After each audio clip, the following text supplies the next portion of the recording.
Chapter 1409.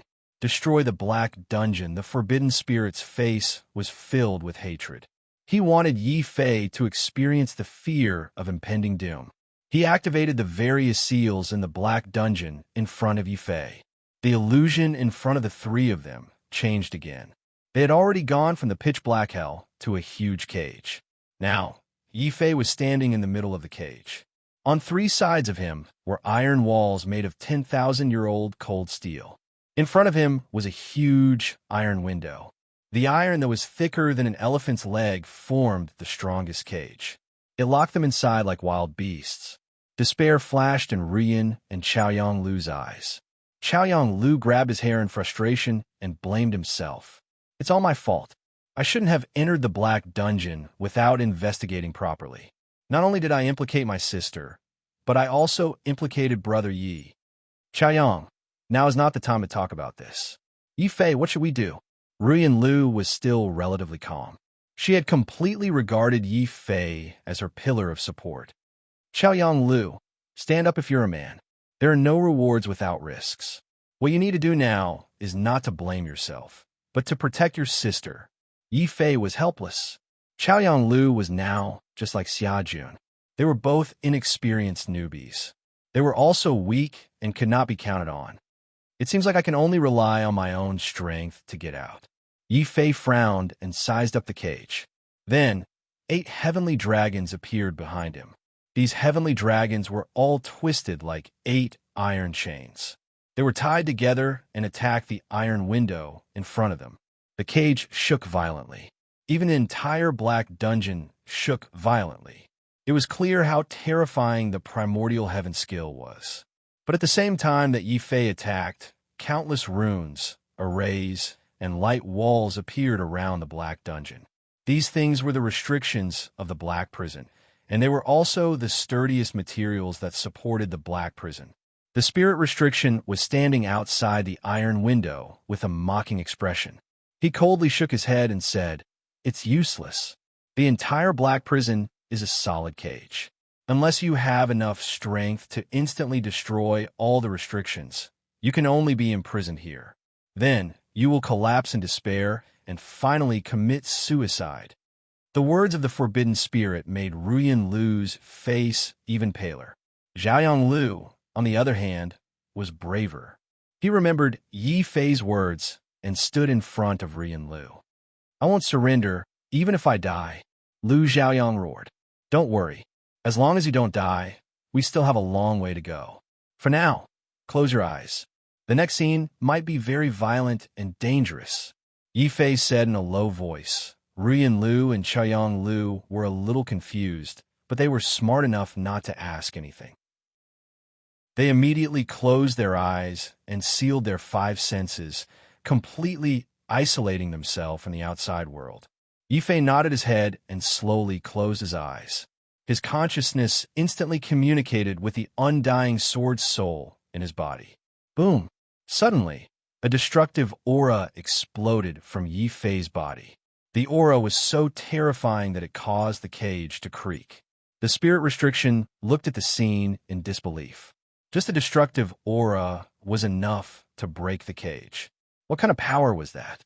Could it be that this kid is a peerless genius? Oh no, I have to get him into the assassin palace.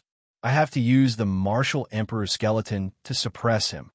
The spirit restriction reacted quickly. The moment he sensed that something was wrong, he had already controlled the restrictions and forcefully transported Yi Fei and the entire cage to the assassin palace, the strongest place in the Black Prison. At the same time, Yi Fei suddenly opened his eyes. His gaze was filled with a destructive sword intent. The undying sword soul had completely awakened and formed a dark golden sword shadow. Yi Fei held it tightly in his hand and fiercely waved it in front of the zither. Suddenly, a terrifying destructive sword light appeared in the space of the cage. The sword light shattered the cage in front of him and turned into a sword river with a destructive aura. It surged and roared, destroying the void and everything in its path.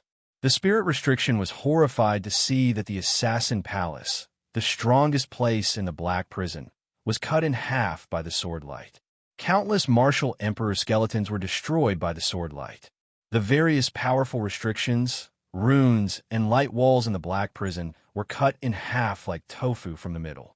In the end, the entire Black Prison was unable to withstand the destructive sword chi.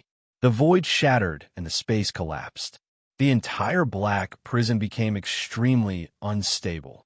It was as if it could turn into nothingness at any time due to the collapse of the restrictions. As the spirit restriction, the 72nd generation elder of the Black Prison suddenly felt a sharp pain in his soul. He opened his eyes wide and stared at Yi Fei in disbelief.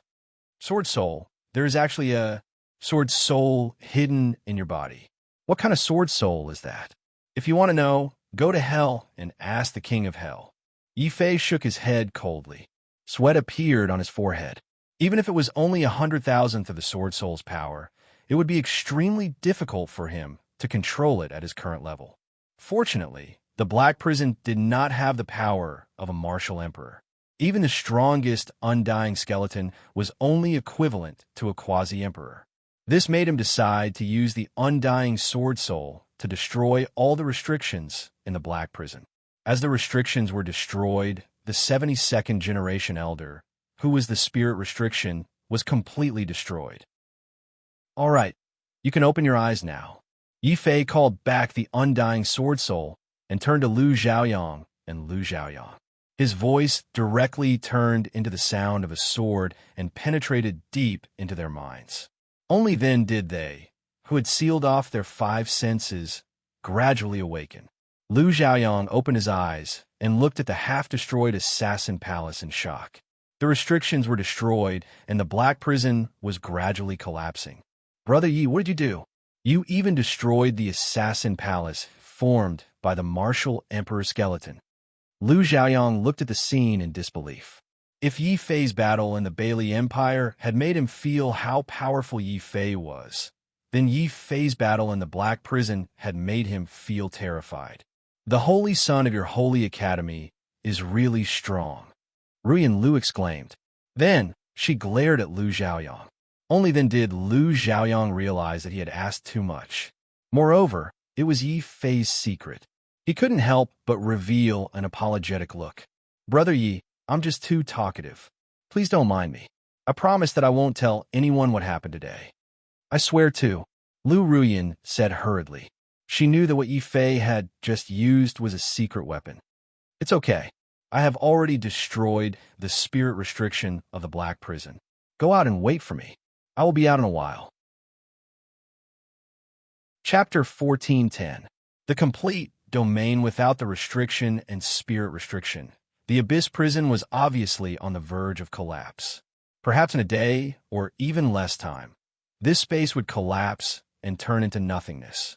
To find the hidden treasures in such a short period of time, it was impossible for Yi Fei to do it alone.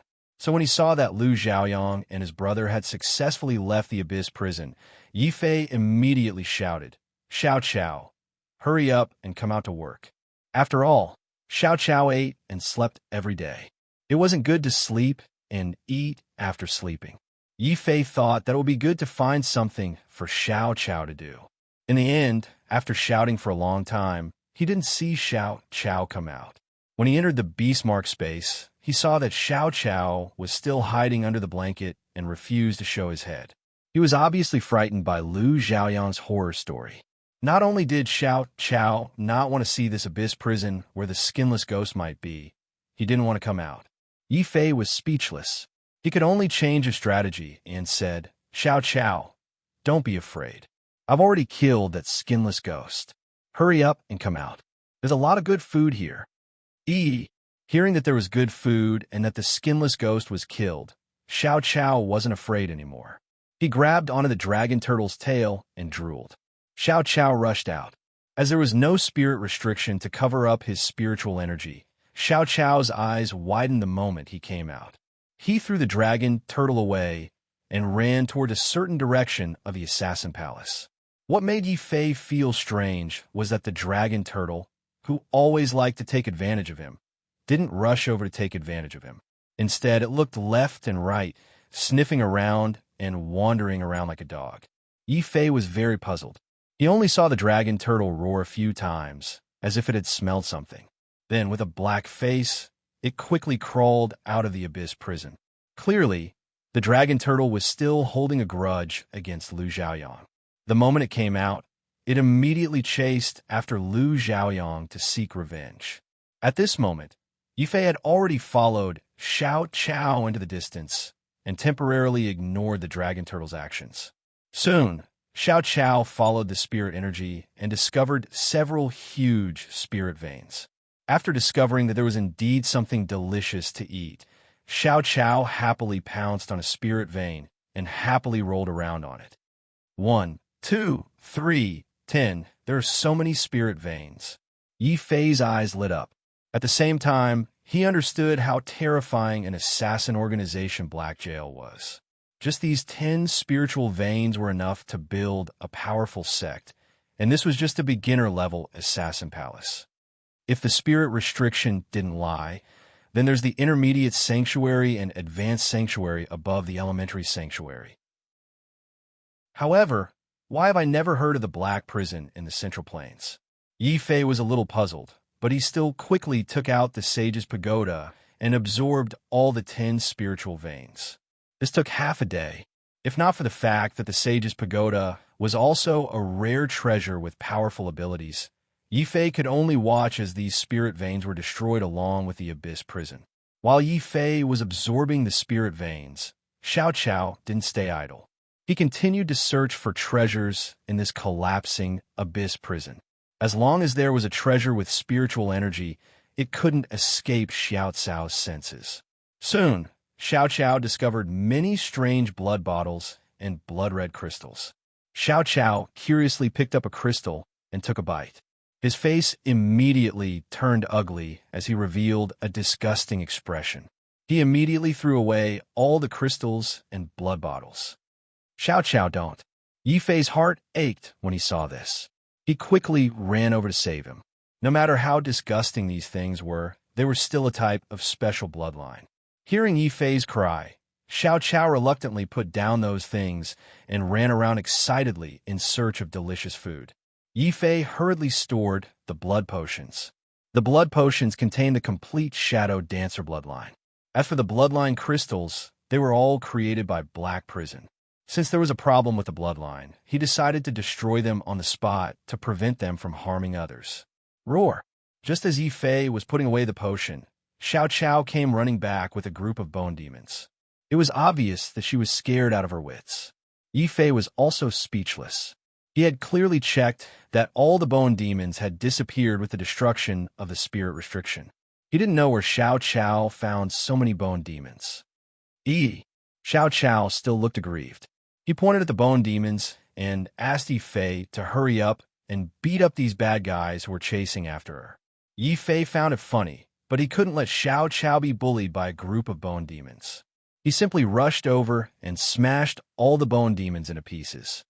Xiao Chao, where'd you find these bone demons? Why didn't I sense them? Yi Fei was a little puzzled. Xiao Chao raised his head proudly and brought Yi Fei to an inconspicuous corner. There was actually a hidden teleportation entrance there. Even his divine consciousness couldn't detect it. Xiao Chao had accidentally barged in and alerted the bone demons inside. Yi Fei was also a little surprised. As expected of an assassin organization that assassinated the martial god, there's another space in the Black Prison. He was also a bold person. While there was still some time before the Sage's Tower absorbed the spirit vein, he brought Xiao Chao into this hidden space. There was a world of bones inside. It was filled with all kinds of skeletons. There were martial sages and martial emperors. Yi Fei even saw a few martial emperors' immortal skeletons that were gradually evolving. This made him feel lucky. If the spirit restriction had released this immortal skeleton, even if he had the immemorial heaven technique, it would be difficult for him to kill all of them. It seems that the spirit restriction can only control one immortal skeleton at a time. Otherwise, I would be in danger. Looking at the immortal skeletons that were still emitting powerful auras, even though they were chained up, Yi Fei was inwardly shocked. He also extinguished the thought of destroying them. In any case, with the destruction of the Black Prison, These immortal skeletons would forever float in the void. It would be very difficult for them to escape.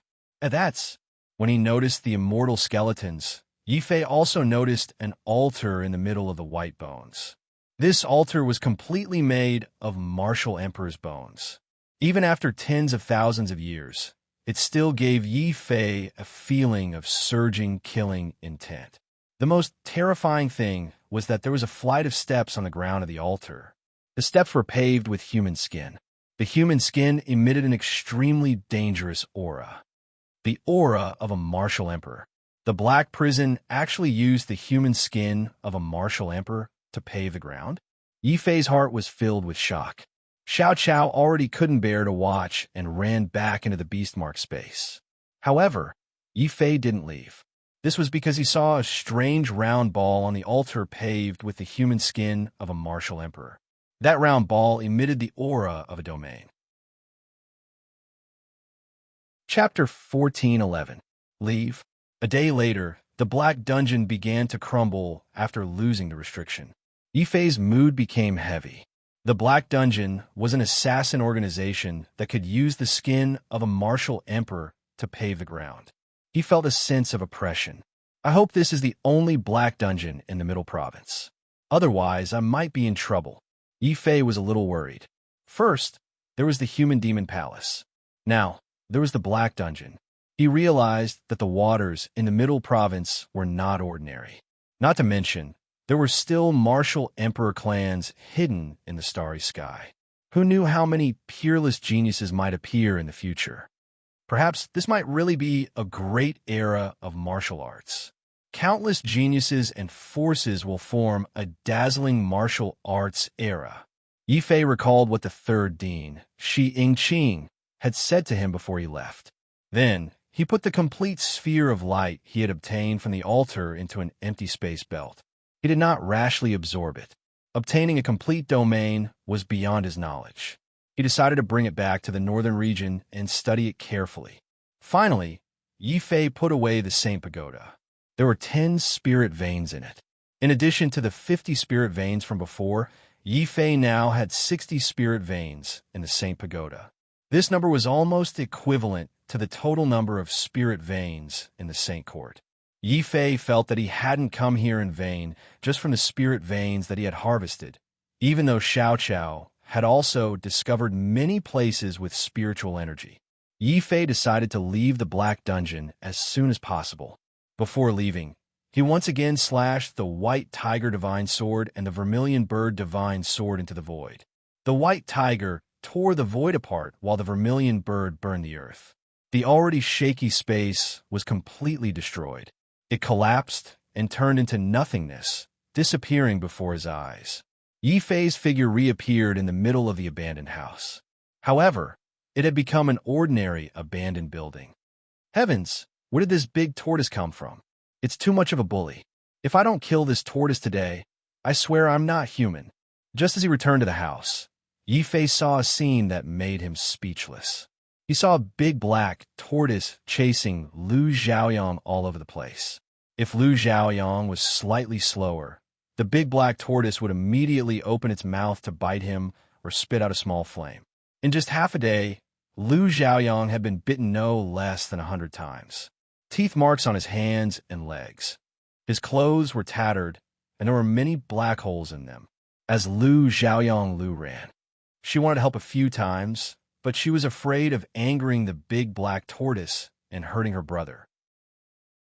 She could only stand there helplessly and watch Lu Xiaoyang being chased all over the place. When Yifei came out, Lu Xiaoyang hurriedly ran over and asked for help. Yifei, come over quickly. A monster escaped from the Black Prison. Cough, cough. That's not a monster. That's Big Black. I raised it. Yifei looked at Lu Xiaoyang sympathetically. Lu Xiaoyang was heartbroken. He stopped and scolded. What? You raised it? Then why is it still chasing me and biting me? Maybe it doesn't like you. Yifei was even more sympathetically. Lu Xiaoyang immediately screamed. But when he stopped, the big black tortoise opened its mouth again and spat a mouthful of flame behind him. Yifei could even see the black smoke coming out of Lu Xiaoyang's buttocks. Lu Xiaoyang was so scared that he screamed. He used all his strength to continue running around the house. But the strange thing was that no matter how fast he ran, even if he turned into a shadow, the big black tortoise always had a way to catch up and bite him. Lu Xiaoyang was about to lose all hope. "Brother Yi, you have to stop it." Lu Xiaoyang was also blushing. She pleaded for her brother. "Yi Fei, what should we do to stop this black tortoise from biting people?" "Well, you can let Lu Xiaoyang try throwing some spiritual stones. Maybe Big Black will forgive him." Yi Fei obviously grasped the big black tortoise's weakness. Hearing that Lu Xiaoyang might have some spiritual stones, the big black tortoise bit even harder. Lu Xiaoyang quickly followed Yi Fei's method and threw out a bunch of spiritual stones. But the big black tortoise didn't even look at them. It continued to chase after Lu Xiaoyang. Lu Xiaoyang looked at Yi Fei in confusion. Yi Fei explained, "This big black tortoise is quite evil. It doesn't care about low-grade spiritual stones. If you do this," with that, Yi Fei waved his hand and threw a bunch of high-grade spiritual stones toward a corner. The big black tortoise changed its direction. Before the spiritual stones landed on the ground, it was already squatting there. It opened its mouth wide and swallowed the spiritual stones one by one. It was even wagging its tail. Lu Xiaoyang was in a daze. She didn't see a big black tortoise, but a big black dog squatting in the corner and gnawing on a bone. She rubbed her eyes hard and realized that it wasn't an illusion. Lu Xiaoyang, who had just escaped from death, walked over panting. He was about to collapse from the chase, but he couldn't stop panting. "Yi Fei, let's go quickly. I don't think it's safe here." "Okay, let's talk outside." Yi Fei nodded. This was Black Jail's stronghold after all. It was indeed inappropriate to stay here. So the three of them and the big black tortoise quickly left the small town and came to a hidden mountain. Lu Xiaoyang asked nervously, "Yi Fei, do you think Black Jail's people will find us?" Yi Fei shook his head and said, "I'm not sure. But I've never heard of Black Jail in Zhongzhou. I think this organization has either been destroyed after tens of thousands of years, or it's not as strong as it used to be and is gradually dying out. Even so, it's better to be safe than sorry. Brother Yi, if it's possible, we want to join the real Martial Saint Academy. Will the Saint Academy protect us?" Lu Xiaoyang interrupted. Lu Xiaoyang's eyes flashed with anticipation. "Okay, as long as you join the Saint Academy will definitely protect you. This is the principle of the real Martial Saint Academy. Similarly, the competition in the Saint Academy is very cruel. You'd better be mentally prepared." Yi Fei didn't refuse, but he couldn't help but remind them. He had seen too many warriors give up martial arts because they couldn't stand the cruel competition in the Saint Academy. Ning Zhongshan was one of them. Lu Xiaoyang pointed at himself with a wry smile and said, "Before we met you, we went through several life and death situations. We're not afraid of death, so why should we be afraid of cruelty? I'm just afraid that the Saint Academy won't accept us. Don't worry about that. I'm the saint." Lin Tianjiao is also cultivating in the Saint Academy. The Crown Prince of the Yongning Empire is also a disciple of the Saint Academy. You can go to him and ask him to send you to the Saint Academy. Yi Fei thought for a while, took out his identity token, and handed it to Lu Xiaoyang. Now that he was going back to the northern region, he didn't need the token. Hearing that Lin Tianjiao was also cultivating in the Saint Academy, Lu Xiaoyang and Lu Riyan were obviously relieved. The three of them talked for a while. In the end, Lu Xiaoyang and Lu Riyan set off first. They were going to the Yongning Empire. Ning Zhongshan would send people to escort them to the Saint Academy. Chapter 14:12. A handsome young man. It was a long journey from Zhongzhou to the northern region. Titled martial artist Wu Jun would need to fly for a full year, and that was under the assumption that he did not encounter any danger along the way. In the outer sea, danger was everywhere. Yi Fei still remembered the near-death experience when he first went out to sea. But it was different now. He was a half-emperor. Such combat strength was nothing in Zhongzhou, but in the outer sea, he was basically invincible. Along the way, he did not deliberately conceal his aura. The outer sea was different from Zhongzhou. It was a place where the strong preyed on the weak. Not only were there vicious beasts in the sea, but there were also many vicious martial artists who would hide in the sea and kill people for treasures. At times like this, it was necessary to show it. Only then could he avoid being targeted. I'm just going home this time, not to fight. I can't be too low-key in the outer sea. Yi Fei found a flag and hung it on the warship he bought. On the flag were a divine dragon, a white tiger, and a vermilion bird, the image of the black tortoise. This was the true martial flag, the symbol of the true martial sacred academy. There were many cultivators lying in ambush along the way. When they saw this flag, they tactfully distanced themselves from this sea region. No one disturbed them on the way to the northern region. It was a very long journey, so Yi Fei simply let Xiao Qiao and the dragon turtle out. When he was free, he let the dragon turtle take Xiao Qiao to play. When he cultivated, he would also bring the dragon turtle and Xiao Qiao into the Saint Tower and use the spirit river inside to cultivate. After 3 months, Yi Fei finally condensed the black tortoise divine sword after the white tiger divine sword and the vermilion bird divine sword. But the black tortoise divine sword is still a little unstable. It gathers and disperses sometimes.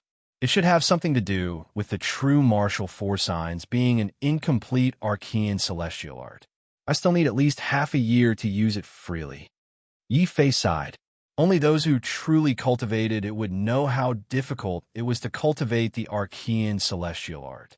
If not for the blood demon, who had cultivated the heavenly dragon's 8 extremities to the most crucial step, he would not have been able to cultivate it in such a short time. In the following time, Yi Fei left the dragon turtle behind to control the warship. Most of the time, he and Xiao Qiao quietly cultivated in the Saint Tower. In the blink of an eye, another month had passed. On this day, a travel-worn old man and a little boy with sparkling eyes walked into the small town where the Black Jail stronghold was located.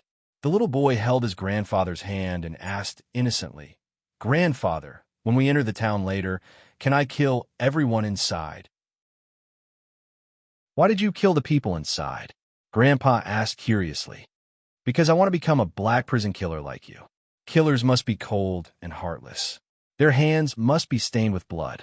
I have killed vicious beasts and magical beasts, but I have never killed a human. I want to kill," the boy said with a face full of desire. The old man smiled. He was very satisfied with the boy's answer. "Don't be anxious. Follow me to the black prison first. Once you pass the test and become an official killer, you can kill whoever you want." "Really? Then I want to kill D. Fan. I heard that he is a natural saint and is known as the white-clothed god of war. We black prison killers either don't kill or we kill peerless geniuses. And Lu Qing. I heard that she's also a peerless genius. But the one I want to kill the most is a demon called Yi Fei. He has been in the limelight recently. I don't like him." The boy's innocent eyes flashed with a bloodthirsty light.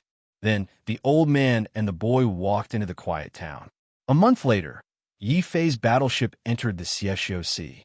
This was the territory of Xieshio. It was also the gathering place of countless fallen warriors. This place was filled with the aura of killing at all times. When he sensed that he had entered the territory of the Xieshio Sea, Yi Fei was slightly excited. He kept the dragon turtle and let Xiao Qiao return to the beast-marked space. Then, he directly drove to an island in the Xieshio Sea. The island was located at the edge of the Xieshio Sea. It was surrounded by countless dense reefs. When Yi Fei saw those reefs, it was as if he had returned to 10 years ago. At that time, he had met Hu Yanxiao here and obtained a large number of divine bones from him. If it had not been for Hu Yanxiao, he would not have received news about his sister. Now that 10 years had passed, Hu Yanxiao had not returned to the East Continent. Instead, he had taken root in the Xieshio Sea and had been protecting the children rescued by the Star Moon Holy Land. So many years have passed. I wonder how Lao Hu is doing. Has he broken through to the martial saint realm? Yi Fei docked the battleship and released his divine consciousness. Soon, he found a hidden island among the countless reefs. This island was where Yi Shenzong was located. Back then, Hu Yanxiao had brought a group of children to take root here. He had also taken advantage of the fact that the Xieshio Sea evil demon ancestor had been killed and the internal strife among the 7 generals to occupy this island. A few years ago, Hu Yinshao had gone to the chaotic ocean and contacted the Divine Fist sect. They had exchanged information. That was how Lu Zhaoyang and his sister had found out about Yi Shenzong's existence and his relationship with Yi Fei. Without alerting anyone, Yi Fei had silently avoided Yi Shenzong's various restrictions and appeared on a spacious training ground. In the middle of the training field, there was actually a huge statue. It was a statue of himself. At this moment, there was a group of 17 to 18-year-old boys and girls walking towards the statue. They respectfully bowed to the statue, causing Yi Fei to not know whether to laugh or cry. This must be Lao Hu's doing. Yi Fei shook his head. Back then, he had saved these children. He had never thought that one day he would be worshipped like a god. However, those children all had serious expressions on their faces. There were also children who did not forget to raise their heads and ask Hu Yinshao, who was also standing in the martial arts practice field, "Sect Master, when can we see Uncle Yi?" If you want to see your Uncle Yi, then work hard in your cultivation. When you can break through Wu Jun, you can go to the middle state and participate in the Sky Leaderboard Supreme Battle. Then, you can join the True Martial Sacred Academy. Once you join the Sacred Academy, you can see Uncle Yi. It was obviously not the first time Hu Yinshao had answered this question. His answer was very smooth. However, when he heard them call him Uncle Yi, Yi Fei almost spat out a mouthful of blood. He even subconsciously touched his chin. He clearly did not have a beard. He was clearly a handsome young man. These children had obviously been led astray by Hu Yinshao. Hearing this, they all nodded seriously and said, "I must work hard in my cultivation. We are all good children of Yi Shenzong. When we join the True Martial Sacred Academy, we can see Uncle Yi again." "Sect Master, I have a question. I've already broken through Wu Jun. Why can't I see Uncle Yi?" A small and weak hand suddenly rose up. The voices of the surrounding youths stopped abruptly. They all looked at the little girl in disbelief. Hu Yinshao's serious expression suddenly froze. He said in shock, "Little Bean Sprout, when did you break through Wu Jun?" "Yesterday." The little girl's voice was timid. Chapter 14:13. Yi Xiaochan Little Bean Sprout? Yi Fei recalled what had happened 10 years ago. At that time, he had just rescued his sister from the Star Moon Holy Land. Unfortunately, there was no Yi Shanshan.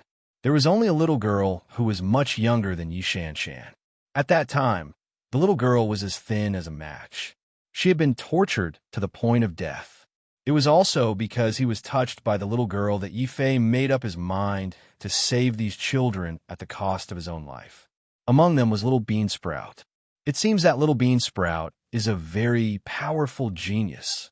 Yi Fei looked at the little girl who raised her hand timidly. A touch of surprise flashed through his eyes. Although those children caught by the Star Moon Holy Land had special constitutions and were geniuses among ordinary people, they were still very powerful. However, in less than 10 years, even if one possessed a special constitution, it was still very difficult to make a breakthrough to become a titled martial lord, especially when Little Bean Sprout was in the outer sea, where the conditions for cultivation were extremely harsh. There were no spirit veins here, and spirit stones were very scarce. Most of the children with special constitutions were in the Martial King realm, or even the lower Martial Ancestor realm. However, Little Bean Sprout reached the first level of the 12th level of the Martial Saint realm and was titled Wu Jun. In addition to talent, hard work, and an unwavering heart of martial arts were more important. Maybe this little girl will also become a powerful expert in the future. The premise is that she can get enough fortuitous encounters. Yi Fei thought secretly. In the martial arts field, Hu Yinshao blushed for the first time in the face of the little girl's timid questioning. He did not know how to explain. The heavens knew that the reason he set the goal of becoming a titled martial lord was to motivate the children. In his estimation, even if the children were all geniuses, they would still need 20 years to make a breakthrough to become a titled martial lord. As a result, Little Bean Sprout actually reached the level of titled Wu Jun in 10 years. Hu Yinshao suddenly felt like crying. This is what it means to lift a rock only to drop it on your own feet. If I had known, I would have said martial saint. Sect-master, you're lying. Little Bean Sprout was suddenly very angry, tears welling up in her eyes. Hu Yanchao was speechless for a moment. Then, he looked up at the sky and heaved a long sigh. He was thinking about what excuse to find to deal with this. At this moment, Hu Yanchao saw a person slowly walking down from the sky. He was shocked, but when he saw the person's face clearly, Hu Yanchao cried out in surprise, "Yi Fei, Lao Hu, long time no see." Yi Fei landed slowly and greeted her. Seeing how hardworking Little Bean Sprout was, he had no choice but to show up. "Uncle Yi, it's Uncle Yi." The group of youths cried out loudly. Their eyes flashed with excitement. Their experience in the Star Moon Holy Land was a nightmare that they would never forget for the rest of their lives. As for Yi Fei, who had saved them from that nightmare, even though 10 years had passed, the hearts of these children were still filled with gratitude. "Uncle Yi." The tears in Little Bean Sprout's eyes disappeared and were replaced by excitement. "Sect-master, you didn't lie to me. After cultivating until Wu Jun, I can really see Uncle Yi. Cultivating without sleep was the right choice." Cultivating without sleep? The surrounding youths were shocked. Yi Fei and Hu Yanchao were also shocked. Although martial artists could recover from fatigue through cultivation, to continuously cultivate day and night for 10 years without sleep, that kind of boredom was enough to cause many strong-willed bloodline martial artists to have a mental breakdown and go crazy. Not only did Little Bean Sprout persevere, she even broke through Wu Jun. Yi Fei couldn't help but be moved by such perseverance and determination. He also forgave Little Bean Sprout for calling him uncle. "Little Bean Sprout, don't work so hard in the future. You're still young, and there are still many beautiful things that you have to experience. How can you not sleep? Remember my words. Although cultivation is important, rest is also necessary." Yi Fei said earnestly. Little Bean Sprout blinked her eyes playfully, opened her arms, and said, "Then Uncle Yi, hug me. I will obediently sleep in the future." Just a hug, right? No problem. Yi Fei was also infected by Little Bean Sprout's playfulness. He walked over with a smile and skillfully picked up Little Bean Sprout. He even raised her up high. Then, Yi Fei became embarrassed. He was so used to carrying Little Chow that he even raised her up high out of habit. But at this moment, Little Bean Sprout was no longer the 7 or 8-year-old girl from 10 years ago. She was now a beautiful 17 or 18-year-old girl, and he was actually carrying a young girl and raising her up high. Black lines appeared on the faces of the youths who saw this scene. Then, someone burst into laughter. Yi Fei and Little Bean Sprout couldn't help but laugh. Then, everyone sat together and talked about their experiences over the past 10 years. At the same time, Yi Fei also thanked Hu Yanchao for taking care of these children over the past 10 years. "Lao Hu, I didn't do much for these children. The one who really gave up everything for them was you. You protected them and nurtured them. I'm not their god. You are their god. The one they should be grateful to is you." Hu Yanchao shook his head and sighed. Without yesterday's cause, today's effect wouldn't exist. If you hadn't risked everything to save them, even if it meant risking your life, it would have been meaningless no matter how much I did. It was you who gave them a future, gave them hope, and gave them the courage to live on. Lao Hu, why didn't I realize that you were so philosophical 10 years ago? Yi Fei was a little surprised.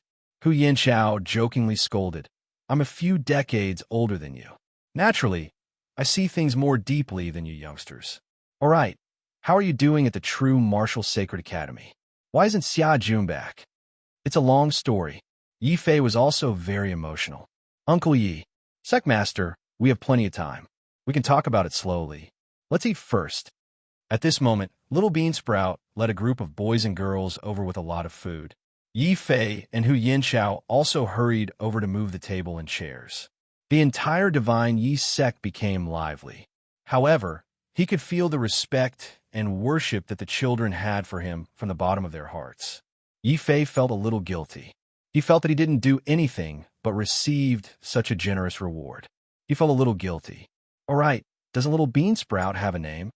Yi Fei suddenly remembered something. All the children had taken turns to introduce themselves to him. Only Little Beansprout still used her childhood nickname.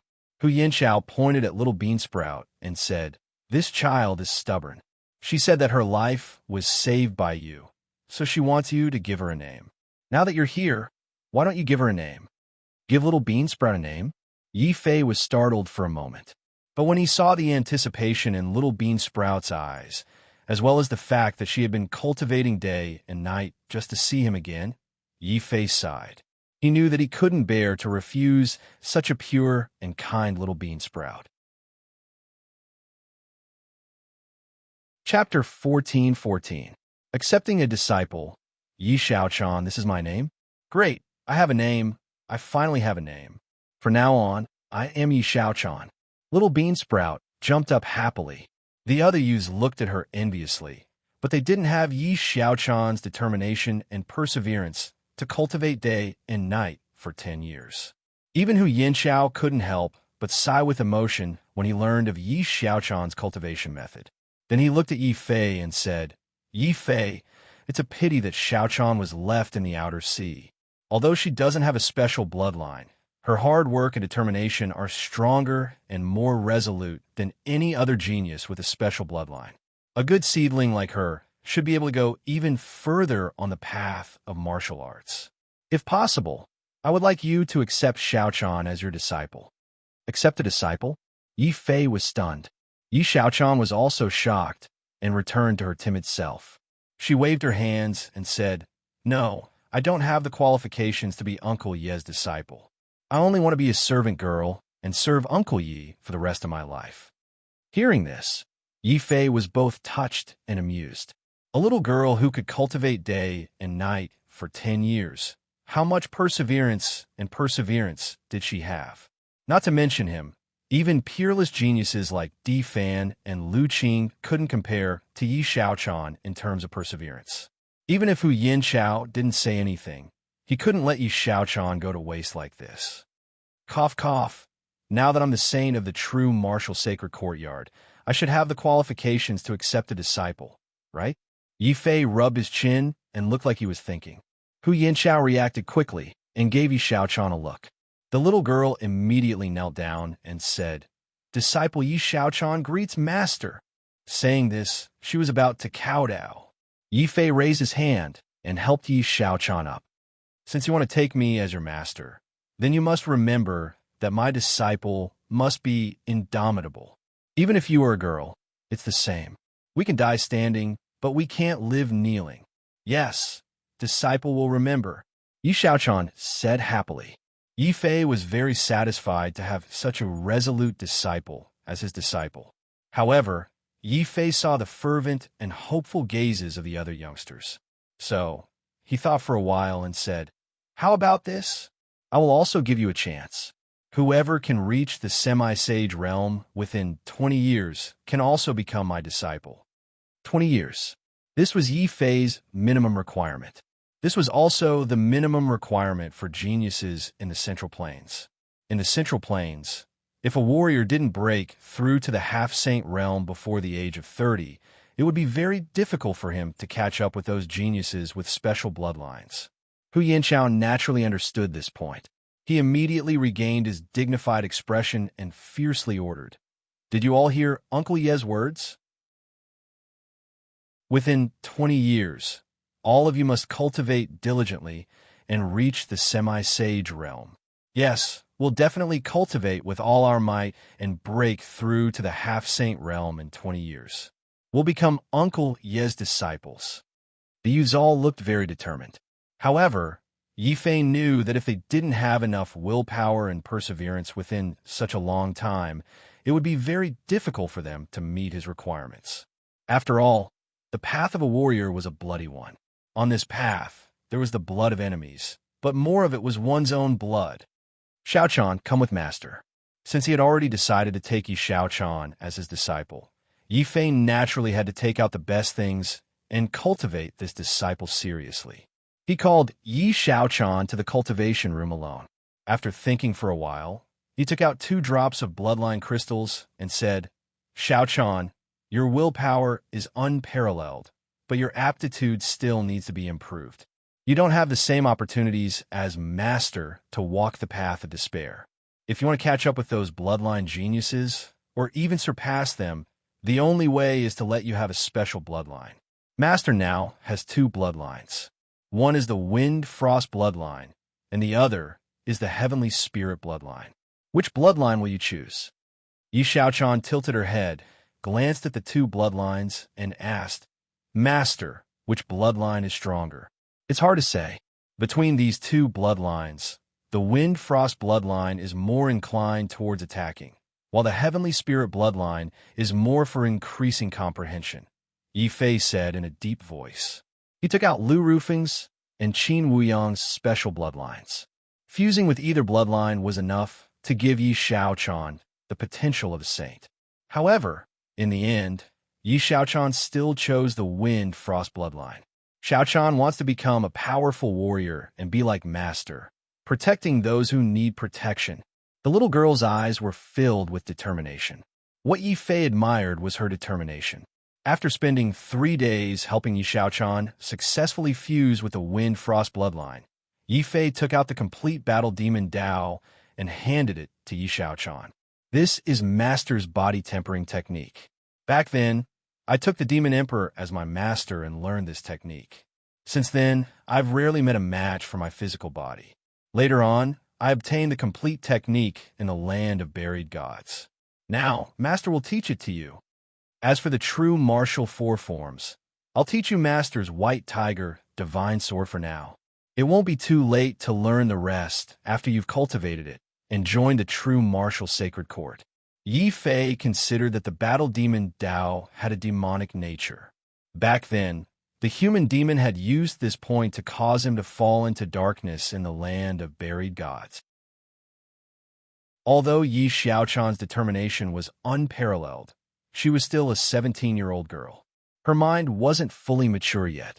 In order to prevent Yi Xiaochan from falling into the demonic path, she had to cultivate a righteous technique. The true martial four forms cultivated the legendary four divine beasts. It had a righteous aura that could counteract the demonic nature of the battle demon Dao. However, Yi Fei didn't plan to let Yi Xiaochan walk down the path of despair. After all, this path was too dangerous. Even he couldn't walk it, so naturally, he didn't dare to let his disciple take the risk. Similarly, his Tai Chi sword Dao wasn't complete yet. If it was created, its power wouldn't be as strong as an immemorial heavenly art. Passing it down to his disciple would be embarrassing. Yi Fei decided to wait until it was complete and see how strong it was before deciding whether to pass it down. All right, Master has given you this much. Go and digest it. Also call your Uncle Hu in. Yes, Master. Yi Xiaochan left respectfully and called Hu Yanqiao in. Yi Fei didn't say much. He took out a drop of demonic dragon bloodline and handed it over. Lao Hu, you've worked hard taking care of these children for the past 10 years. Take this drop of demonic dragon bloodline and refine it. What? This is a special bloodline? Hu Yanqiao was so shocked that he almost fainted. He smiled bitterly. I appreciate your kindness, but I can't accept it. Why? Yi Fei was puzzled. Hu Yanqiao pointed at his white hair. I'm too old. I've already passed the golden age of cultivation. Even if I have a special bloodline, it's hard for me to break through. Instead of wasting this precious drop of demonic dragon bloodline, why don't you keep it and give it to your future disciple? Chapter 14-15. Old friends reunited sigh. Lao Hu, why do you have to do this? Yi Fei sighed. In a way, Hu Yanqiao was a great man. Trying to persuade him now was the same as insulting him and denying everything he had done. All Yi Fei could do was try his best to help Hu Yanqiao and fulfill his wish. Lao Hu, don't worry. Since you want to nurture these children into talents, I will do my best to help you. How about this? Yi Fei thought about it carefully. Since Hu Yanqiao had lost his martial heart, it would be difficult to increase his strength even if he gave him the demonic dragon bloodline. He might as well take out a spirit vein. With this spirit vein, Hu Yanqiao would have hope of breaking through to the martial saint realm in the future. The other children of Divine Yi sect would also be able to use the spirit vein to increase their cultivation speed. Therefore, he took out the sage's pagoda and asked Hu Yin-Chao to bring him to the most secretive and safest open space in Divine Yi sect. Then he took out 2 spirit veins. When they saw a complete spirit vein fly out of the pagoda in Yi Fei's hand and turn into a spirit vein dragon before burrowing into the ground, Hu Yin-Chao was stunned. Yi Xiaochan and the group of youths who had rushed over were also dumbfounded. Yi Fei, that is, Lao Hu, this is a spirit vein.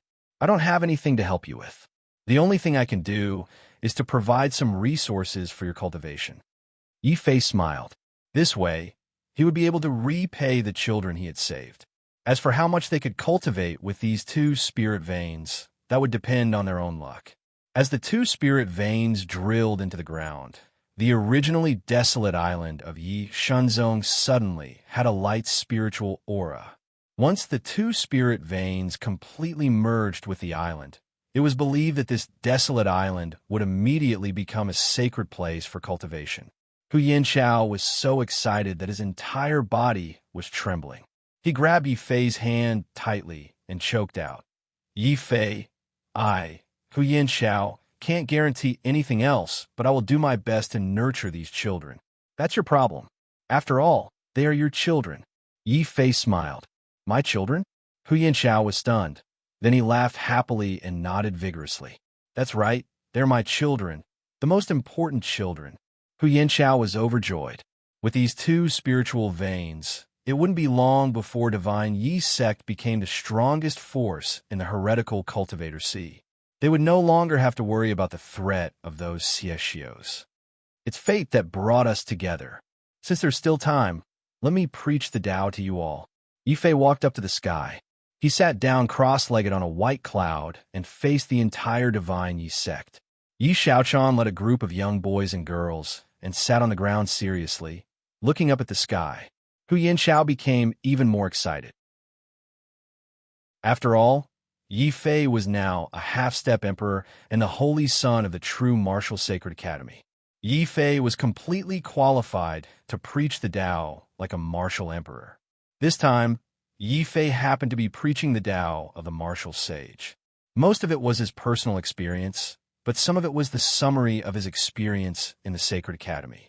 After organizing it, it formed a complete set of methods to break through to the martial sage realm. Now, he was speaking without holding back. Even so, it took him 3 days to completely understand what the Tao of the martial sage was.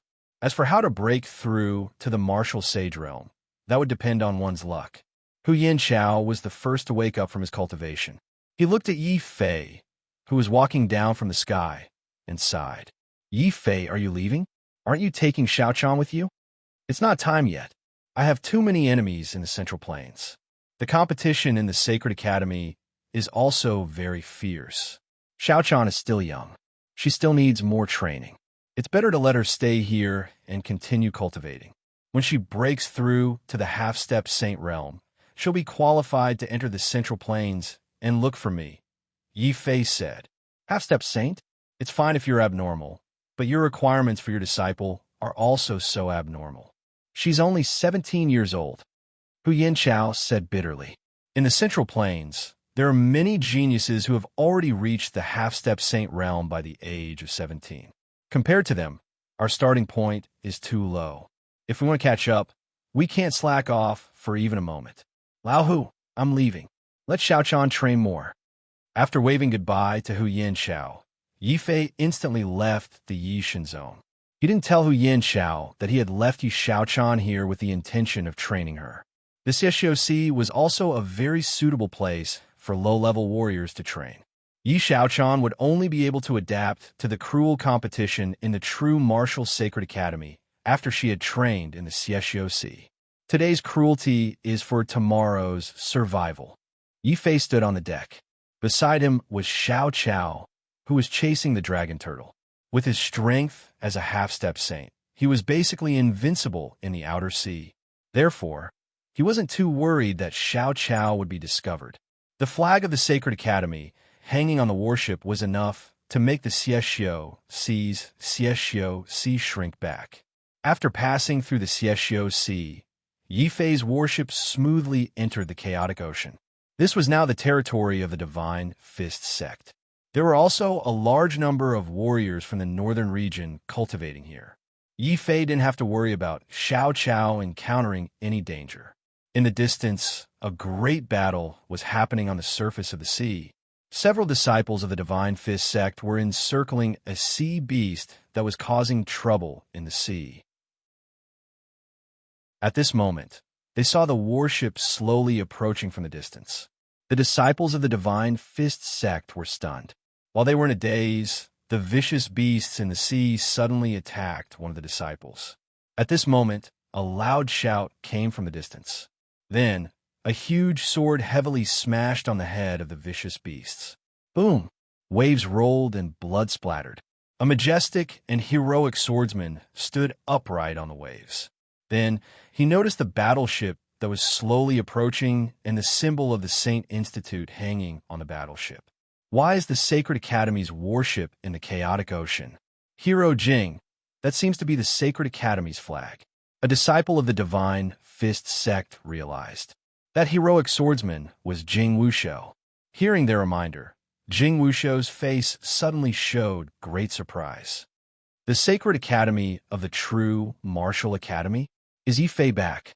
Senior Brother Jing, how have you been? A young man in a black robe appeared on the mast of the warship and bowed to him from afar. It's Yifei. It's really Yifei. Young Master Yi is back. Young Master Yi? Didn't you hear the young master's letter? Yifei is now the sacred son of the Sacred Academy of the True Martial Academy. We should call him Sacred Son Yi. Sacred Son, oh my God. Warriors from the outer sea can enter the Sacred Academy and become the Sacred Son one day. It wasn't that the disciples of the Divine Fist sect looked down on them. It was just that the outer sea's environment was harsh and resources were scarce. A few dozen spiritual stones could trigger a bloody battle. Chapter 14:16. Greeting gifts after 10 years. Jing Wushou was still the same. He was so generous that Yifei could not refuse him. After drinking dozens of jars of spirit wine, Yifei's eyes were spinning and he almost collapsed under the table. Jing Wushou's face was also red, but he was still very excited. When he saw that Yifei could not take it anymore, he wanted to get the dragon turtle. Soon, the dragon turtle was also drunk and started to practice drunken boxing while controlling the warship. While the two were drunk, Xiao Chao secretly took a jar of wine and brought it back to the Beastmark space to have a taste. The next day, when the warship sailed in the direction of Constellation Island, Yifei rubbed his aching head and sobered up a little. Jing Wushou pointed to Constellation Island and said, Yifei, look, this is where the warriors of the northern region gather. Thanks to the care of the Divine Fist sect, we finally have a foothold in the outer sea in the past 10 years. Yes, the resources of the northern region are too poor. If we want to pursue martial arts, we can only go out to sea and go to the Zhongzhou. By the way, did the entire Taishan sacred land move here? What about Luo Shi? Is he cultivating here? Yifei asked curiously. Jing Wushou said, Luo Shi is here too. Basically, all the disciples of the northern region who are interested in martial arts are here. As the two spoke, the warship had already entered Constellation Island. This was originally the largest gathering place for independent cultivators, but now there were more warriors of the northern region. They cultivated, lived, and earned spirit stones here. They sent them back to the northern region to help their families and live better lives. The news of Yifei's return had also reached Cluster Star Island in advance. He had already seen a large number of warriors from the northern region gathered here, in high spirits. The sect master of Divine Fist sect, who was also Xia Jun's father, had also rushed over. Suddenly, a loud eagle cry came from the sky. It was a huge spirit eagle that swooped down from the sky. Luo Shi. Yifei recognized the spirit eagle at a glance. It was Luo Shi symbiotic spirit beast. 10 years ago, the spirit eagle was destroyed to save Luo Shi in the battle with the young master of the Shura clan. 10 years later, it finally awoke and became even more powerful and intelligent. The spirit eagle also recognized Yifei. It lowered its head and stretched out its long beak to rub Yi Fei's head. On the eagle's back, the figure of a youth also excitedly jumped down. "Brother Fei, we finally meet again. Stinking brat, you said that you would go out to sea to find me after 2 years. Why haven't I heard from you for so long?" Yi Fei also hugged Luo Shi excitedly and gave each other a punch on chest. Luo Shi's body had become even stronger after 10 years. He looked like a human-shaped, vicious beast. "Brother Fei, I haven't seen you in 10 years, and your strength has become even more abnormal. I used all my strength, but I still couldn't beat you. By the way, what's your realm?" Luo Shi grimaced. "Half-emperor," Yi Fei said with a smile. "What? Half-emperor?" Xiaofeng was leading a group of elders of the Divine Fist sect over from afar. Hearing this, they were all shocked. Last time, Xiaojun sent back a message saying that Yi Fei had just broken through the 10th level of the martial saint realm and became a holy son. In just a little more than a year, Yi Fei had become a half-emperor. One should know that even in the chaotic ocean, the strongest person, Jing Wushou, was only at the 3rd level of the earth-penetrating realm. Moreover, Jing Wushou was the only one who had broken through to the earth-penetrating realm. Luo Shi wailed, "If I knew this, I would have gone to the central continent directly when I went out to sea. You would only die faster if you did that." Shifeng didn't hold back and said, in 10 years, Shifeng had also reached the level of a half-step almighty. If he took another step forward, he would also become an absolute almighty. Xiaofeng was very emotional. He nodded and said, "Although the central continent is good, it's not a place where ordinary martial artists like us can set foot. Unless your strength reaches the earth-penetrating realm, it's better not to set foot in the central continent." Shifeng and Luo Shi were silent. They also knew that Xiaofeng was telling the truth. Otherwise, they wouldn't have stayed in the outer seas to cultivate for 10 years. Even if they knew how strong the central continent was, it would be useless if they didn't reach the earth-penetrating realm. "Hey, your Chi-Chu-Chu sister-in-law?" Yi Fei's gaze suddenly stopped on a young woman who was holding a child. It was Chi-Chu-Chu. Her innate tyrant fist was very violent. It was said that Jing Wushou was forcibly taken down on a dark and windy night. Seeing that Yi Fei finally noticed her, Chi-Chu-Chu was a little happy. However, she was also a little angry as she stared at him and said, "What sister-in-law? Little brother, you have bad taste." She deliberately emphasized the word little brother, which made Yi Fei very depressed. He felt that a demoness was a demoness. She was already married, but her lethality was still so great. He could only say with a bitter face, "Sister-in-law is always beautiful and young. By the way, this is..." Yi Fei's gaze fell on the child in Chi-Chu-Chu's arms. He vaguely felt that the child's appearance was somewhat similar to Jing Wushou's. Could this be senior brother Jing's child? Yi Fei sighed. He didn't expect that someone in their generation would already be a father. Time really flowed like water. Chi-Chu-Chu said happily, "That's right. This is Wushou and my child, Jing Xiaoman. Xiaoman, greet Uncle Yi." "Hello, Uncle." As expected of Jing Wushou's son, his voice was full of energy. Yi Fei was very depressed. He touched his smooth chin again. He was sure that he didn't have a beard. He was clearly a handsome young man. Why did all the children he met always call uncle? Couldn't they call him Big Brother Yi or Little Brother Yi? Seeing Yi Fei's depressed appearance, Chi-Chu-Chu giggled again. She winked at Yi Fei and said, "It's fine if Xiaoman doesn't call you uncle, unless you take out a meeting gift that Xiaoman is satisfied with." "Chu-Chu, stop fooling around." Jing Wushou couldn't stand it anymore. Yi Fei knew that Chi-Chu-Chu was joking. However, after thinking about it, Jing Wushou was his most respected senior brother. Now that his senior brother had a child, how could he be stingy? "How about this? I have a drop of the demonic dragon bloodline here. Take it as a meeting gift for Xiaoman. After fusing with it, he will become a warrior with a special bloodline." Yi Fei took out the drop of the demonic dragon bloodline again. It was originally for Hu Yanqiao. Since Hu Yanqiao didn't want it, he took it out as a meeting gift. Demonic dragon bloodline. Yi Fei, you actually gave Xiaoman a special bloodline. Chi Chu Chu suddenly stuttered and couldn't speak. Xia Feng and the other elders of the Divine Fist sect were so shocked that their eyeballs almost popped out. A special bloodline, an incomparably noble special bloodline. It was enough to make a martial sage go crazy. Yi Fei actually gave it away without batting an eye. We really can't compare to him.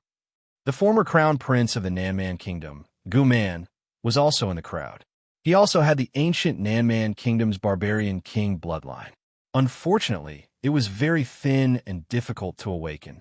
Even so, when Gu Man came to the Outer Sea, he was greatly respected by the warriors there. Everyone knew that once Gu Man awakened his bloodline and became a bloodline warrior, he would soar to the sky and become extremely powerful. Chapter 14-17.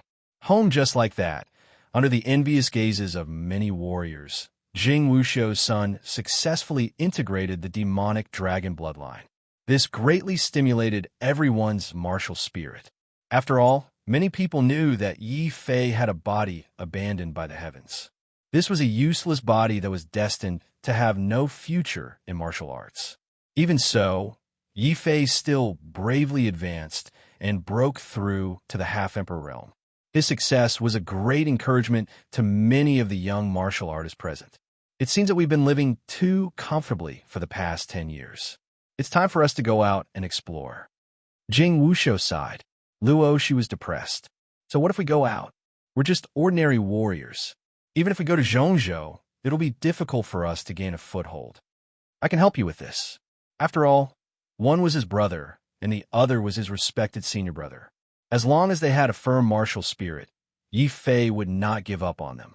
After the gathering, he called the two to a secret room and took out the shadow warrior bloodline he found in the black dungeon. Seeing Yi Fei take out 2 more bloodline crystals, Jing Wuxiu and Luo, she almost fainted. Junior brother, where did you get so many special bloodlines? It should be known that those who had special bloodlines were all geniuses. In order to obtain special bloodlines, even martial saints could fight to the death. However, Yi Fei did not even blink and took them out one after the other. If this spread out, a group of people would definitely faint from fright. Even though Luo Shi and Jing Wuxiu had strong willpower, they were still frightened at this moment. Yi Fei's expression was serious. This is the Shadow Warrior bloodline.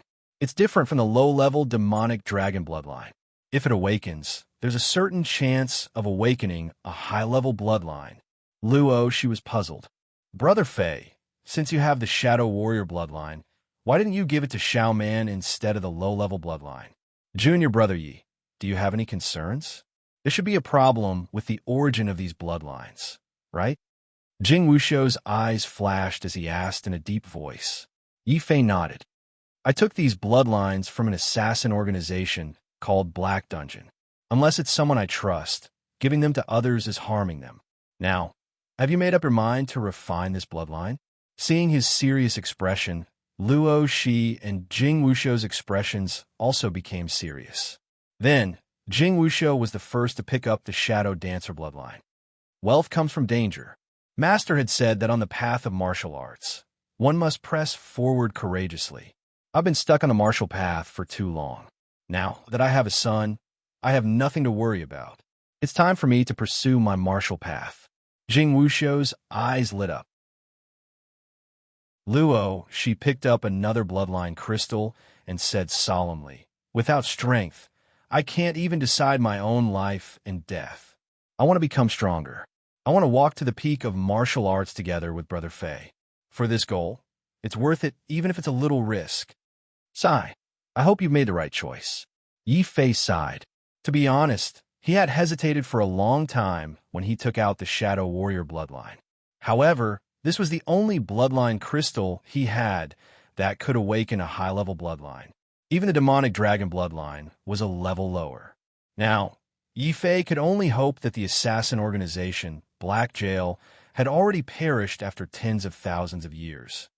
Senior brother Jing, Luo Shi, remember, before you reach the level of a martial emperor, you must not expose the Shadow Dancer bloodline in your body. Wait until I return to Middle Province, and investigate the situation of Black Jail. I'll come back to inform you. Yi Fei reminded the two of them solemnly. Junior brother, don't worry. We won't tell anyone. From today onwards, we'll hide in the outer sea and cultivate. We'll wait for your news. Jing Wushou and Luo Shi's expressions were also very serious. Seeing their serious expressions, Yi Fei smiled and comforted them. Don't worry. After all, it's not the ancient times. It's very difficult for a martial emperor expert to appear.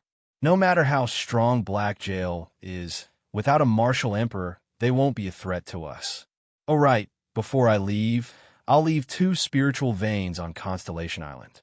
Consider it a token of my appreciation for the North region. What? Yi Fei, you still have a complete spiritual vein? Jing Wushou's expression was unavoidably strange.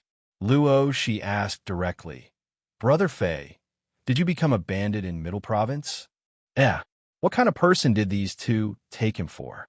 Yi Fei could only emphasize again, I'm a righteous person. These spiritual veins were taken from the Sage Tower by me. After all, the matter of Black Jail was too sensitive. If he knew too much, it would only add unnecessary pressure and burden to Jing Wushou and Luo Shi. Yi Fei could only blame the true martial sacred courtyard for the spiritual veins. Then, he chose a suitable location on Constellation Island and set up 2 spiritual veins. Even so, Yi Fei's actions shocked the group of people. The group of elders from a Divine Fist sect were so envious that their eyes turned red like rabbits. One should know that in the chaotic ocean, even spiritual stones were rare, let alone a complete spiritual vein. However, after Yi Fei said that he would also leave a spiritual vein for the Divine Fist sect, the elders' eyes turned red and they were moved to tears. That brat has followed a good elder brother. The Divine Fist sect's sect master was gratified and secretly admired his own foresight. If he hadn't made Xia Jun acknowledge Yi Fei as his elder brother, the Divine Fist sect wouldn't have the glory it had today. Yi Fei, I don't understand. Spiritual veins are so precious. Why did you give one to the Divine Fist sect? There were also martial artists from the North region who didn't understand. They tactfully advised Yi Fei through sure phone. Yi Fei just smiled and didn't say anything. If he only left a spiritual vein on Constellation Island, the Divine Fist sect would definitely be jealous and dissatisfied after a long time. After all, the martial artists from the North region were all outsiders to the Divine Fist sect. Therefore, he also left a spiritual vein in the Divine Fist sect. This was to appease them. It was also a balance. Only when a balance was reached could the North region and Outer Sea martial artists not have conflicts of interest. And with his special relationship with Xia Jun, as long as they were around, the Divine Fist sect and the North region would always live in peace. The chaotic ocean would also always maintain a peaceful cultivation environment. At the same time, this was the only contribution Yi Fei could make to the North region. It could also be considered as repaying the North region's kindness in raising him. As for how the North region and the chaotic ocean would evolve in the future, that was no longer his concern. That was a problem for future martial artists to consider. The matter with Divine Sect Yi has been settled. The matter with the chaotic ocean has also been settled. Now, it's time for me to return to the North region and family Yi.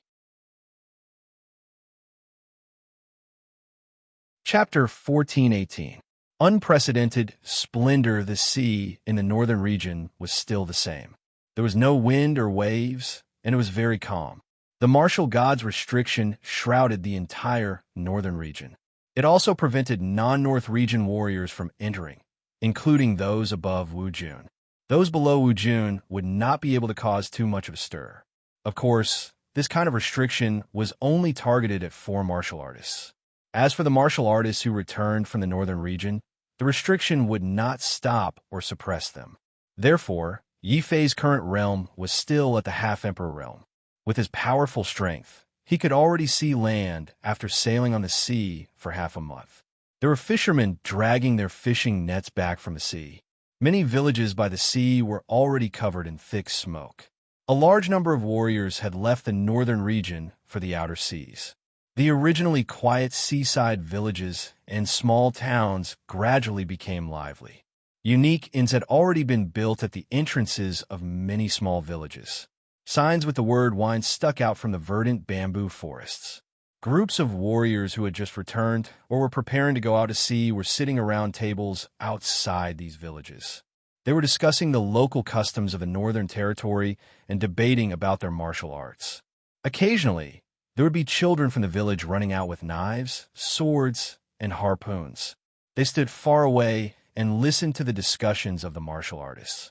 In their minds, they imagined the saber lights and sword shadows of the world of martial artists. Their immature little faces revealed yearning and anticipation. There were also bold children who, with their immature and trembling voices, hugged their wooden sabers and swords and asked for guidance from the martial artists. This caused a lot of good-natured laughter. At this time, there would be big-footed women in the village, waving rolling pins, spatulas, and the like. They would run out angrily and grab all the children and bring them back. It was common for some of the more valiant ones to pull down their pants and start a fight in public.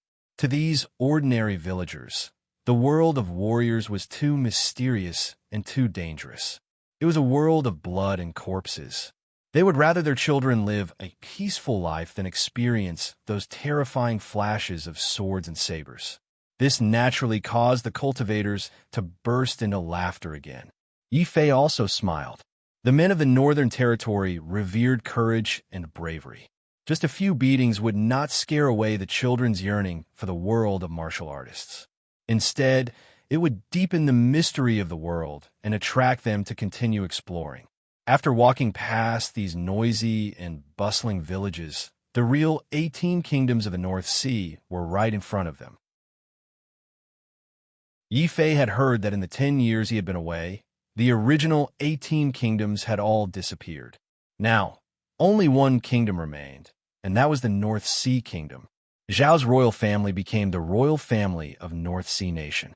Zhao Sheng also became the emperor again. He was a capable emperor. Without the interference of the Empress Dowager, Zhao Sheng governed North Sea Nation to be very stable and prosperous. Praises for the emperor could be heard everywhere. On the main road, one could see many scholars carrying book baskets as they headed to the imperial city for the examination. They were also martial artists, but while they were studying literature, they would also cultivate. However, these scholars cultivated not for the sake of killing, but for the sake of longevity. The longer they lived, the easier it was for them to realize their ambitions and beliefs. The family Yi did not establish a kingdom. This made Yi Fei very satisfied. There were only 10,000-year-old aristocratic families and no 10,000-year-old emperors. Compared to establishing a kingdom, establishing an aristocratic family was undoubtedly more in line with the current situation of the family Yi. The sword manor was still the same. It was the same as it was before Yi Fei left. The only change was that Yi Fei saw a huge statue in the square of the sword manor. The statue shone with a golden light under the sun. A group of family Yes children would wake up early every morning to look at the statue and listen to the elders tell the story of the sage king. Yi Fei could only smile bitterly at this. Fortunately, he had seen Yi Shenzong's statue, so he could somewhat accept his own golden statue.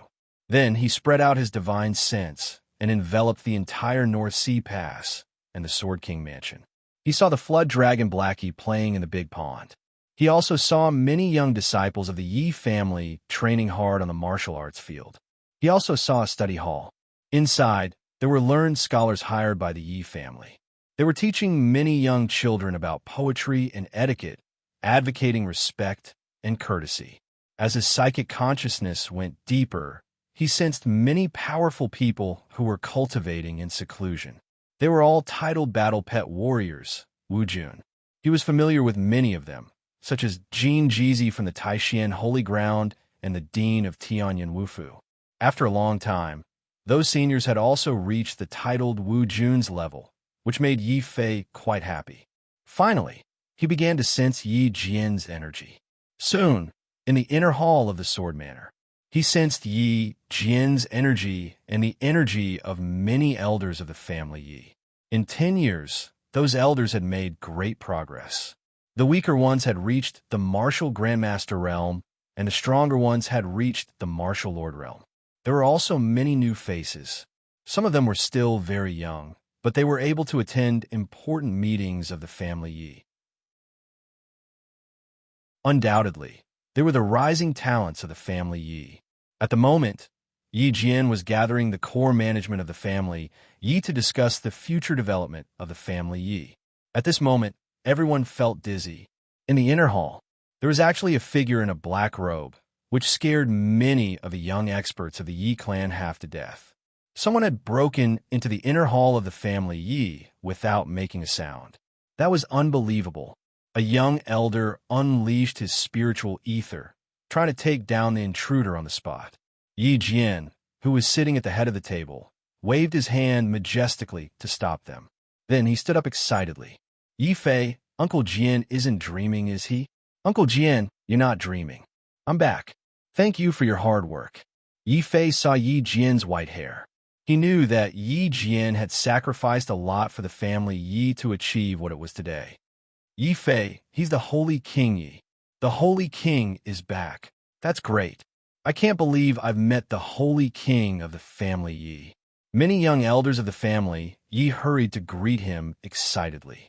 Many of the older generation of Yi family elders sighed in their hearts. Soon, Jin Jizi, who was alarmed, rushed in from his seclusion. Boy Yi, you're finally back. Your cultivation. Jin Jizi was now Wu Jun, who had reached the 12th level of the martial saint realm. However, he couldn't sense Yi Fei's current cultivation level. Half-Emperor, Yi Fei said his cultivation level calmly. Boom! His words were like thunder, which shocked Jin Jizi so much that he almost fainted. The elders of the family Yi were so shocked that they opened their mouths wide and couldn't say anything. Only Yi Jian was stunned for a moment. Then he laughed and scolded in surprise. Good boy. When Shan came back, she said you've become a powerful figure. You scare us half to death. It's only been a few years, and you've broken through to the half-emperor level. Gosh, there's a half-emperor in our family Yi. With the news of Yi Fei's return and his breakthrough to the half-emperor level, the whole family Yi, the whole Sword King mansion, and the North Sea were all shocked. Chapter 1419. Respect one's teachers. What? Yi Fei has returned to family Yi? When did this happen? Why didn't you say so earlier? In the Beiyang Royal Palace, Zhu Zhen was holding a morning assembly. When he heard the news, he didn't say anything.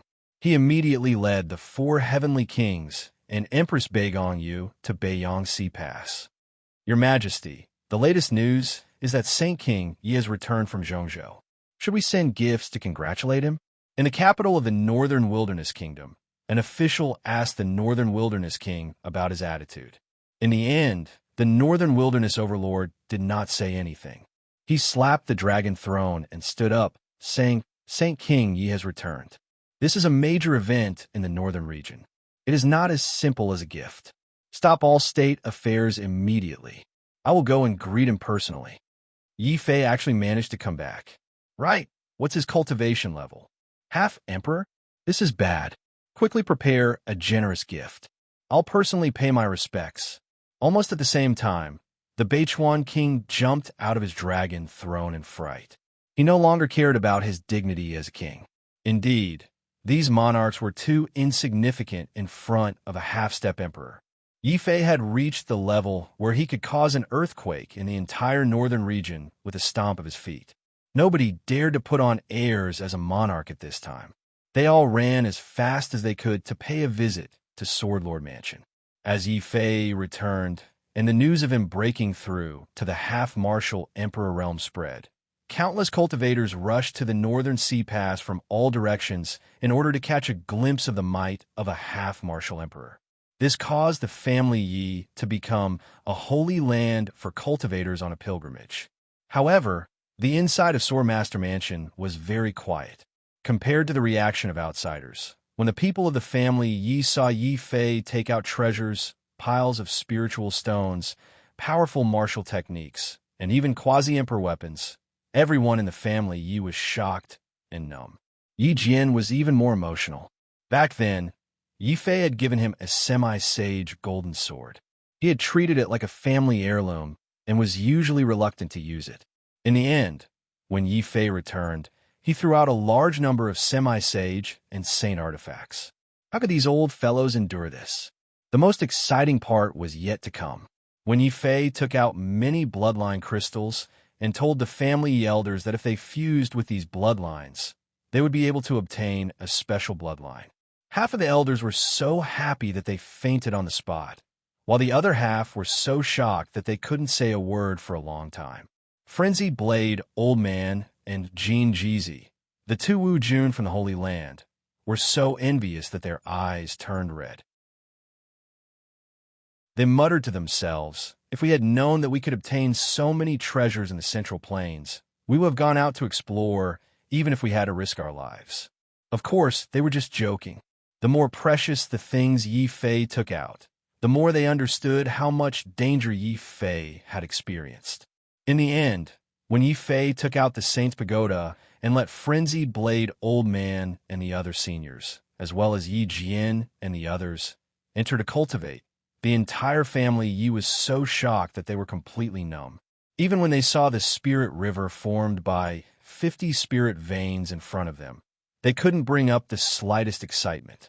3 months later, the North Sea Pass was completely overcrowded. Powerful warriors from all over the northern region were everywhere. Martial ancestors, martial kings, and titled Wu Jun could be seen everywhere. However, everyone was looking in one direction, in the direction of the Sword Manor. There was a huge Saint's Pagoda that was exuding an astonishing amount of spirit energy.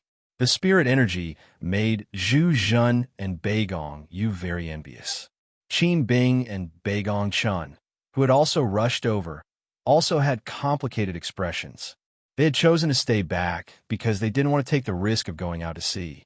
At that time, they all thought that their choice was right, especially when they learned that the warriors who went out to sea had suffered heavy casualties. But now, they all regretted it in their hearts. If I had known, I would have given up my identity as the king of the Northern Ocean Kingdom. I would have gone out to sea and continued my path of martial arts. Zhu Zhen's words could be said to have spoken the thoughts of many warriors. Many titled Wu Jun, who had rushed over, also looked at the tall Saint's Pagoda and were secretly shocked. This was the power of the Sacred Academy. This was the power of a half-emperor. All glory, splendor, wealth, and monstrous power were pale and powerless in the face of absolute strength. So they came, and they waited. They waited until the Saint's Pagoda lost its last bit of spirit energy. They waited like this for a full 3 months, but no one dared to complain. The 4 kings were all willing to wait outside, waiting for Yi Fei to receive them. They also wanted to take the opportunity to find out the purpose of Yi Fei's return this time. The only exception was the king of the Northern Ocean Kingdom, Zhao Sheng. After all, he was Zhao Yu's father. Yi Fei dared not make Zhao Sheng wait for him. Therefore, Zhao Sheng was the last to arrive, but the first to enter the Sword King residence. Yi Fei hurriedly came out to welcome him and invited him into the Saint's Pagoda. 3 months later, Zhao Sheng was the first to walk out of the Saint's Pagoda. Suddenly, a powerful aura emerged from his body. It was the aura of Wu Jun who had descended to the world. Zhao Sheng, that old man, actually broke through to Wu Jun. The kings of the Northern Wilderness Kingdom and Beichuan Kingdom were very upset. They were both old kings and had been qualified to be titled Wu Jun for a long time. Even if Zhao Sheng established the Northern Ocean Kingdom, it was also because they were afraid of Yi Fei and wanted to give Yi Fei face. They had never thought that the emperor of a small country like Zhao Sheng was qualified to be on equal footing with them. Even Zhu Zhen, the king of the Northern Ocean Kingdom, was inferior to him. However, Zhao Sheng had only been in the Sword King residence for 3 months, but he had changed from a martial lord to a Wu Jun. The 2 kings were very jealous. When they saw that Yi Jian and Yi Bufan, who came out with Zhao Sheng, had also broken through to the titled Wu Jun, their jealousy turned into deep fear. Yi Fei has created 3 titled Wu Jun in just 3 months. If this man is ambitious and wants to unify the northern region, who can stop him? The kings of the Northern Wilderness Kingdom and Beichuan Kingdom quickly turned pale. As the king of the Northern Ocean Kingdom, Zhu Zhen could not help but feel a little worried. I'm not as good as Brother Yi. I'm not even as good as Lin Tianjiao, Fu Renjia, or those warriors who died at sea. Qin Bing closed his eyes in pain. It was his dream to break through to a Wu Jun, but the comfortable and rich life in the northern region still defeated him. Sword Maniac Saint Lord is here. Outside the Northern Sea Pass, the energetic shouts of the guards rang out again. That was the rule. Every time a martial lord came, there would be a guard immediately reporting. As for whether or not he would see them, that depended on Yi Fei's mood. Many Wu Jun, who was also waiting, thought that Yi Fei would still not see him. Instead, he would continue to work on improving the strength of the family Yi. Suddenly, a young man in a black purple-gold robe rushed out of the Saint Tower. Under everyone's surprised gaze, the young man took a step forward and directly appeared in the sky outside the Beihai Pass from the Sword King residence. Outside the Beihai Pass, an old man with a stone sword on his back walked in calmly. "Old Master Jian, you're here." Yi Fei's expression was very respectful. It was the Demon Emperor who taught him what martial courage was. It was the Saint Academy who taught him what martial soul was. It was the Sword Maniac Elder who taught him what martial arts were. They were not master and disciple, but they were better than master and disciple. The only difference was the status. But the Sword Maniac Elder was obviously not a person who cared about an empty title. Chapter 1420. Unity of Knowledge and Action. I understand. Yi Fei nodded. He took out his spirit-devouring sword and pointed at his heart. My hand is a sword. My heart is a sword. My every action is my sword. The sword is in one's heart. His voice was sonorous and flat, yet it actually revealed the clanging sound of a sword that was filled with iron blood and slaughter. Sword Maniac Elder looked at Yi Fei in shock. For the first time, a gratified and satisfied expression appeared on his calm face. The sword is in one's heart. It is rare that you can understand this. Now stab with your sword. Yes, old Master Jian, be careful. Yi Fei understood that Sword Maniac Elder wanted to test him. He quickly sealed his primordial spirit and did not use any vital energy. He started to stab with his sword.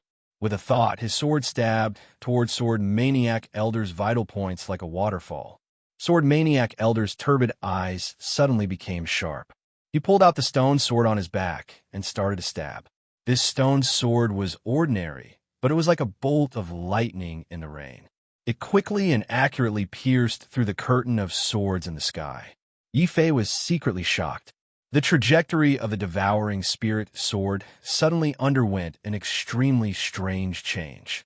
It became incomparably slow, like a perfect circle, enclosing the surrounding space inside. Good sword. Sword Maniac Elder gave a rare praise. His sword was even faster. It was still straightforward. When he stretched out his hand, he would stab again. The simple stone sword had a strange light at this moment. It was not the light of martial arts, but the light of the sword path. Sword Maniac Elder's sword was too fast. Ding, ding, dang, dang. It was like a storm that suddenly became a torrential downpour, then thunder and lightning. It was like a landslide. He did not use any vital energy. It was just a simple move, but Yi Fei's expression changed greatly. He had the illusion that there was a mountain in front of him that could not be crossed or blocked. Clang! The spirit-devouring sword and the stone sword collided. Suddenly, a great force flattened the circle that Yi Fei had drawn. Without the perfect circle, the defense of the Taiji sword Dao had an unavoidable loophole. Cold sweat suddenly appeared on Yi Fei's forehead, but he did not make up for it. Instead, he suddenly made the devouring spirit sword swim like an agile fish. It avoided the front of the stone sword and stabbed towards the Sword Maniac Elder's arm. Chi! The Sword Maniac Elder didn't say a word. It was as if he was completely immersed in the way of the sword. The stone sword was still piercing forward. It was as if a mountain was collapsing, as if a building was tilting. The immense sword might was so mighty that it seemed to freeze the space around it. Yi Fei immediately felt that the devouring spirit sword in his hand had become sluggish. Before he could think of a way to break it, a stone sword had already stabbed in front of him. I lost. Yi Fei put down the spirit-devouring sword gloomily. He was a half-step emperor now, the sword maniac elder. However, he was only Wu Jun stage 4. In terms of cultivation level, he could crush his opponent, but in terms of sword Dao, he was utterly defeated. Do you know why you lost? Elder Sword Maniac asked. I don't know. Yi Fei didn't say a word. A loss was a loss. There was nothing for him to deny. He really didn't understand why he had lost all of a sudden. Could it be that he still didn't know anything about swords? Old Master Jian, please teach me. Yi Fei cupped his fists and asked humbly. That scene caused many of the titled martial lords who were watching the battle through their divine senses to be filled with shock. Yi Fei was a half-step emperor, the real #1 in the northern region. But at the moment, he was asking Wu Jun for advice. The sword maniac elder sized Yi Fei up and finally put on a sincere smile. Sincerity in your heart is sincerity in your sword. You have mastered the way of the sword. However, the way of the sword requires more than just a heart, intention, and momentum. More importantly, a soul. When your sword has a soul, you will have embarked on the real way of the sword. Sword soul? Yi Fei's heart trembled as he suddenly thought of the undying sword soul within his body. He then looked at Sword Maniac Elder in shock. Could it be that Sword Elder has already grasped the sword soul? It's not that easy. I have only discovered the existence of the sword soul. I am still far from mastering it. Maybe I will never be able to master it in my lifetime, but I will go out and see all the swords in the world. The Sword Maniac Elder was determined. This reminded Yi Fei of how the Sword Maniac Elder had sat under the sword steel for 70 years in the Taishan Holy Ground. Yi Fei suddenly understood something when he saw the Old Master Jian sword case. Old Master Jian, are you leaving the northern region? What will happen to the Taishan Holy Ground if you leave? I have left the Taishan Holy Ground to Lin's senator with Yang Zhao's help. You and Wu Shou's help. The Taishan Holy Ground will only grow better and better. It's time for me to pursue the way of the sword. A glint of light flashed in the Sword Maniac Elder's eyes. It was the light of determination. Yi Fei knew that he couldn't dissuade him. After all, everyone had different pursuits. Just like Hu Yanxiao, who had given up martial arts and devoted himself to cultivating the children of Yi Shinzong, the Sword Maniac Elder's pursuit was to pursue the way of the sword with his limited life. Old Master Jian, I have many treasures. You can take some with you. Yi Fei thought of the dangers outside. He wanted to improve the Sword Maniac Elder's strength as much as possible. The Sword Maniac Elder smiled. My son, I've been obsessed with the sword all my life. I become obsessed with it. In my life, breaking through to the half-saint realm is my limit. Don't learn from me. It's better to pursue the way of the sword with your limited life than pursue the way of the sword with your limited life. It's not enough to be single-minded. You have to combine knowledge and action. When you reach this height one day, it will be the time for you to comprehend the sword soul. Combine knowledge and action. Yi Fei suddenly understood why he couldn't surpass the Sword Maniac Elder, even though he understood the sword. It wasn't that he wasn't good at it, but that the Sword Maniac Elder's understanding of the sword had reached a terrifying level. Even a martial god wouldn't be able to reach such a level. However, the Sword Maniac Elder also had a fatal weakness. He was too obsessed with comprehending the sword. The deeper his understanding of the way of the sword, the more serious the negative impact on his cultivation. At the end of the martial world, cultivation was still the most important thing. Only by increasing one's realm could a warrior's lifespan increase. This way, they would have more time and energy to comprehend more profound sword techniques. However, the Sword Maniac Elder did the opposite. He used his limited life to comprehend the way of the sword and neglected his cultivation. This was going astray and drilling himself into a dead end. I guess the old Master Jian also realized this point. That's why he left resolutely. He hoped to achieve the way of the sword again and break the shackles in his heart. If I help the old Master Jian improve his strength now, I won't be helping him. Instead, I'll be harming him. Only by relying on his own efforts and tempering can he break the shackles in his heart, set things right, and rediscover his own way of the martial Tao. Combining knowledge and action, this was cultivation. Old Master Jian, rest in peace.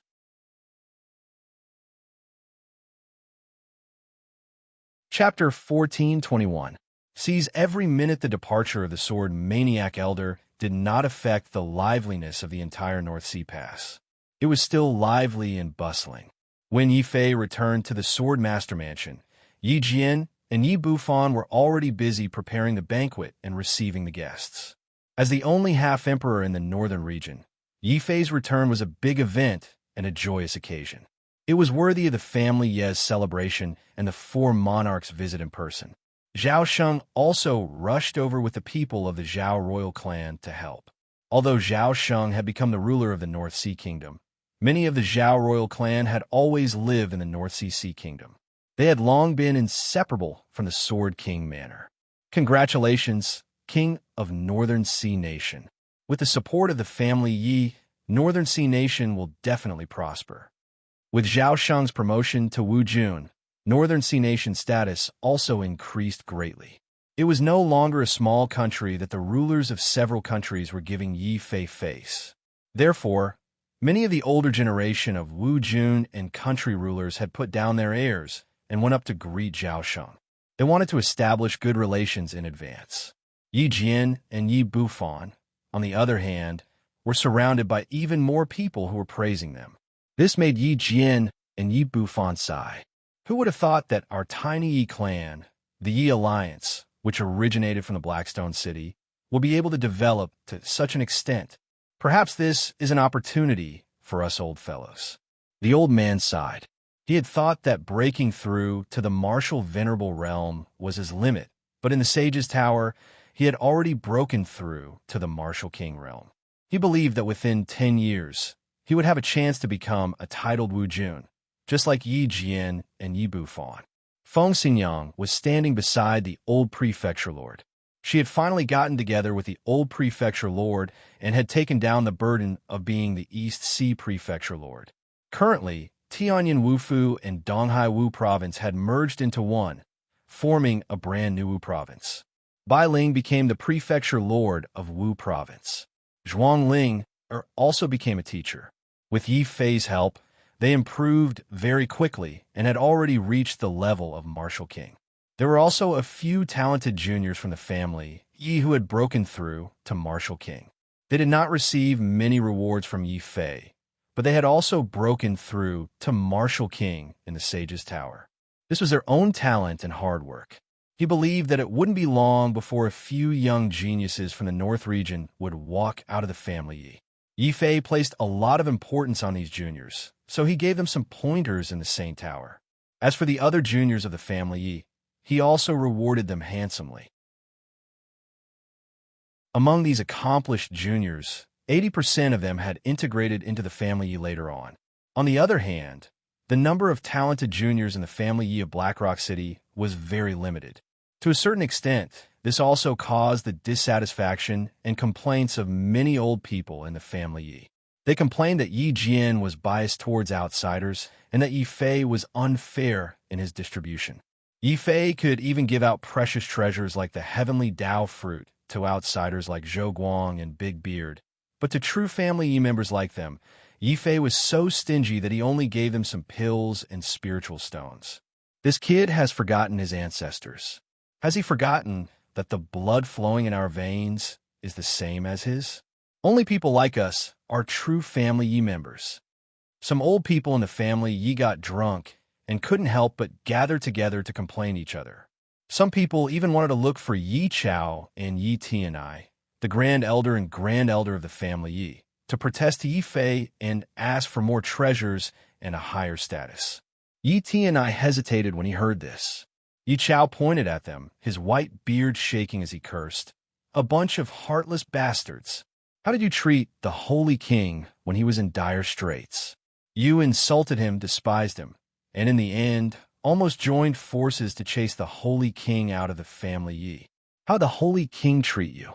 He forgave you and accepted you back into the family Yi, allowing you to live without worries and cultivate without worries. The Holy King was giving you face, but you didn't want it. Yi Ti and I immediately felt ashamed and ignored these jealous people.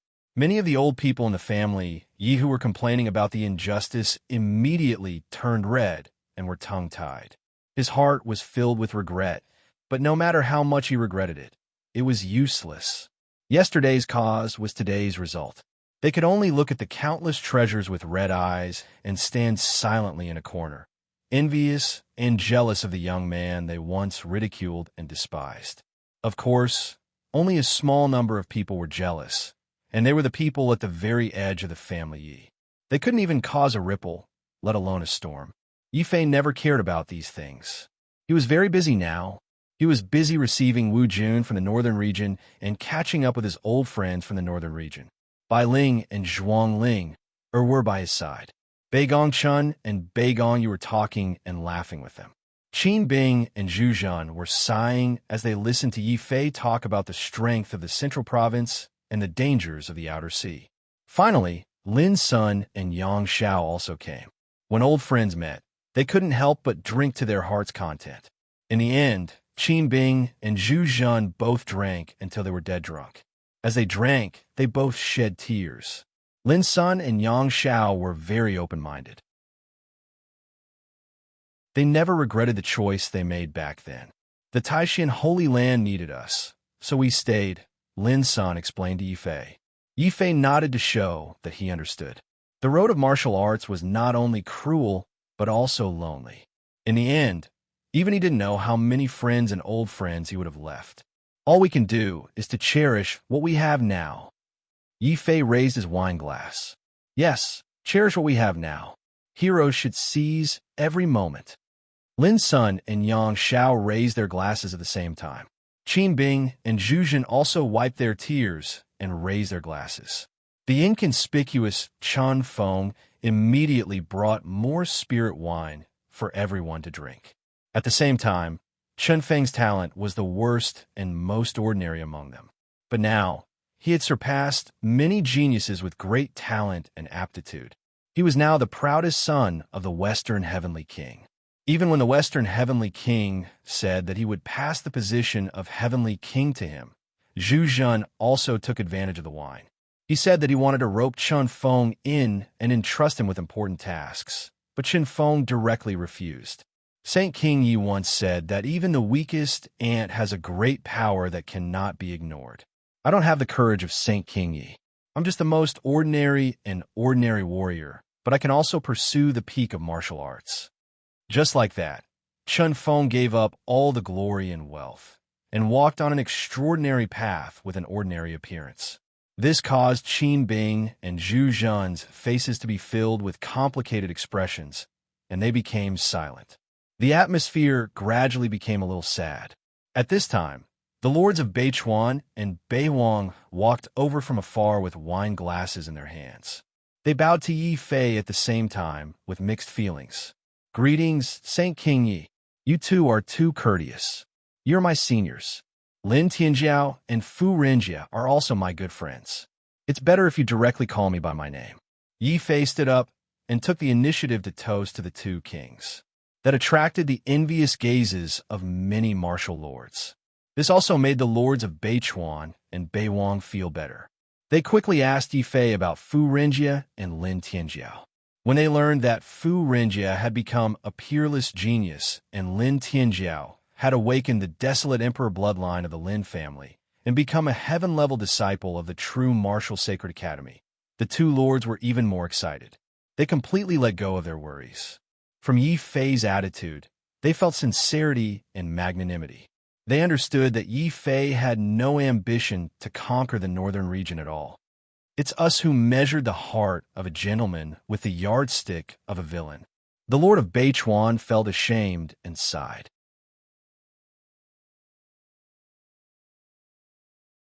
Chapter 1422. Returning to the sage sect, Saint Emperor Yi, nodding his head slightly, Yifei did not reject this form of address this time. The reason he returned to the Yi clan this time was to build up the prosperity of the Yi clan for the rest of his life. At the same time, it was also to relieve him of the worries of pursuing martial arts. Only when the family Yi was strong would he be able to pursue the peak of the martial Dao without any distractions. Therefore, he had taken out the Sage Pagoda and a large number of treasures to increase the strength of Yi Jian and the others at all costs. This way, even if something happened to him in the future, the family Yi would still be able to maintain its prosperity in the central province. Because too many cultivators had come to the northern sea pass, the banquet at the family Yi lasted for a full 10 days. During these 10 days, Yifei took the time to arrange everything in the family Yi. He also left 5 spirit veins as the foundation of the family Yi's strength. Then, he officially set off for the 6-path sacred sects to see Yi Shanshan and the elders of the sage sects. Yifei had never forgotten that the reason he could become so powerful today was because he had obtained the war god's Dao from the 6 paths sacred sects. About half a month later, the outline of Quicksand City appeared before his eyes. This was the former capital of the Northern Divine Kingdom. It was also the place where the last martial emperor of the Northern Divine region, the great Emperor Wang Qing, comprehended the Dao. Even though 10 years had passed and the assessment of the 6 paths sacred sects had not yet begun, the entire Quicksand City was still very prosperous. At this time, a mighty stone puppet stood at the top of the city wall, looking into the distance while nimbly painting. This had faintly become a strange scenery in Quicksand City. Seeing this scenery, Yifei's mouth could not help but twitch. Then, he heard a voice that made him extremely depressed. "Wah! Little Yi, I haven't seen you in so long. Did you miss me? It's rare for me to come all the way here to pick you up. You must be very excited and touched. Don't be shy. If you're excited, just shout. I understand." The stone puppet assumed the posture of an elder, its eyes containing a trace of expectation and encouragement. He seemed to be waiting for Yifei to speak. Yifei did not say a word. His face darkened as he silently took out the dragon turtle. He pointed at the wretched rock in front of him and said, "Dragon turtle, bite it. That's a Dao enlightenment stone that has gained sentience." Roar. The dragon turtle ran out and saw a large stone man talking. His body was even more shiny. The dragon turtle's eyes lit up. Inside the beastmark space, Xiao Qiao was also biting his finger. He seemed to be checking whether the stone puppet was tasty or not. However, the dragon turtle couldn't care less. It immediately pounced over and opened its black mouth to bite. It had wanted to taste the enlightenment stone for a long time. Unfortunately, the enlightenment stone in the true martial divine hall was too cunning. The dragon turtle had tried to trick it several times, but failed. Now that there was a chance, the dragon turtle would not be polite. It opened its mouth and bit off half of the stone puppet's head. "Brat Yi, you're not human.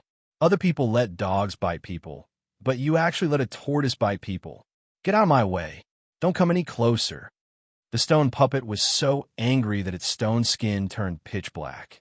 It hurriedly pulled off the big black turtle that was biting its head. The dragon turtle refused to give up. Seeing that it couldn't bite off the stone puppet's head, it opened its mouth again and suddenly bit down on a stone leg. Crunching sounds could be heard. What a shameless, big, black turtle. Do you think I'm a fat piece of meat? You bite me the moment you see me. Let me tell you, I'm fine when I'm not angry. But once I'm angry, even the heavens are afraid. Damn, what are you doing? Before the stone puppet could speak, the dragon turtle had already dragged it to the side. It quickly took out a big black pot and tried to fry it to see if it could soften the stone puppet. The stone puppet fumed with anger and kicked the dragon turtle over on the spot. Then, it angrily brushed a bucket of paint on its head where it had been bitten. It said to Yifei unhappily, "Brat, you win. I'm a kind-hearted person and won't stoop to your level. Follow me. The guardian elder is waiting for you." As it spoke, the stone puppet didn't give the dragon turtle a chance to pounce on it. It suddenly used the brush in its hand to paint the shape of a mountain on the dragon turtle's back. Boom! Suddenly, the entire city walls of Quicksand City shook violently as if a terrifying mountain was pressing down on it. The dragon turtle's limbs went soft and it was pressed to the ground, unable to move. Then, the stone puppet splashed the paint bucket in its hand into the sky. It swung the brush in its hand and quickly drew a black gate. The gate opened with a bang and turned from a few streaks of ink into a real gate. The 6 sacred sects have such a method? Yi Fei's eyes lit up. He had released the dragon turtle to test the stone puppet's strength. In the end, the stone puppet was able to attack with painting. It was simply unbelievable. Hee, this is the method of a saint. When I was young, I was proficient in the 4 arts. I've charmed countless young ladies and young wives. How about it? If you want to learn, I can teach you. The stone puppet's eyes revealed an expectant and encouraging expression. It was as if it was encouraging Yi Fei to be brave enough to shout. Yi Fei still didn't shout. He only wanted to press the stone puppet to the ground and beat it up. Then, he walked towards the dragon turtle and wanted to wipe off the paint on its body. However, he realized that he couldn't do it. He then tried to lift the dragon turtle up from the ground. However, he realized that the dragon turtle only had an additional layer of paint on its back. The dragon turtle's weight had reached hundreds of thousands of pounds. It was no wonder that the dragon turtle couldn't get up despite its strength. At this moment, the stone puppet looked at Yi Fei with an expectant expression. It encouraged Yi Fei to be brave enough to shout, "I can let you go, dragon turtle. Screw you, I'll carry it all the same." Yi Fei carried the dragon turtle on his shoulder with one hand. It was as if he was carrying a huge mountain. He then walked into the gate. Strangely, the gate was also made by the stone puppet with paint. It was no different from a real gate. When Yi Fei walked in, he had already crossed the vast desert and appeared in the 6 sacred sects' palace. He couldn't help but admit that the stone puppet was quite capable. It's a pity that it's too cheap. It's even cheaper than the big blue stone. Yi Fei shook his head gloomily. This kid can actually carry a mountain with one hand. It looks like his battle demon path has reached the large success stage of his physical body. Those who come from our Azura sacred palace are indeed invincible. The stone puppet was secretly surprised. He had been waiting here with the intention of testing Yi Fei. Yi Fei's performance had undoubtedly satisfied the stone puppet. The stone puppet also revealed a gratified smile. Then, he lifted his foot and walked into the gate. Soon after, the gate collapsed and turned back into a pile of paint that fell onto the city walls. There were already martial artists who had secretly noticed this shocking scene. After Yi Fei and the stone puppet left, the martial artist immediately rushed up the city walls to inspect the paint. However, he was shocked to find that it was the most ordinary paint. There was nothing special about it. This method is simply amazing. The martial artist's heart was shaken. He walked down the city walls in a daze. Somewhere in Quicksand City, in a stone workshop, an old man was cutting stones. At this time, he looked away from the city walls. A vertical eye appeared on his forehead like a sapphire. There was a trace of surprise on his face as he said, "This little fellow reached the half-step emperor realm so quickly. His combat strength might even surpass a half-step emperor. He is indeed worthy of being the successor chosen by the 6 sacred sects."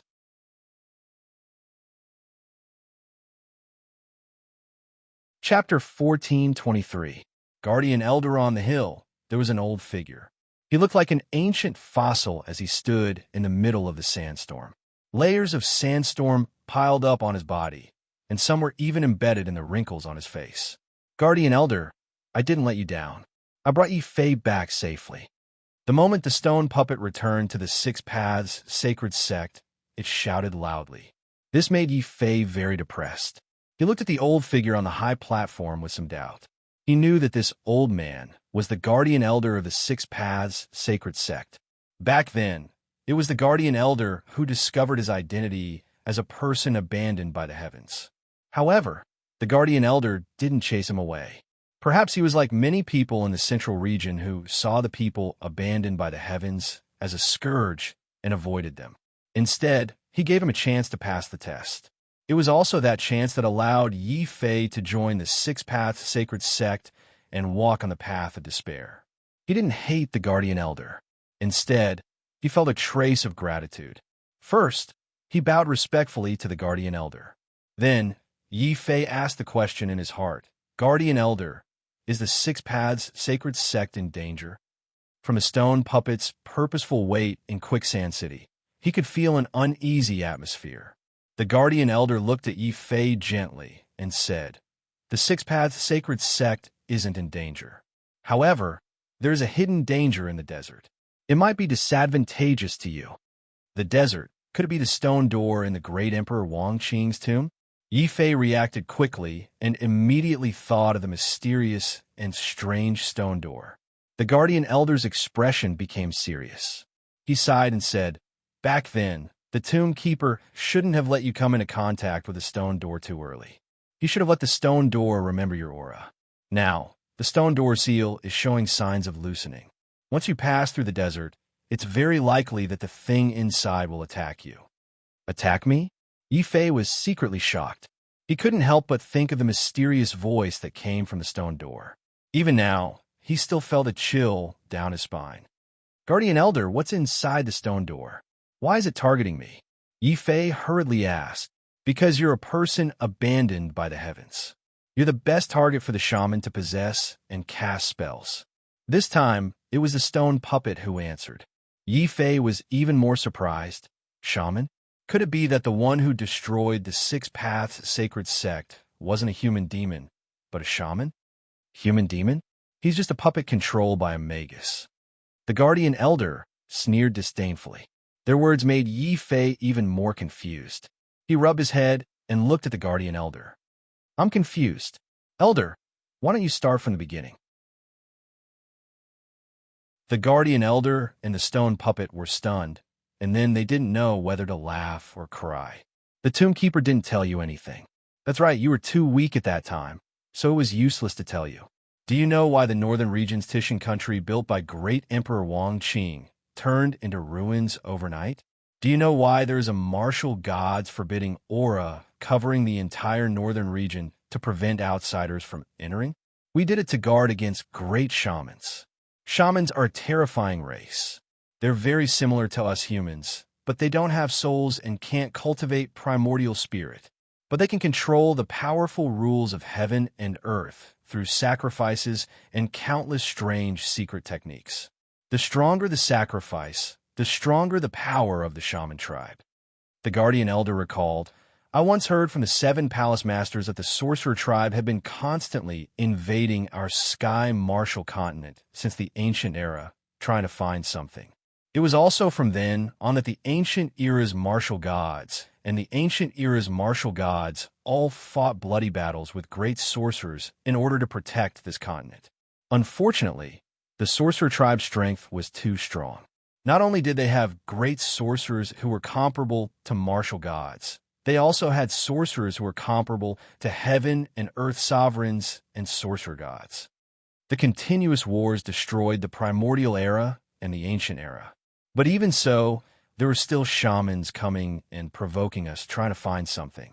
The shaman tribe even supported some experts to establish the Hall of Life and Death.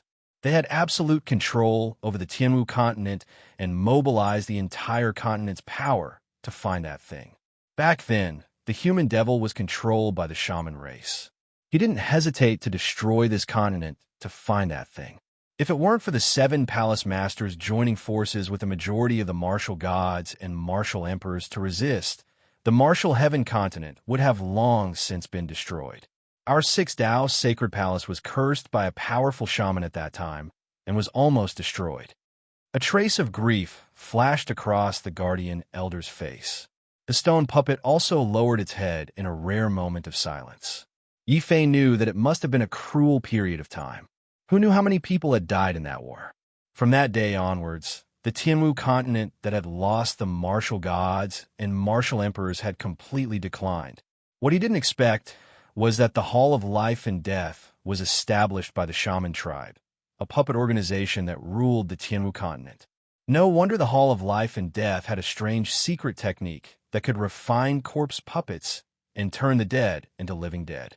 Needless to say, this secret technique wasn't a martial art, but some kind of evil witchcraft. Alright, if the shaman tribe is so powerful, why aren't there any rumors about them? Yi Fei asked in surprise. The guardian elder shook his head. We're not very clear about this. It seems that as long as the martial emperor doesn't appear in the Tianwu continent, the shaman tribe won't appear, allowing us to develop freely.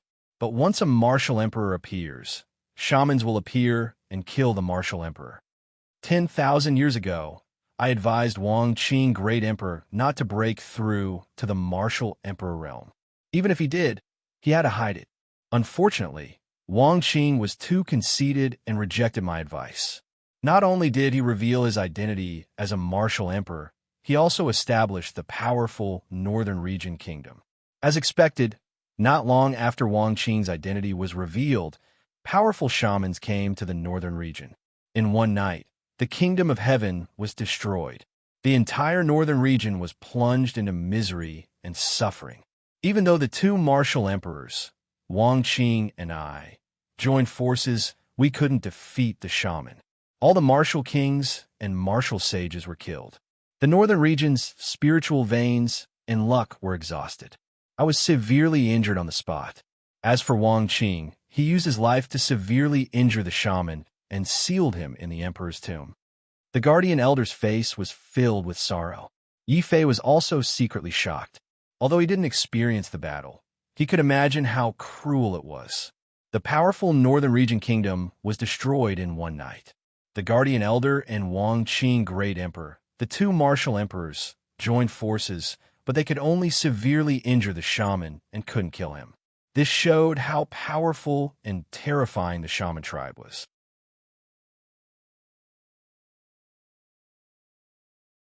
Chapter 1424. Domain Level 4. Hearing Yi Fei's words, the guardian elder and the stone puppet looked at each other and smiled bitterly. The guardian elder sighed and said, "This is also a problem we need to figure out. In the past, when we fought the sorcerer tribe, there were no survivors. The only survivor was the sorcerer sealed in the desert. You must know what the sorcerer tribe is looking for, and you're the key to getting him to speak." Me?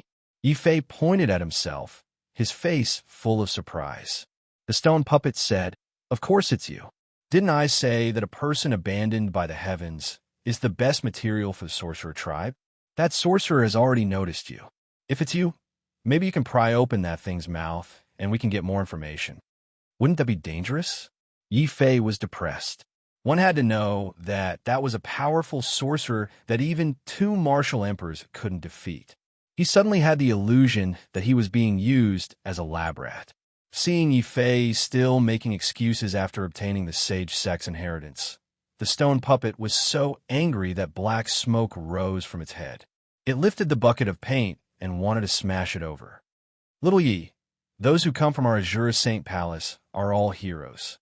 But I don't want to be a hero. Heroes always die the quickest," Yi Fei whispered. The stone puppet was so angry that it almost fainted. "If I knew you were so cowardly, I wouldn't have let you pass the Azure Saint Palace's test. I met the wrong person. The prestige of our Azure Saint Palace's disciples." The stone puppet beat its chest and stomped its feet, its expression full of disgust. "But I didn't get any benefits from passing the test, right?" Yi Fei calmly glanced at the stone puppet. The stone puppet's body stiffened. Only then did it understand that Yi Fei wanted benefits. It became even angrier. One had to know that the Azure Saint Palace's disciples in the past all treated treasures like dirt. There had never been an Azure Saint Palace's disciple as greedy as Yi Fei. This brat shouldn't have joined my Azure Saint Palace. He should have joined the Devil's Saint Palace. He's just a little devil. The stone puppet was speechless. The guardian elder's face was full of smiles. Instead, he appreciated Yi Fei's straightforwardness. "It's not our style to throw away our heads and spill our blood for empty righteousness. If it weren't for the existence of the sorcerer tribe, which posed a huge threat to the martial gods, the martial god from the Archean era and the ancient era wouldn't have risked their lives to resist to the end. All heroes are for their own selfish interests. Little guy, tell me, what benefits do you want? I don't want anything else. I just want Elder to guarantee the safety of my sister and family Yi. If possible, I also want Elder to see if you can help me fuse with this domain. Yi Fei took out the strange domain he had obtained from Black Prison. It was a blurry silver world that had been sealed in a strange crystal ball using a special method. Seeing what he took out, the Guardian Elder and the stone puppet were both shocked. This is a complete domain stripped from a martial emperor's body. Brat, where did you get this? They were both shocked. This kind of thing was truly appalling. When Yi Fei first saw it, he was also shocked. It was because he wasn't sure that he didn't dare to refine it. He planned to come to Glory Sect to ask the Guardian Elder. Yi Fei didn't hide anything and told them about his discovery of Black Prison. The stone puppet and the Guardian Elder were both shocked. It's Black Prison. No wonder. Elder, are you familiar with Black Prison? Yi Fei asked curiously. Of course. Black Prison exists in many martial artist continents. It's a terrifying assassin organization. They claim that as long as they have money, they can even assassinate heavenly venerables. I didn't expect Black Prison to survive after the Ancient Age was destroyed. Yi Fei, you have to be careful. The Guardian Elder's expression suddenly became very serious. Establishing the Assassin Palace, skinning the martial emperor and depriving him of his domain. This is a ceremony that Black Prison used to crown their holy son. This domain should be something they prepared for their holy son. Now that it has fallen into your hands, Black Prison will definitely investigate this matter to the end. Until now, Black Prison still has a saint. Yi Fei was shocked and immediately felt depressed. Lu Xiaoyang, that scammer, was indeed a scammer. The Guardian Elder said solemnly, not now, but certainly in the Ancient Age. Even if the Ancient Era was destroyed, with Black Hell strength, they would definitely have treasures to seal their chosen saint. Now that they have allowed their saint to awaken, it seems like Black Hell has also predicted the arrival of the Great Era. The Great Era. It wasn't the first time Yi Fei heard this term. The quasi-emperors of Sun Luo Hall and True Martial Sacred Academy had all mentioned the Great Era. It was said that it would be the golden age of martial arts.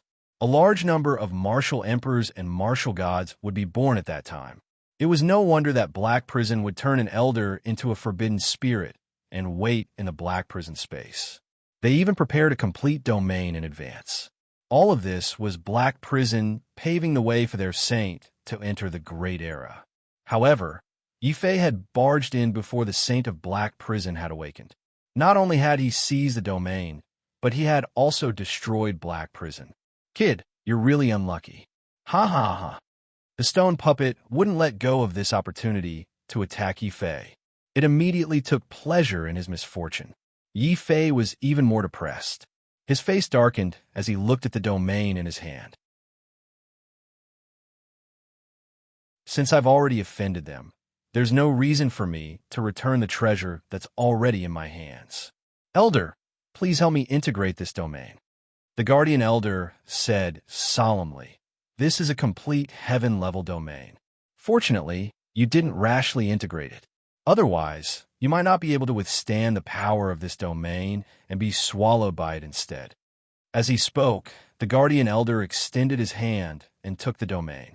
Then, he began to undo the seal on it.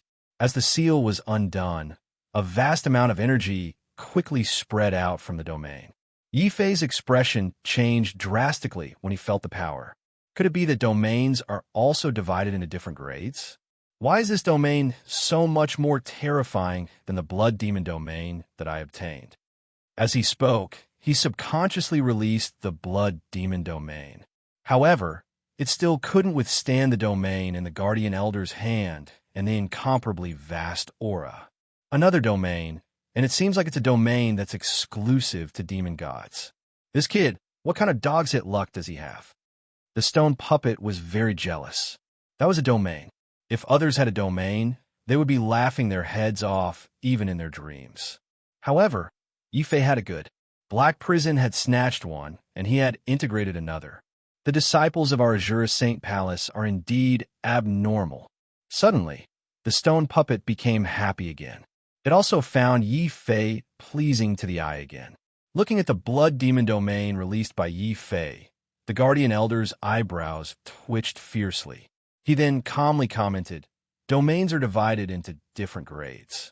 They are mortal grade, king grade, earth grade, and heaven grade. Generally, those below the martial emperor realm can only integrate low-grade domains. Only those who have reached the martial emperor realm can integrate heaven-grade domains. Heaven grade is the standard to become a martial emperor. It seems that Black Prison's ambition isn't small. They actually want their saint to be born with a heaven-grade domain. From there, he can suppress those of the same rank and take the lead in this great era." The guardian elder shook his head. Suddenly, a terrifying aura emerged from his body. It was a black domain, like the world of demons. It was pitch black, deep, powerful, and filled with murderous intent.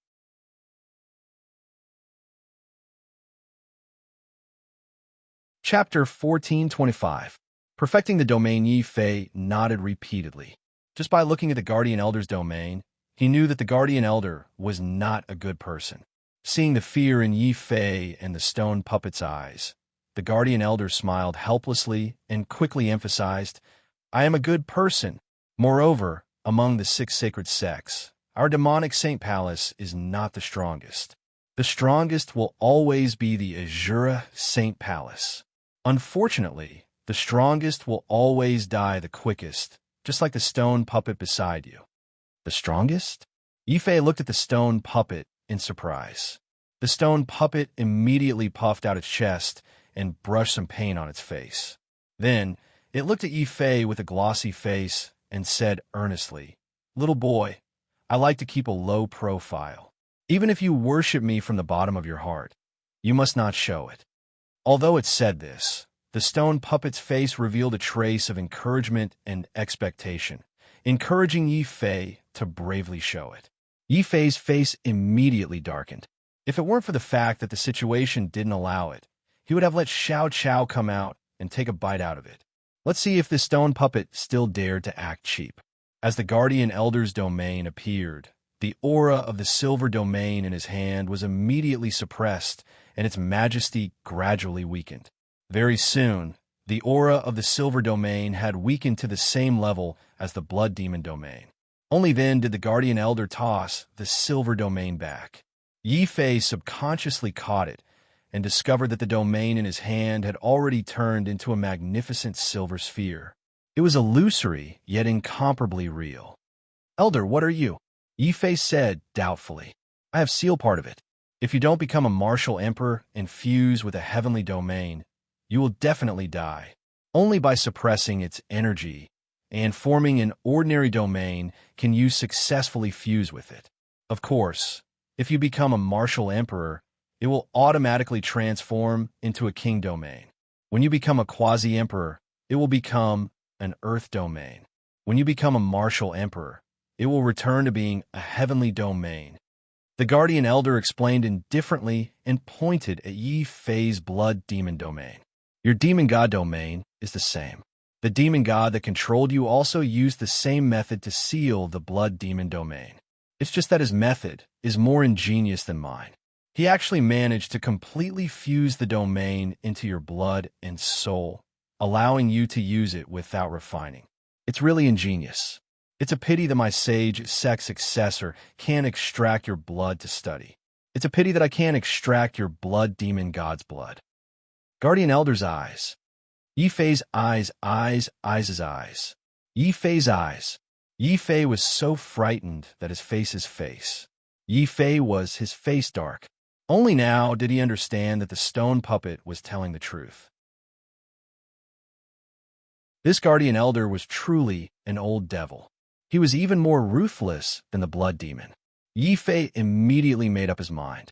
No matter who he provoked in the future, he would never provoke this guardian elder. His attitude became even more respectful as he thanked the guardian elder. "Many thanks, guardian elder. It's a small matter. But if you die, remember to keep your demon god's corpse. Remember, you must leave your corpse behind. This old man has never seen anyone with the devil god's bloodline. The guardian elder reminded him worriedly. Hearing this warning, Yi Fei felt unwell. The stone puppet glared at the guardian elder and said, "Old brat, you want to fight? Remember, Yi Fei is a disciple of my Azure Saint Palace. If you want to cause trouble, go cause trouble for that disciple of your demonic Saint Palace." A disciple of the demonic Saint Palace? Could be Zhao Qianjun, senior apprentice brother Zhao? Yi Fei interrupted in surprise. Indeed, it's Zhao Qianjun. He's not bad. He's already passed the demonic Saint Palace's test and became my disciple. Yi Fei, this is all thanks to you. My demonic Saint Palace has a successor. Although the guardian elder was ruthless, he was still very reasonable. Yi Fei waved his hands. It's a small matter. I'm also a member of the Saint sect. Naturally, I have to do my best for the Saint sect. It's good that you can think like that. But it's a pity that my 6 Saint sects, the vicious beast path, the hell path, and the heaven path have no successors. The guardian elder's face was heavy, but his turbid eyes were fixed on Yi Fei. I'll do my best. I'll find suitable candidates for the 3 palaces as soon as possible. Yi Fei was speechless. It was good enough that he could find one, but he had to find 3 more. This old man didn't force you. The guardian elder said. How could that be? I'm willing. Yi Fei's face was bitter, looking depressed. The guardian elder suddenly smiled and said casually, "Gather all the successors of the 6 Saint sects, and you can open the sect master's palace. It seems that the Saint sect's treasures are stored inside. There are also the 7 martial gods' immemorial heavenly arts." What? Immemorial heavenly arts? Several? Yi Fei's spirit was instantly shaken, and he said in a loud and clear voice, "Elder, I have someone to recommend right now. I have a senior brother named Jing Wushou. His talent and aptitude are top-notch, and he seems to be able to enter heavenly Dao Dao. I also have a good friend called Lin Tianjiao. He has the Desolate Emperor's bloodline and seems to be able to try the Hell Path. All right, there's also Fu Renjia. He's a demon birth heavenly fetus and seems to be able to enter the vicious beast path." The guardian elder and the stone puppet were speechless, but the 3 people Yi Fei mentioned made their eyes light up. Moreover, the guardian elder had a certain impression of Lin Tianjiao and Fu Renjia. He stroked his beard and praised, "Good, good. As long as they are from a northern territory and have no problem with their temperament, you can let them come and take the test. This old man is looking forward to seeing all of you gather the 6 palaces' inheritances and restore the glory of our Saint sect. As your reward, you can now enter the Azure Saint Palace and choose 2 treasures." The guardian elder now understood that Yi Fei was a master who wouldn't act without seeing some incentive. If he wanted Yi Fei to work hard, he had to give him some benefits. In the end, whether it was Zhao Qianjun that Yi Fei introduced or Yi Shanshan that came before, the guardian elder was very satisfied. Thus, he decided to motivate Yi Fei in advance.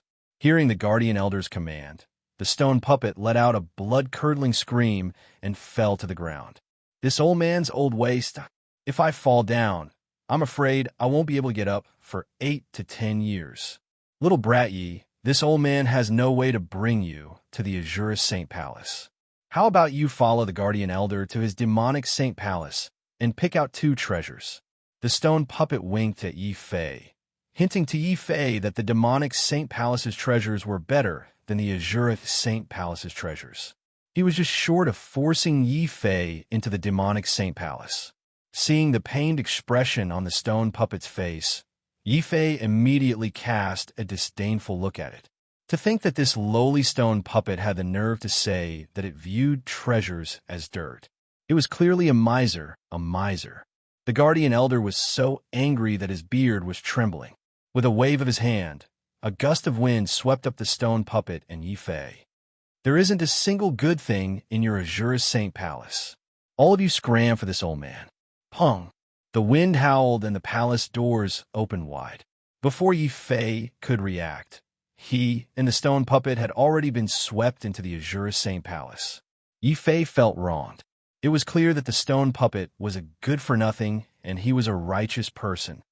I met the wrong people. If I knew this would happen, I would have chosen the demonic Saint Palace. Yi Fei shook his head, depressed.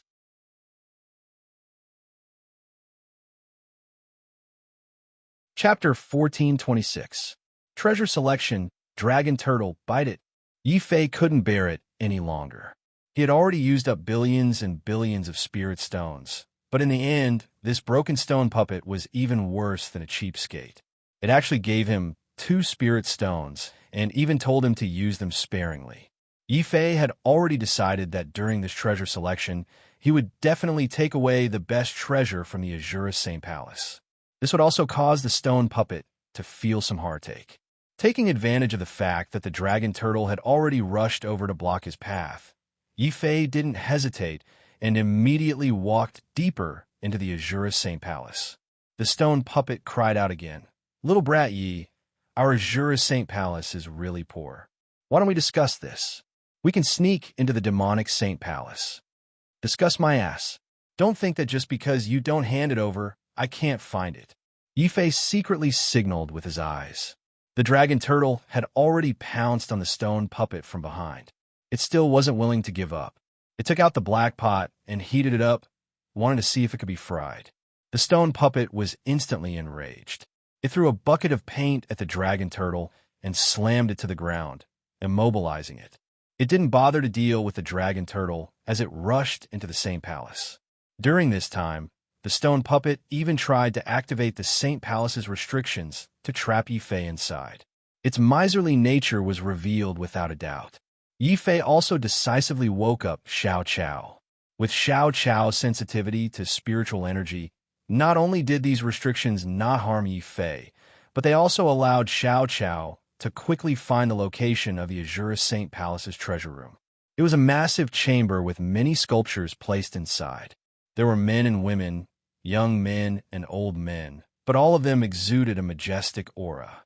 Some wielded sabers, some wielded swords, but most of them were empty-handed. It was as if they could destroy everything with their bare hands. Are these all disciples of the Azure Saint Palace? Yi Fei looked at these lifelike sculptures. He could actually feel a powerful pressure coming from them.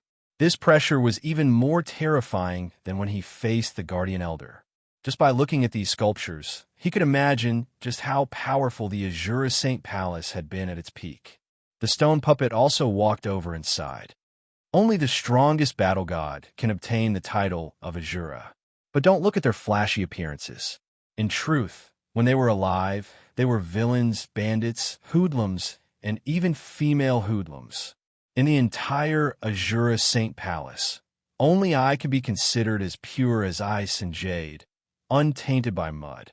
Little Yi, if you take one of them, you'll be unlucky for 10 years. If you take 2 of them, you'll be unlucky for 20 years.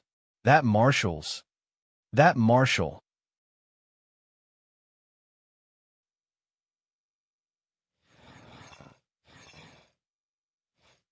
That.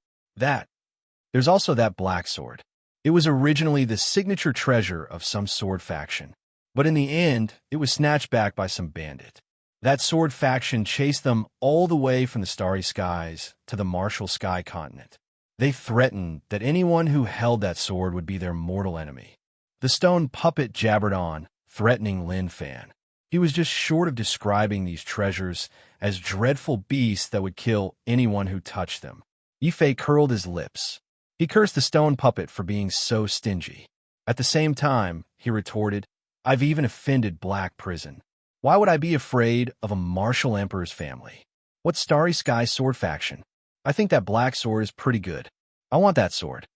This little brat, what a poisonous gaze of all things, he actually chose my Azure Saint Palace's #1 divine sword. The stone puppet's eyelids twitched.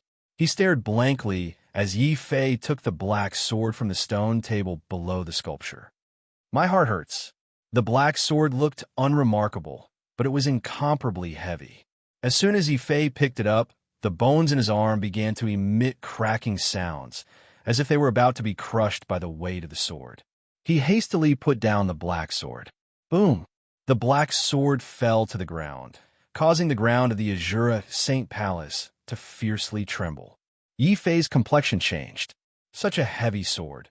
He couldn't imagine how that senior from the Azure Saint Palace had been able to lift it up and carry it all the way from the Starry Sky Sword faction back to the Six Paths Sacred Sex. This black sword is definitely a treasure that surpasses Imperial armaments. Yi Fei judged.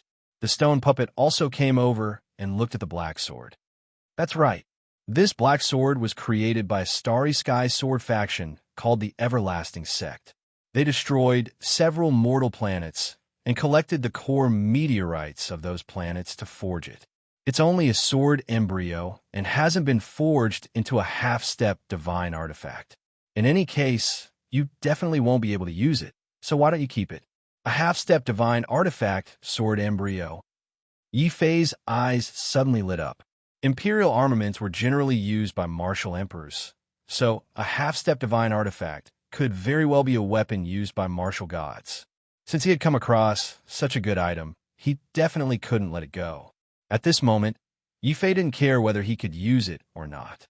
He used all his strength and lifted the heavy black sword onto his shoulder. Boom! When he lifted the black sword again, the heavy weight caused Yi Fei's bones to creak, even though his physical body had reached the large success stage. However, when he thought about how the black sword was made from stars, it was normal for it to be so heavy. At least I can carry it. This proves that this black sword isn't unusable. Yi Fei liked this black sword very much. Even if he couldn't use it now, once his battle demon way broke through to the 9th or 10th level, his strength would increase. At that time, he would naturally be able to wield this black sword with ease. At that time, even a martial emperor might not be able to withstand a blow from his sword, let alone a martial emperor. After checking that the black sword wasn't sealed or had produced a sword spirit, Yi Fei didn't stand on ceremony and put it into his space belt. The space belt was very special. The space inside was weightless. Therefore, no matter how heavy the black sword was, it could still fit inside. Of course, even weightless space had its limits. After putting the black sword into his space belt, Yi Fei could clearly feel that his space belt was about to reach its limit.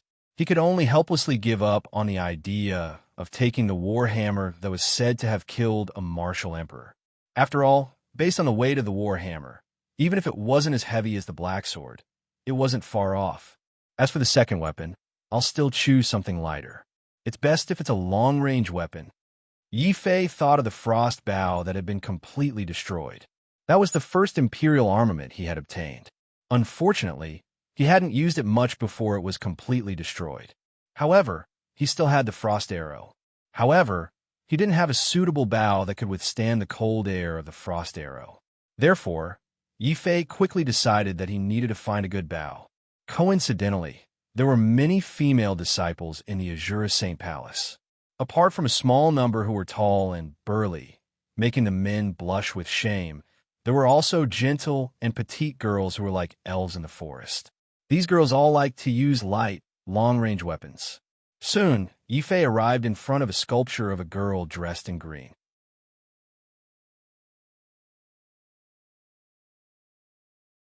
Chapter 14:27. Brother and sister meet. Yi Fei used his divine will to check the bow again, but he didn't find anything special. He decided to give up. After all, the Azure Saint Palace had more than one bow. When the stone puppet saw Yi Fei pick up the bow, it was secretly nervous. It was only when Yi Fei put the bow down that it let out a long sigh of relief. However, just when Yi Fei and the stone puppet were no longer paying attention to the green bow, Xiao Qiao suddenly widened her eyes in the beastmark space. She stared at the green bow and silently cried. Xiao Qiao, what's wrong? Yi Fei still had a part of his divine will left in the beastmark. When he saw Xiao Qiao crying, he was a little puzzled and hurriedly asked. Xiao Qiao also woke up. She wiped the tears from her face in surprise, but there was no sadness on her face. She looked at Yi Fei with the same puzzled expression. Xiao Qiao isn't crying, but yawning because she's tired? Yi Fei was puzzled. Xiao Qiao blinked and looked at Yi Fei in confusion. Then, Xiao Qiao couldn't help but look at the bow again. She was a little stunned, but Xiao Qiao didn't know why she was stunned. Yi Fei's heart skipped a beat. Xiao Qiao, could it be that you recognize this bow?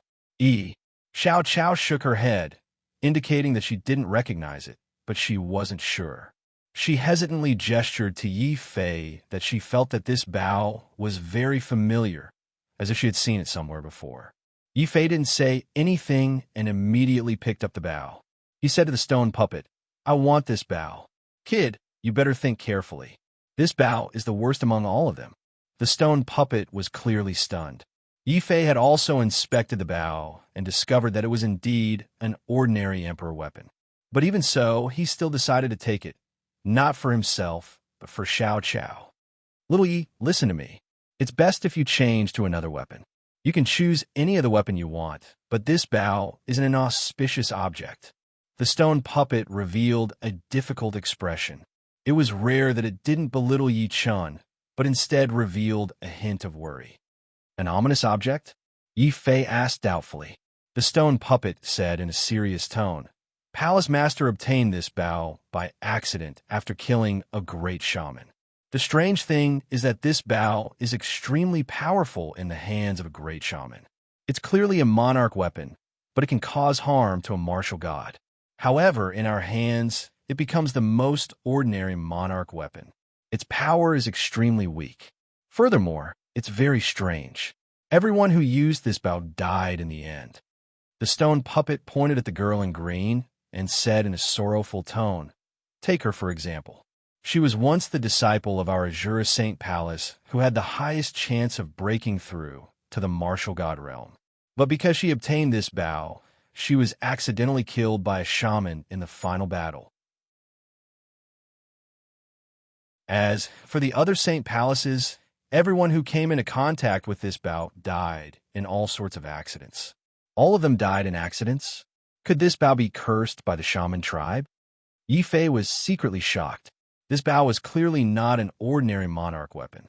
The stone puppet said, "We also suspected this and specially invited the only martial god to examine it. But he didn't find any curse. In the end, we can only speculate that this bow is an inauspicious object. If it wasn't for the fact that it was the last thing our martial uncle left behind, we would have destroyed it long ago. Little Yi, you'd better choose another one." When Xiao Chao heard this, he hurriedly told Yi Fei that Xiao Chao didn't want this bow anymore. Yi Fei understood that Xiao Chao was worried about him. But when he saw Xiao Chao crying, his heart ached. He had to figure out the relationship between this bow and Xiao Chao. As for accidents, he didn't care about them at all. To others, this bow is an inauspicious object. But don't forget, the most inauspicious ones are people abandoned by the heavens. No matter how strange this bow is, it can't hurt me. Yi Fei directly threw the bow into the beast-marked space and let Xiao Chao slowly study it. Perhaps he could find out the origin of this bow. "Little Yi, you're really good at courting death." The stone puppet was heartbroken, but he couldn't find the words to refute. But in the eyes of many ancient sects, people abandoned by the heavens are indeed the greatest inauspicious. Moreover, you'll be dealing with that thing in the Emperor's tomb soon. Perhaps you can take the opportunity to find out the origin of this green bow. Seeing that Yi Fei had made up his mind, the stone puppet didn't try to dissuade him.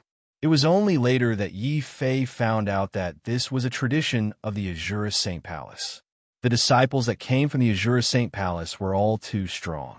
They were like wild horses that had broken free of their reins, difficult to control. Therefore, the martial god of the Azure Saint Palace came up with a strange idea. That was to let them do as they pleased.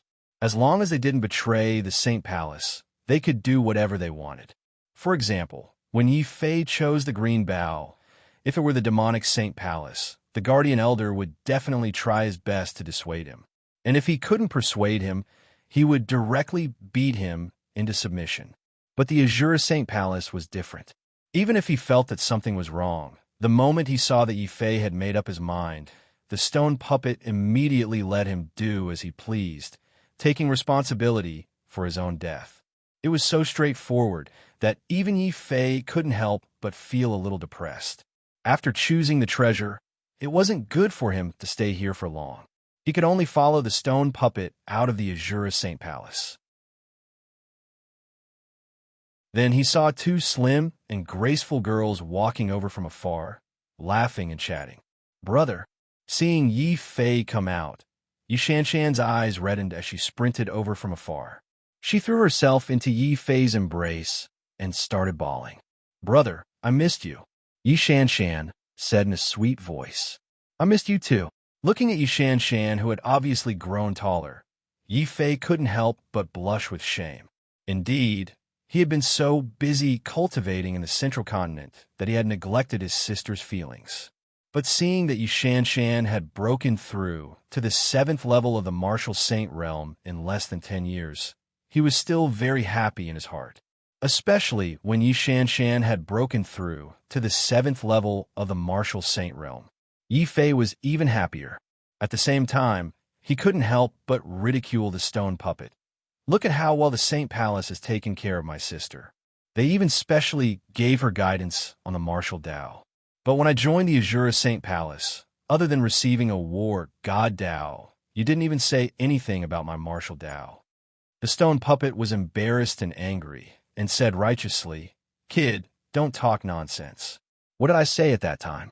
I told you to stay here and cultivate for 10 years. In the end, you were the one in a hurry to leave.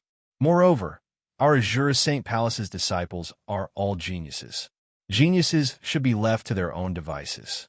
How can they be called geniuses if they are given guidance by others?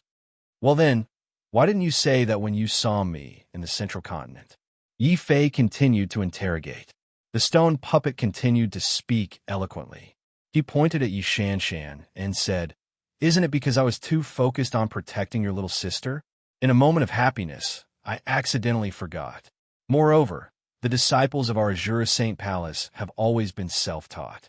I was just thinking highly of you. Self-taught? Yi Fei, your Azura Saint Palace is really suffering. Zhao Xinian was dumbfounded.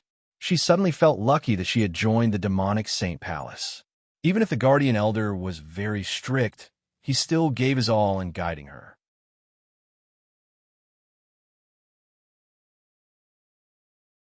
Chapter 1428. Fusion Domain too lazy to pay attention to the stone puppet's quibbles, Yi Fei and his sister Yi Shanshan, as well as the newly joined Zhao Xinian, found a quiet place and began to ask about their situation. Among them, the happiest was Yi Shanshan. Although it was very difficult to cultivate in the Six Paths Sacred Palace, but the female puppet of the Saint Palace took great care of her, asked about her well-being, and gave her pointers on cultivation.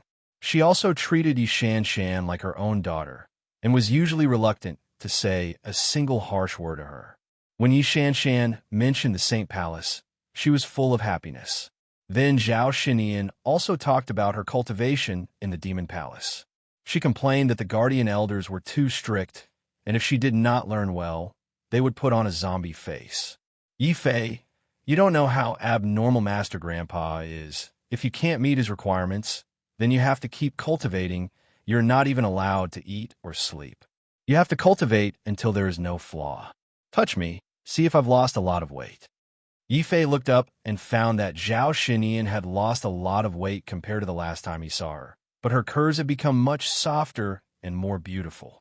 Unfortunately, although this master looked beautiful on the outside, she was a female bandit inside, and was the daughter of Zhao Qianjun. If he dared to touch her, Zhao Qianjun would immediately jump out and chop him up. Cough, cough. I am an upright person. Yi Fei had to emphasize this fact again. I think you have the heart of a thief, but don't have the guts. Zhao Xinian gave him a soul-stirring look at this time. That look made Yi Fei's heart thump fiercely, and he subconsciously had the urge to reach out his hand. But his reaction was very quick. As soon as he had this thought, he was jolted back to his senses. He looked at Zhao Xinian in surprise. What kind of martial arts are you using? It can actually shake my mind. This is the Heavenly Saint demonic technique, the secret technique of the Demon Palace. It's just that Sister Xinian has not used it since she mastered it. So she wanted to test its power with you, and see if you were honest or not. Yi Shanshan chuckled and explained. Only then did Yi Fei realize that the two girls had come to him with ill intentions. They had completely treated him as a material for cultivation. He thought to himself that it was a close call. If he had not suddenly remembered that Yi Shanshan was still beside him, he would have almost touched them. What nonsense! I have always been an honest person. This little trick is useless to me. Yi Fei pretended to be honest. He suddenly thought of something. He cast a puzzled glance at Zhao Xinian. Strange, you're already here. Where's senior brother Zhao? Why isn't he here yet? Father can't come. The guardian elder, he is Xinian, Zhao Xinian said. She originally wanted to follow, but the guardian elder thought that her strength was too low and would only be a hindrance, so she was forced to stay. She could be considered as a companion for Yi Shanshan. After all, before Zhao Xinian came, Yi Shanshan was alone, living in the glory sect. It was inevitable that he would feel bored at times. Yi Fei's heart skipped a beat. Mission, that's right, this time the guardian elder is planning to deal with the magi locked in the emperor's tomb. Zhao Qianjun must have gone out to make preparations. It seems that I can't relax. I have to improve my strength as soon as possible. The guardian elder had clearly told him that this time he not only had a part to play in dealing with the magi, but also seemed to be the main force, so he had to take a greater risk. And the best way to face the risk was to improve his strength as much as possible. So after accompanying Yi Shanshan and Zhao Xinian for a few days in the glory sect, Yi Fei immediately ran back to the Azura Palace and began his closed-door training. This action naturally attracted the dissatisfaction of Zhao Xinian, who secretly muttered, Shanshan, your brother is a cultivation maniac, so unromantic he may not be able to get a wife in the future. Isn't there, Sister Xinian? We get along so well, why don't you be my sister-in-law? Yi Shanshan took the opportunity to set a trap, not forgetting to find a good sister-in-law for Yi Fei. Even though Zhao Xinian was a tomboy, her face was flushed red, and she pounced on Yi Shanshan, baring her fangs and brandishing her claws. Okay, you're making fun of me. It just so happens that I'm lacking a wife. I've decided on you. The two people soon began to quarrel in the glory sect. Obviously, the guardian elder had deliberately concealed the crisis that the glory sect was about to face. Of course, it was useless to tell them. After all, the opponents this time were magi that even martial emperors would find difficult to defeat. Not only the guardian elder, but Yi Fei also knew that this was going to be a fierce battle. Now I have 3 mortal domains, the Tai Chi domain, the Blood Demon domain, and the Ice domain that I obtained from the Black Prison. The first thing Yi Fei did after going into seclusion was to sort out his martial arts. Among them, the Tai Chi domain had not been fully formed, so Yi Fei could only temporarily keep it. He would try to perfect the Tai Chi domain in the future after mastering more profound meanings. Now the most powerful things he had were actually the Blood Demon domain and the Ice domain. These were not cultivated by him, but obtained by accident. They had become his strongest trump card.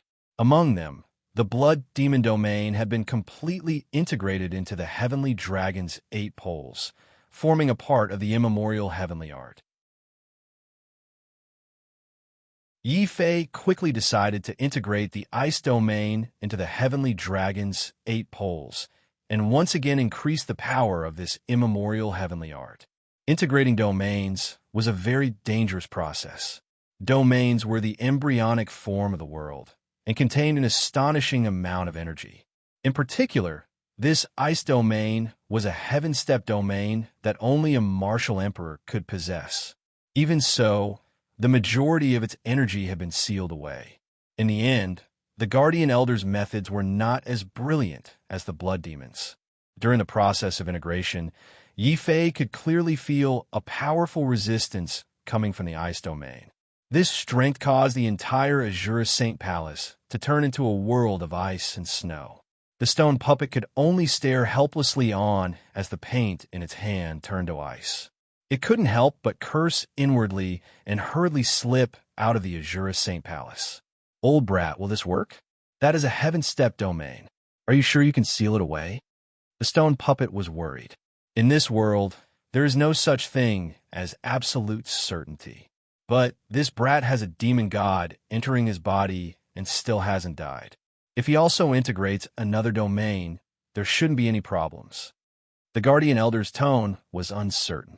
Although he didn't want to admit it, he was still inferior to the Blood Demon. After all, While the blood demon could suppress the domain, he could also help Yi Fei smoothly integrate with it. As for the guardian elder, he could only suppress the domain and couldn't help Yi Fei integrate with it. Luckily, Yi Fei didn't know this. If he did, the guardian elder wouldn't have complete confidence and would simply throw the ice domain to him to absorb. If that happened, Yi Fei would be so depressed that he would vomit blood. In the Six Paths Saint sects, it was impossible to find a single normal person.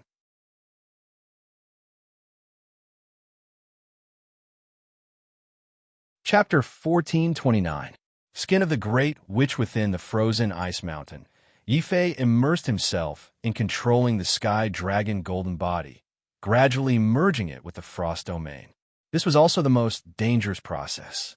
An ownerless domain was like a bomb that could explode at any moment.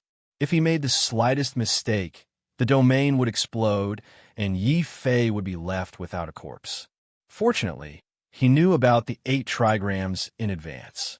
He also understood what kind of power the 8 trigrams represented. The 8 powers of the 8 trigrams are wind and thunder, mountain and lake, water and fire, and heaven and earth. The frost domain is of the water attribute.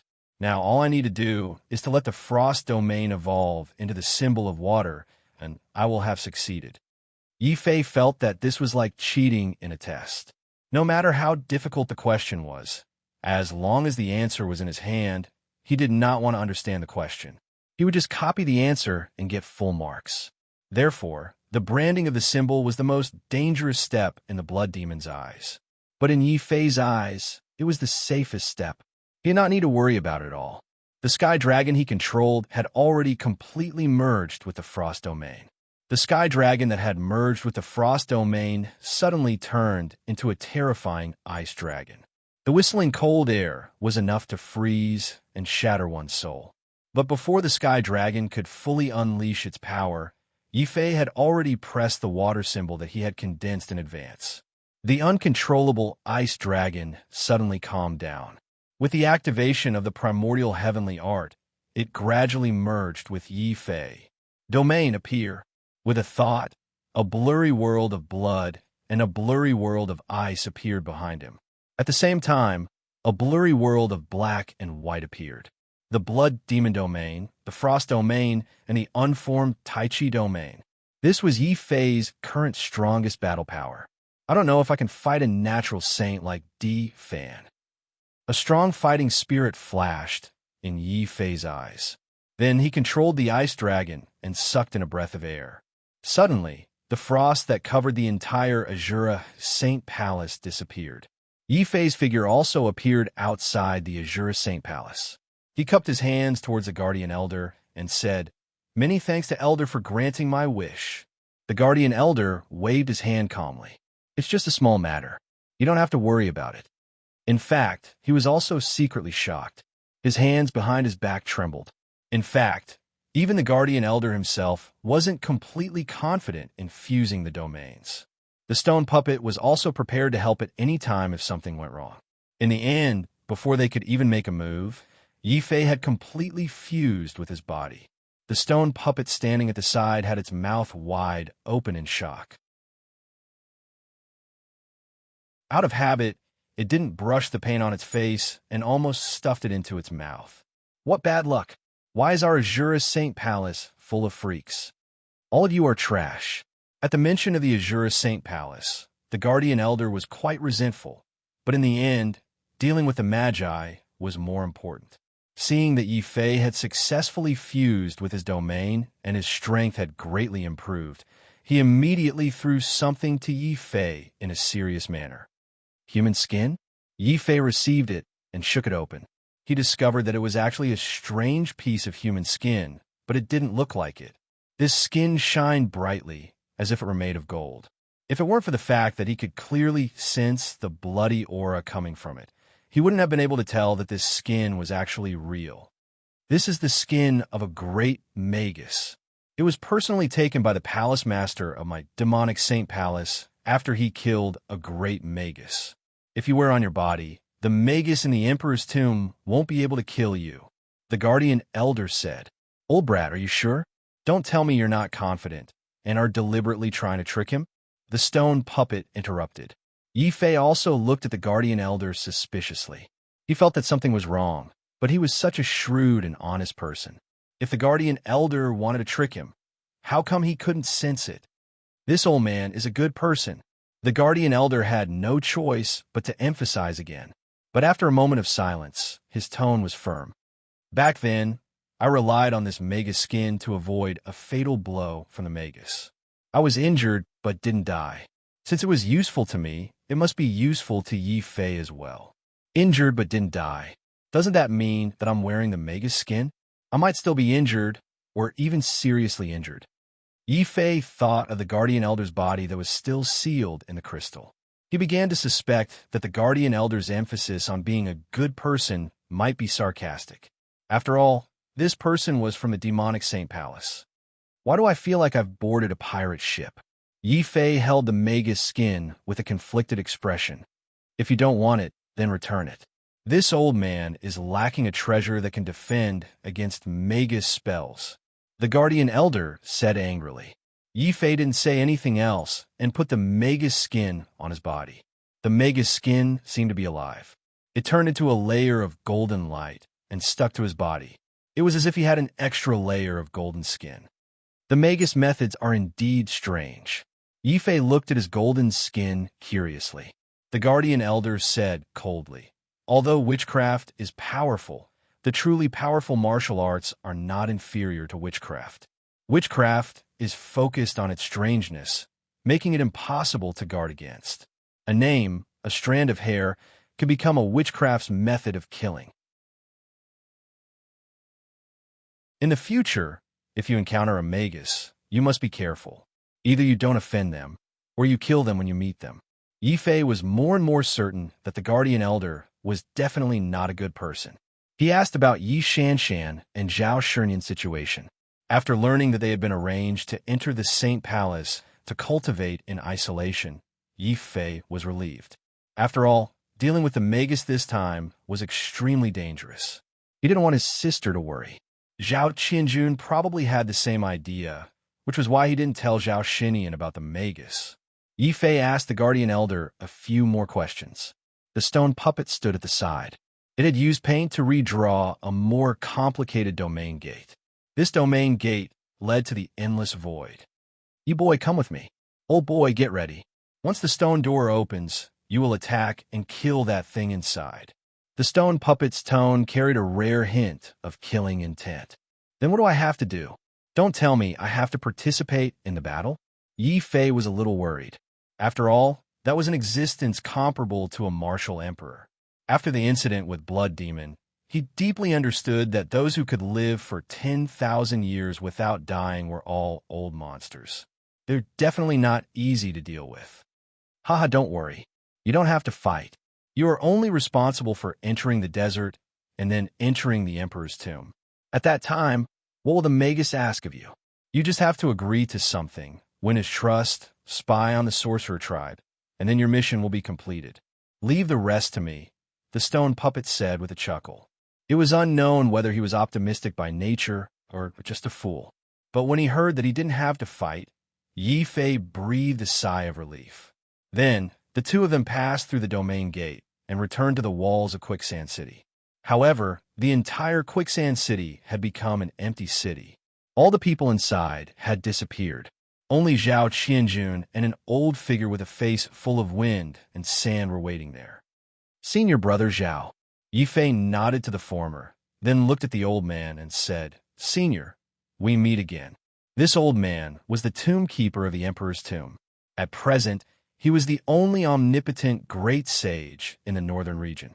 When he saw that Yi Fei had grown from a little kid to a demi-emperor expert in less than 10 years, the tomb keeper was very emotional. I didn't misjudge you back then. You are very good. The future of the northern region depends on you.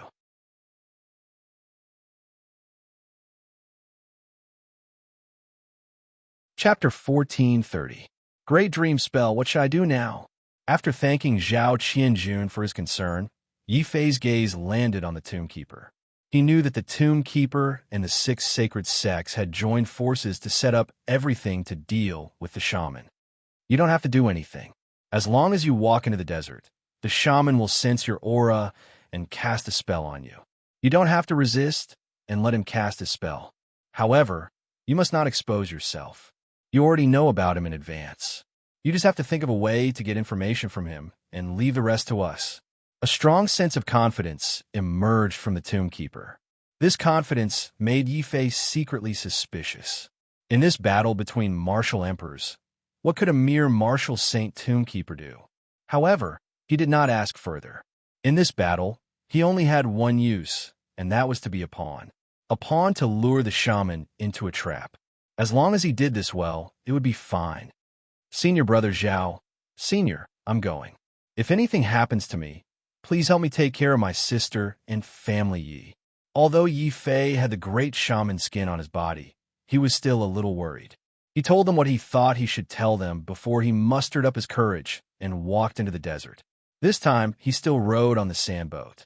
The huge desert warship carried him slowly and steadily towards the emperor's tomb. Along the way, he did not see anyone, whether it was the bandits or the treasure hunters who had entered the desert to dig for stones. Even the most common sandworms seemed to have disappeared without a trace. The desert was dead silent. This silence brought with it an extremely oppressive atmosphere. Yifei secretly became a little nervous. At this moment, a cold voice sounded in his ears. You're finally here. Who are you? Yifei was shocked. He remembered that not long after he entered the desert, a cold voice suddenly sounded in his ears. What was even stranger was that when he spoke, he subconsciously looked at the surrounding environment and was surprised to find that this was no longer a desert, but a strange space that was dark and deep. If he hadn't known about the sorcerer's strange methods, this scene alone would have been enough to scare him half to death. Then, Yifei immediately looked into the beast-marked space, but he saw nothing on his shoulder. There was no Xiao Qiao or dragon turtle. He was slightly stunned. His line of sight suddenly passed through his own body, and his consciousness also floated out of that pitch-black space. In front of his eyes, a vast dry and hot desert appeared once again. In the desert, a huge sand boat was moving forward aimlessly. In front of the sand boat stood a young man in a black robe of purple and gold. That's my body. My body was left on the sand boat, and my consciousness was pulled into that strange space by that magus without anyone noticing. Yifei's scalp went numb. He didn't know what kind of effects this separation of his consciousness and body would have, but his subconscious was telling him that he had to return as soon as possible. His consciousness began to float downwards, wanting to return to the sand boat. But in front of his eyes, the desert suddenly disappeared, and so did the sand boat. Faintly, before he landed on the sand boat, he heard his body snoring in deep sleep. I actually fell asleep while standing on the sand boat. Yifei found it unbelievable. This time, he didn't panic. Instead, he looked at the pitch-black space and asked cautiously, "Who are you? What sorcery is this?" Sorcery? What a fool. If not for the fact that you were abandoned by the heavens, I would have refined you into the ugliest corpse puppet for insulting the sorcery. The pitch-black space gradually brightened. Only then did Yifei see that in this endless darkness, there was a figure sitting cross-legged. Half of his body had already rotted away, emitting a rotting aura. The other half of his body was emitting a weak silver light. This light became brighter and brighter. Upon closer inspection, one would discover that the silver was not light, but the original color of this figure. A silver-skinned person? Yifei pretended not to know. His face also revealed a trace of confusion. Your voice is very familiar. Let me see the light of day again. I bestow eternal glory upon thee. The silver figure's tone became ancient and dignified, as if he was chanting in a sacrificial ritual. Yifei's expression immediately flashed with a trace of shock. He looked at the half-crippled silver figure. It's you. You are the figure behind the stone door of the Thearch's tomb. How did you come out? Also, what is a sorcery? Feeling Yifei's shock from the bottom of his heart, the silver figure smiled in satisfaction. His tone was proud and fanatical. Sorcery is the strongest power in the world. It surpasses gods and demons, surpasses sorcery, and naturally surpasses the martial arts of you humans. For example, what I am using now is the Dream of Sorcery. Once I cast it, as long as I remember your aura, I can pull you into my dream at any time. I can even kill you in your dream. In order to deepen Yi Fei's impression of the power of sorcery, the silver figure opened his hand again. A seed appeared in his hand. Sorcery is supreme. Sorcery can change everything. For example, this seed. My sorcery can make it grow rapidly without any nourishment. The seed in the silver figure's hand trembled slightly. Without any nourishment from spiritual energy, the seed quickly took root, sprouted, bloomed, and bore fruit. This was not the end. The silver figure's hand swiped, and a strange symbol quickly appeared on the blooming flower. In Yi Fei's eyes, the most ordinary flower actually grew a bloody mouth. It turned from an ordinary flower into a ferocious, man-eating flower. This is the power of sorcery. We sorcerers are the strongest creators in the world. Sorcerers are omnipotent, immortal, and have the same lifespan as the heavens and the earth, and shine with the sun and the moon. This is sorcery, and also the highest level of sorcerers. The silver figure withdrew his hand, and the man-eating flower turned back into an ordinary flower.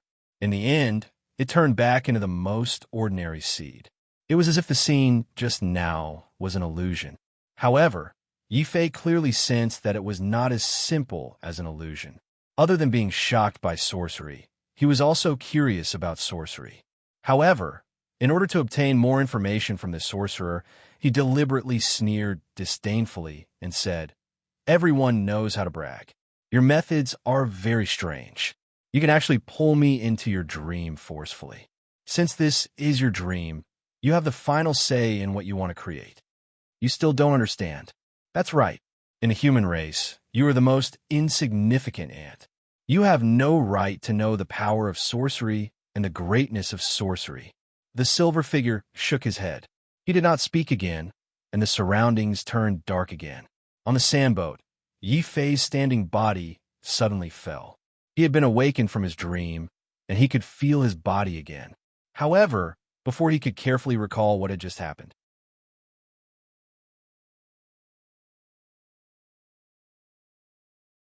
Chapter 14:31. Come and kill me. Yi Fei's consciousness was once again pulled into the dreamland. However, he was no longer as afraid as before. It's just a dream. What do you do to me? Asterisk poo. Asterisk a silver light flew over and pierced his arm. A sharp pain came from his arm, and he woke up from his deep slumber. After waking up, Yi Fei was shocked to find that there was a bloody hole in his arm. The Grand Shaman's hide that the Guardian Elder had given him had no effect at all. That old bastard still said that he was a good person. Yi Fei's face darkened.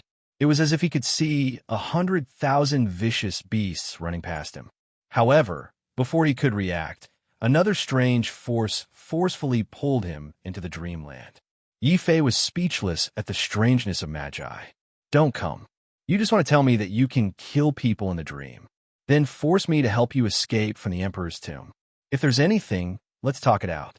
I can be persuaded by reason, but not cowed by force. Asterisk poo. Asterisk the silver figure still didn't speak. He once again shot out a silver light, piercing a finger hole in Yi Fei's body. It was bloody and extremely terrifying. The pain caused Yi Fei's face to twist, but he was cursing in his heart. That old bastard Guardian Elder. You still say that our Azura Saint Palace is worthless. I think the demonic Saint Palace is the most worthless. You said that the Grand Shaman's hide could block Magi, but it can't even block a strand of hair. Yi Fei was really angry. He even had the thought of going back and fighting the Guardian Elder. He had killed his way back from the Central Province and had never suffered such a loss. The silver figure didn't speak. Seeing that Yi Fei wasn't willing to speak, 3 more silver lights pierced his body. Yi Fei still didn't speak. He could only stare coldly at the silver figure. He knew that the silver figure wanted to use this torture to force him to speak and make him submit. Unfortunately, the silver figure had underestimated him. He He was tough in every aspect, especially his bones. You want me to beg for mercy? No way. If you have the guts, then kill me. If you don't have the guts, then talk to me nicely. I'm not the one begging you, but you begging me. Asterisk poo. Puff. Puff. These words undoubtedly enraged the silver figure. His originally careless fingers suddenly became fast and ruthless. More than 10 rays of silver light pierced Yi Fei's most painful spots. Yi Fei could only grit his teeth and stare coldly at the silver figure. Knowing that he was no match for a magus who had come prepared in his dream, Yi Fei could not be bothered to dodge. He allowed the silver rays to pierce his body. Anyway, I've been struck by the heavenly tribulation countless times.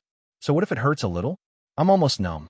Yi Fei continued to stand upright like a broken but sturdy sword. He stared coldly at the silver figure. How dare you? The silver figure couldn't stand Yi Fei's equal gaze. His goal was simple. He wanted to make Yi Fei feel fear, submit, beg for mercy, and then swear to be his witch slave. However, Yi Fei's insane willpower and his shocking tolerance for pain made the silver figure secretly shocked. He didn't expect Yi Fei to be so tenacious and unafraid of death. Finally, the silver figure thought of an even more vicious method. He didn't just stab Yi Fei's body anymore. Instead, he brazenly pierced 2 fingers towards Yi Fei's eyes. He had to make Yi Fei feel fear. As long as Yi Fei felt the slightest bit of fear, he would be able to better control Yi Fei through his magus spell. Seeing the 2 rays of silver light piercing towards him, Yi Fei was indeed shocked, but it was far from fear. I'm not scared. That old guardian elder said that this magus hasn't completely broken the seal. Other than me, he won't be able to find a second target to cast his spell on. If he kills me, he will lose all hope of escaping. Since that's the case, then I'll give my all. In any case, he didn't have any means to resist magus spells. Since that was the case, he might as well take advantage of the fact that he still had a trump card in hand and have a showdown with this magus. If you dare to attack me again, I'll swear a heavenly blood oath that I'd rather die than save you. I'll agree to any of your requests. Yi Fei's expression was cold. He suddenly took a step forward and took the initiative to lean forward, allowing the silver figure to torture him. Come and kill me. Do it if you have the guts. Could it be that you're a lunatic? The silver figure was a little frightened. He didn't speak and only continued to torture Yi Fei. He wanted to intimidate Yi Fei and destroy Yi Fei's spirit, so that he could use Yi Fei to cast stronger magus spells. Yi Fei was actually scared to death. However, he knew very well that he was very likely the magus' only hope of escaping. Otherwise, this magus would have killed him in his dreams long ago. How could he torture him without saying a word? Having thought this through, Yi Fei of course wasn't afraid anymore. He even mustered up his courage and tested the magus attitude. In turn, he threatened the magus.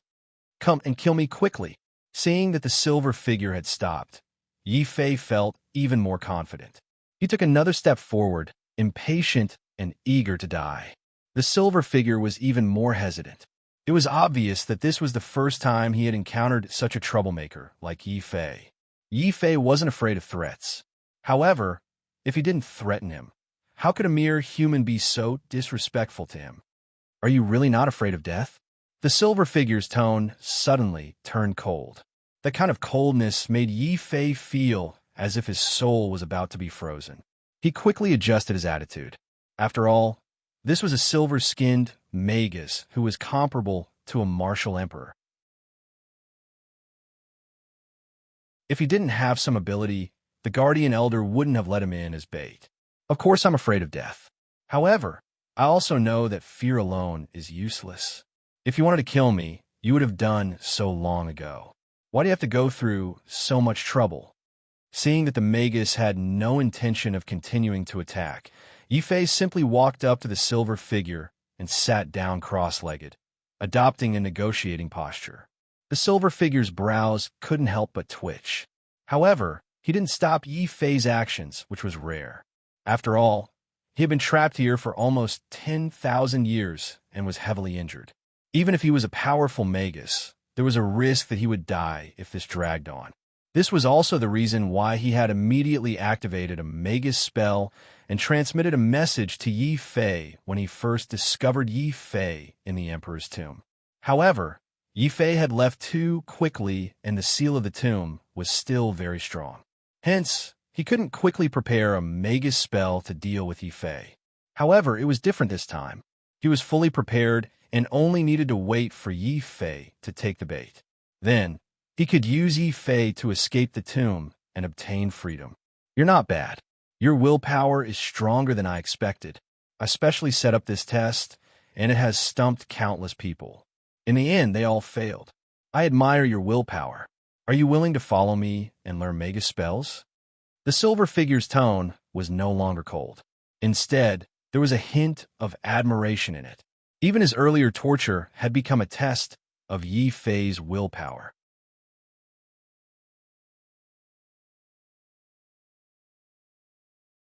Chapter 1432. Ancestral Witch Oath. Although Yi Fei despised the Magi for distorting the truth, his purpose in coming here this time was to gather information about the Magi. In order to gather information, he had to first gain the trust of the silver figure to prevent him from lying and deceiving him. Yi Fei could only try his best to act like an honest person. He nodded in realization and said, "Senior, you were testing me just now, but your methods were too cruel. I almost couldn't endure it. Senior, since it's a test, and I'm injured, the medical fees." "Shut up." The silver figure's mouth twitched. It was one thing for this human to act recklessly, but he even dared to ask for compensation. He even had the urge to kill Yi Fei with a spell. But when he thought about how he still needed Yi Fei to help him escape from the Emperor's tomb, the silver figure suppressed his anger and said in a low voice, "You passed the test, which means that you're fated with the witch tribe. I have already decided to take you as my disciple. Is this not compensation?" "It's not," Yi Fei said confidently and pointed at the wounds all over his body. "Even if it's a test, my injuries are too terrible. You want to teach me witchcraft because you still want me to save you. But you have to take responsibility for my injuries. Otherwise, we will break up." He did as he said. Yi Fei patted his butt and stood up. He turned around and prepared to leave. This negotiation was a business deal. This sorcerer had tortured him so badly just now. Even if he couldn't defeat him, he had to viciously disgust this sorcerer and vent his anger. "It's not my style to be at a disadvantage," Yi Fei thought to himself with a cold smile. The silver figure's eyes darkened, and he shouted angrily, "Stop right there. Do you think you can come and go as you please in front of me? What? If you want to kill me, then kill me. If I frown or cry out in pain, it's my loss." Yi Fei turned around coldly. Even though the guardian elder had asked him to follow the silver figure's instructions to obtain information, Yi Fei did not intend to give in to this witch. From the way the Magi had tortured him, he could tell that the Magi were a cruel race.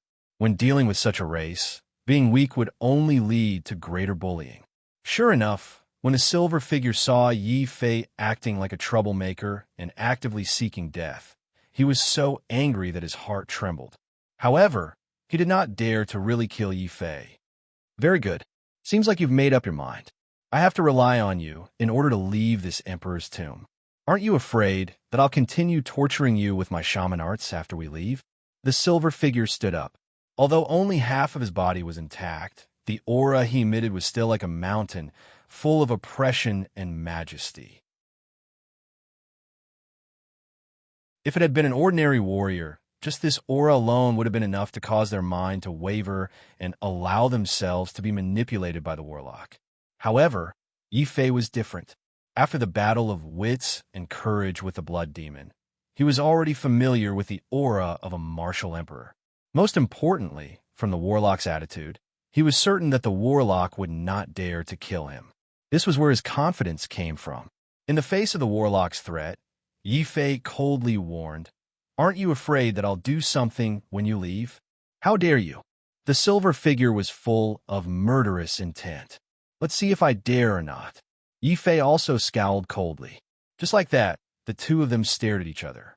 Finally, the silver figure's murderous intent disappeared. He said coldly, "Sit down and talk. As long as you help me escape, I will definitely not harm you. I will even take you as my disciple. I'll do what I say. Compensate me for my medicine first, then we'll talk about saving you. Remember, you're the one who's begging me now."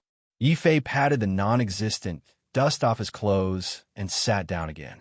The silver figure's face stiffened. Then he squeezed out a smile.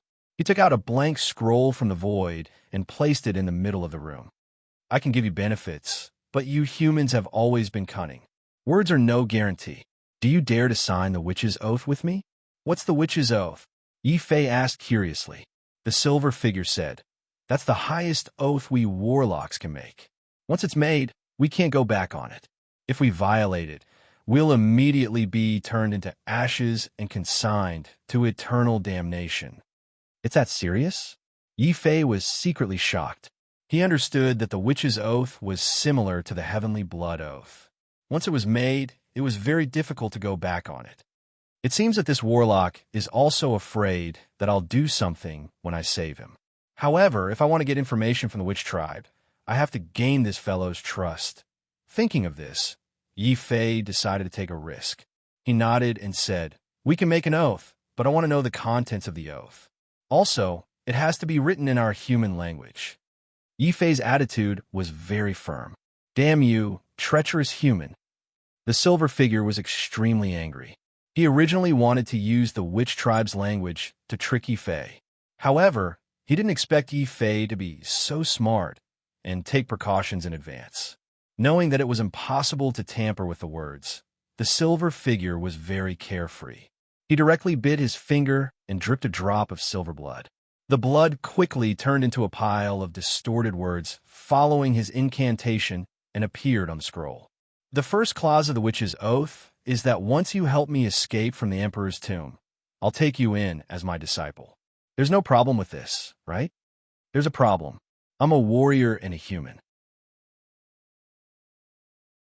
"Can I really learn witch arts? Don't lie to me." Yifei took the opportunity to ask. The silver figure said in a cold tone, "Any warlock who dares to lie in the witch's oath will definitely die a horrible death. Don't worry. Ordinary people can't learn witch arts. However, you're a person abandoned by the heavens. You can definitely learn it." "A person abandoned by the heavens can learn it? Why?" Yifei was a little surprised. The silver figure's expression was cold, and he didn't answer. He chanted the incantation and continued writing. "The second clause is that if you become my disciple, you'll abandon your position as a human. From now on, you'll do everything for the benefit of the witch tribe. Can you abide by it? Wouldn't that make me a traitor?" Yifei was secretly unhappy. However, he had heard from a guardian elder that the group of traitors from the Hall of Life and Death had signed a similar witch's oath.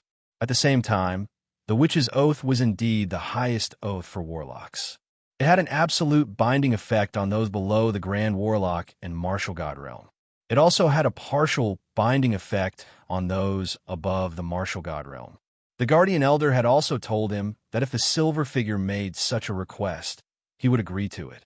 Yifei nodded and said in a deep voice, "That's not a problem. However, I want to add one more condition.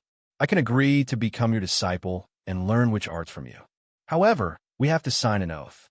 You have to compensate me for my loss and answer all my questions." "What do you want to ask?" The silver figure's eyes were suddenly filled with vigilance and a little bit of suspicion.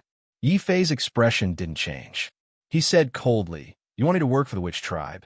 I have to know if the witch tribe is worth it for me to work for it. All right, you can ask questions. However, it's limited to 3 questions." The silver figure didn't give Yifei a chance to continue bargaining. The last of his blood coagulated on the scroll.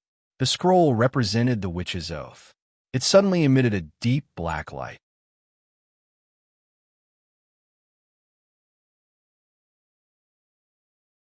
Chapter 1433. Spiritual weapon that gaze was cold and had the majesty of the heavenly Tao. Yifei was secretly shocked by the power of the sorcerer tribe. He was sure that this gaze was not from the heavenly Tao. Could it be the ancestral sorcerer? The ancestral sorcerer's eye. It's the ancestral sorcerer's eye. I can't believe that I, Zhu Yang, would one day receive the care of the ancestral sorcerer. The silver figure was very excited, and his face was filled with awe and fanaticism. Yi Fei also knew the name of this sorcerer, Zhu Yang. He asked curiously, "What is the ancestral sorcerer's eye? Does the ancestral sorcerer's oath require the ancestral sorcerer to be a witness?" The sorcerer tribe was very powerful. If every sorcerer needed the ancestral sorcerer to be a witness, wouldn't the ancestral sorcerer be very busy? Zhu Yang faced the void, kneeled 3 times, and kowtowed 9 times, and uttered ancient sacrificial syllables. He then stood up and looked coldly at Yi Fei. Not every sorcerer is lucky enough to trigger the ancestral sorcerer's eye. Once triggered, even a grand sorcerer or venerable sorcerer would not dare to violate the oath. You are indeed a person abandoned by the heavens. I can't believe that even the ancestral sorcerers I would notice you. This is the glory of your life. You must remember that regardless of life or death, you must be absolutely loyal to the sorcerer tribe and be an obedient citizen of the sorcerer tribe. Zhu Yang warned earnestly. The appearance of the ancestral sorcerers I had obviously improved his attitude towards Yi Fei. It was also because of the ancestral sorcerer's eye that he was sure that Yi Fei would not be able to violate the ancestral sorcerer's oath. He had already begun to trust Yi Fei. Yi Fei was not happy about Zhu Yang's sudden trust. Instead, he was extremely depressed.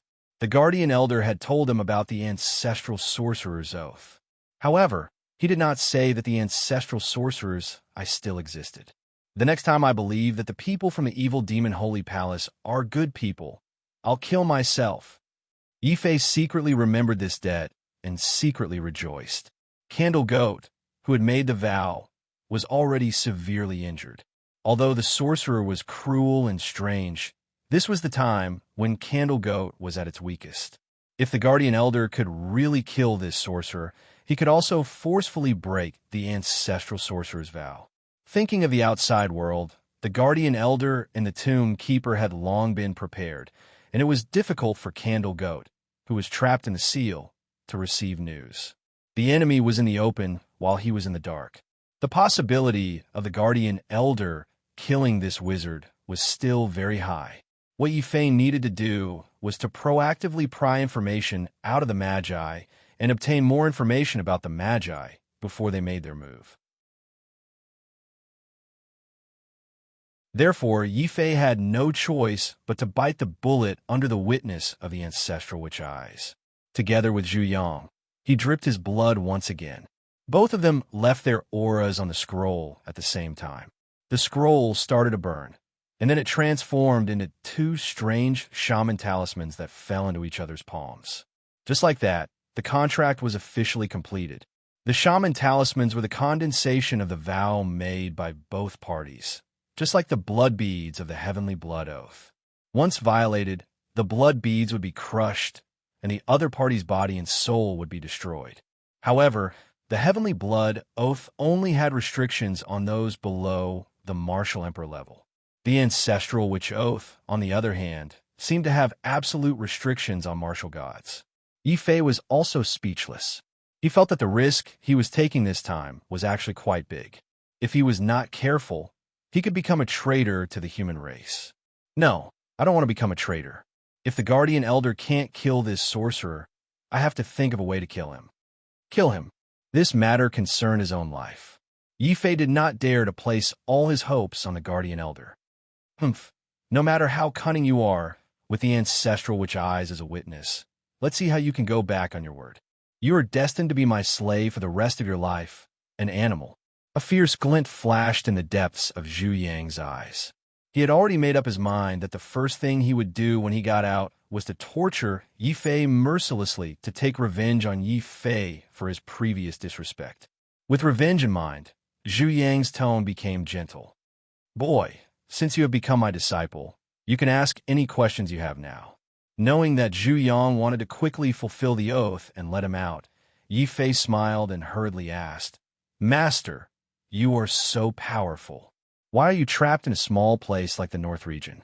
I heard that in ancient times, the sorcerer tribe and martial gods had a great battle. Why did you fight?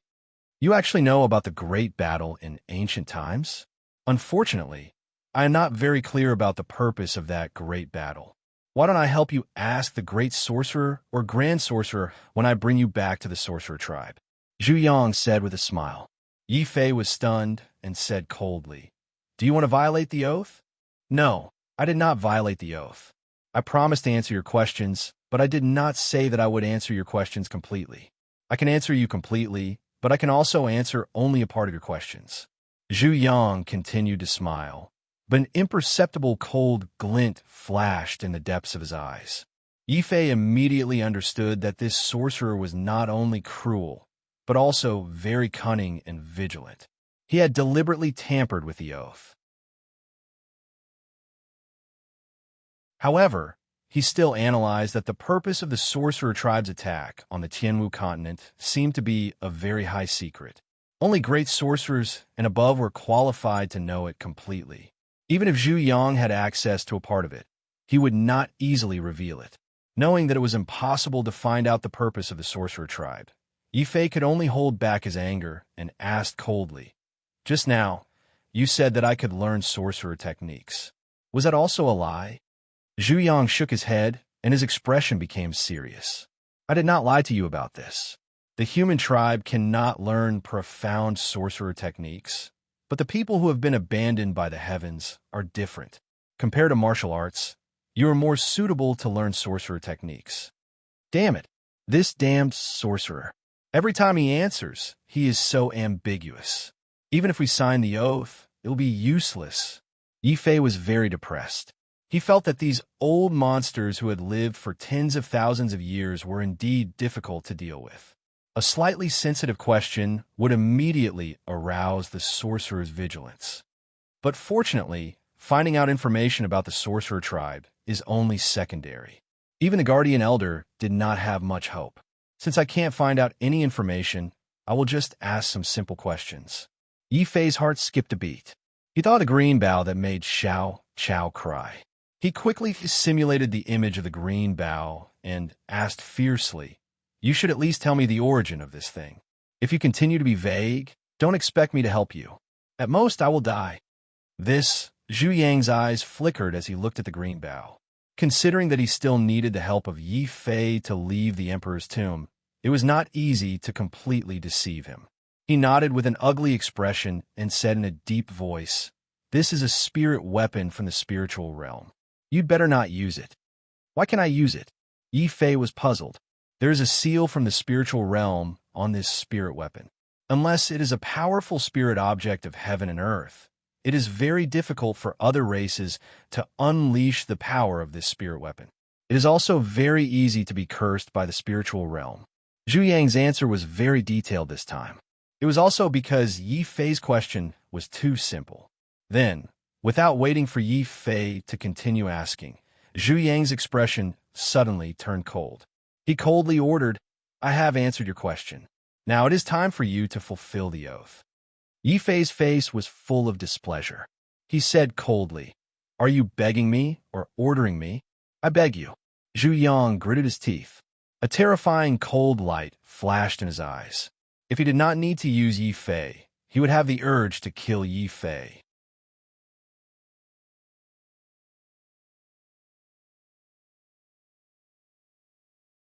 Chapter 1434. Broken Dragon Stone. Yi Fei opened his hand and extended it directly in front of Zhu Yang. Zhu Yang was so angry that his silver skin started to turn black. No one had ever dared to bargain in front of a wizard, but Yi Fei did it, and did it so naturally. Zhu Yang swore that once he got out, he would torture Yi Fei to death. That would be his greatest mercy. He had no choice but to accept Yi Fei as his disciple. If it didn't teach him anything, he really couldn't say it out loud. Despite his reluctance, Zhu Yang still took out a piece of black beast skin and handed it to Yi Fei. This is the shaman scripture. Take it. Human language? Are you messing with me? Yi Fei looked doubtful. Idiot, I specially prepared this meditation technique for you. Once you learn it, I'll be able to use the Magus spell to pull your true body into this space and help me escape. However, This is only a beginner-level wizard mantra. There are still intermediate-level wizard mantras and advanced-level wizard mantras written in pure wizard mantras. Once I get out, I'll find time to teach you. Only when you learn the complete wizard mantra can you be considered a qualified wizard, Zhu Yang explained reluctantly. Originally, he had only planned to give Yi Fei the beginner-level witchcraft scripture. Unfortunately, Yi Fei was too good at extorting people. He was a typical example of someone who wanted benefits more than his life. Even Zhu Yang was a little scared. He reluctantly handed the complete shaman scripture to Yi Fei. After that, Zhu Yang impatiently began to guide Yi Fei in the cultivation of the shaman scripture. He deliberately made it very profound so that Yi Fei would take the initiative to ask. Yi Fei was also listening very seriously. No matter what sutra it was, he would learn it first. Under the continuous improvement of his undying sword soul, his perception had also increased tremendously. Although Zhu Yang's explanation was profound, Yi Fei could understand it all. So that's how it is. The witch tribe doesn't have a soul, but they cultivate mental strength. The stronger the mental strength, the stronger the witch tribe. This is similar to Buddhism's psyche power. I wonder if I can convert psyche power into psyche power? Yi Fei's heart skipped a beat. After reading the beginner's wizard mantra, he understood that the source of a wizard's power was meditation, which could generate powerful spirit power. This kind of power could trigger the rules of the universe. As a result, even the weakest sorcerers possessed many strange sorcery spells that even martial emperors could not guard against.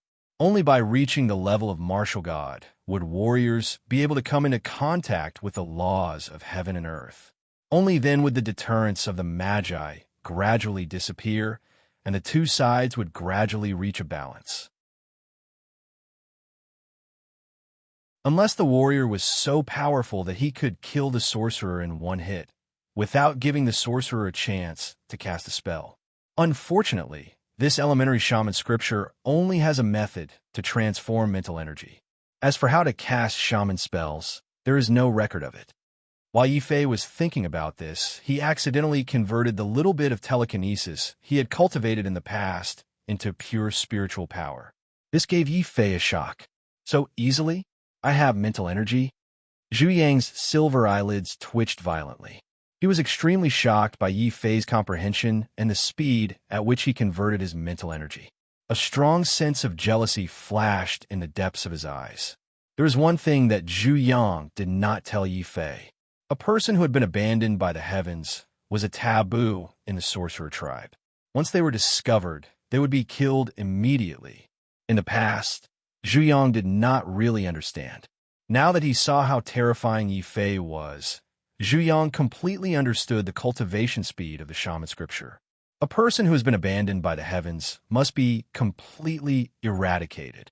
The killing intent in Zhu Yang's heart intensified, but his tone was still gentle and encouraging. He continued to instruct, "Now, transfer your mental energy to me. I will use your mental energy to cast a spell and pull your real body into the emperor's tomb." "Pull me in? What if the tomb keeper finds out?" Yi Fei pretended to be worried. He wanted to test Zhu Yang again. "Don't worry. He won't be able to enter. Even if he enters, I can use the mental energy you provide to cast a stronger spell and kill him from thousands of miles away." Zhu Yang's tone was full of confidence. Hearing this, Yi Fei finally understood why Zhu Yang had targeted him and specially accepted him as a disciple. It turned out that he wanted to use him to cultivate a large amount of mental energy to cast a spell. This was something that other warriors could not do. Only a person who had been abandoned by the heavens could do it. No wonder the guardian elder wanted me to be bait to test this sorcerer. Very good. This time, watch how I'll plot against you. Understanding the cruelty and cunning of the sorcerer, Yi Fei did not believe that Zhu Yang had accepted him as a disciple. At most, Zhu Yang would only use him as a tool to absorb mental energy. Immediately, Yi Fei quietly slowed down the speed at which he cultivated the shaman scripture. At the same time, he also learned the first spell, grafting flowers onto trees. It was a special spell that allowed sorcerers to graft mental energy onto each other. Through this spell, sorcerers could transfer mental energy to each other, allowing each other to obtain an endless supply of mental energy to cast spells. At this moment, Zhu Yang could not wait and urged Yi Fei to cast the spell. Zhu Yang also cast the same spell and resonated with Yi Fei's mental energy. Yi Fei immediately felt that his mental energy and Zhu Yang's mental energy had formed a divine bridge that was connected to each other. On one side of the divine bridge was the weak mental energy that Yi Fei had cultivated. On the other side of the divine bridge, there was a vast mass of mental energy that formed a blurry nebula. However, the nebula was surrounded by a terrifying aura of the way of the heavens. That aura was like a barrier that firmly sealed Zhu Yang's mental power. And Zhu Yang's mental energy was also constantly attacking the seal, trying to break through the way of the heavens. However, in the end, he could only escape with a very weak mental energy that was like threads of blue light. It seems that the way of the heavens barrier was the great emperor of Wangqing, who used his life to seal Zhu Yang's sorcerer power. Yi Fei nodded secretly. He continued to cultivate his mental energy as per the Guardian Elder's plan to support Zhu Yang in casting the spell. Finally, under the joint efforts of Yi Fei and Zhu Yang's accumulated mental energy reached the level where he could cast the spell. An ancient voice came from Zhu Yang's mouth. That voice sounded like the sacrifice of ancient people or the roar of vicious beasts. Yi Fei only understood 4 words, and that was the Nether Gate. Then, an ancient stone door appeared in front of him. The stone door opened, and there was a desert behind it. In the desert, a youth with bloody holes all over his body was sleeping while controlling the sandboat. He quickly sailed in the direction of the Nether Gate. What are you waiting for? Get out immediately and enter your body. Then rush into the Emperor's tomb and break the dragon severing stone at the end of the void. Once the dragon severing stone is destroyed, I will be able to see the light of day again and break the seal. Zhu Yang roared excitedly. Yi Fei did not dare to hesitate. His consciousness had already rushed out like a whirlwind. In an instant, he woke up from the sandboat. There was still a trace of confusion in his eyes after waking up. Break the dragon severing stone. Quickly. Then, 2 anxious voices sounded in Yi Fei's ears at the same time. One was Zhu Yang's voice, and the other was the Guardian Elder's voice. Yi Fei was puzzled, but he subconsciously took out the devouring spirit's sword and slashed at the dragon severing stone in front of him. Boom!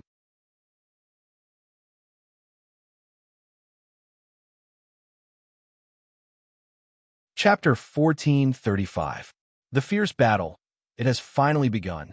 On Quicksand City, the tomb keeper stood on the city wall with his hands behind his back. When he saw the Emperor's tomb shaking and the sand rolling, a complicated look flashed across his eyes. Finally, the tomb keeper's gaze became firm.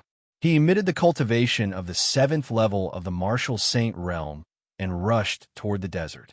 At the same time, as the dragon-breaking stone shattered, Yi Fei finally saw the stone gate that the Emperor's tomb was suppressing. Countless cracks began to appear from the middle, and these cracks kept expanding. Zhu Yang's ecstatic voice also sounded in his mind. I am finally going to see the light of day again. The martial emperors of the human race are nothing more than this. I will sacrifice this land. No, I will sacrifice the entire northern domain and turn this world into a barren desert. Hearing Zhu Yang's arrogant and murderous voice, Yi Fei suddenly understood why the entire northern domain heavenly kingdom had disappeared overnight. It turned out that Zhu Yang had sacrificed the lives of the entire heavenly kingdom. The power of the witch race's sacrifice is actually so strong. Oh no, this thing wants to sacrifice the entire northern domain. Yi Fei suddenly felt his scalp go numb. If the Guardian Elder could not deal with Zhu Yang in the end, wouldn't the entire northern domain be in danger? Don't worry. Since I dare to lure him out, I have absolute confidence in dealing with him. As the dragon-breaking stone was destroyed, a complicated space gate suddenly appeared in the void. The direction of the space gate happened to be above Yi Fei's sandboat. Yi Fei understood that the guardian elder should have been hiding near the sand boat to protect his safety and was ready to give Zhu Yang a fatal blow at any time. At the same time, the tomb keeper also appeared. Just as the dragon breaking stone broke, Zhu Yang turned into a silver light and was about to rush out of the stone base. The tomb keeper suddenly made a series of strange hand seals, which sank into the sand where the emperor's tomb was located. The entire sand ground boiled like a tide. At the same time, a new dragon-breaking stone slowly emerged from the sand ground. It was also the moment Zhu Yang's body completely rushed out of the stone gate. Boom!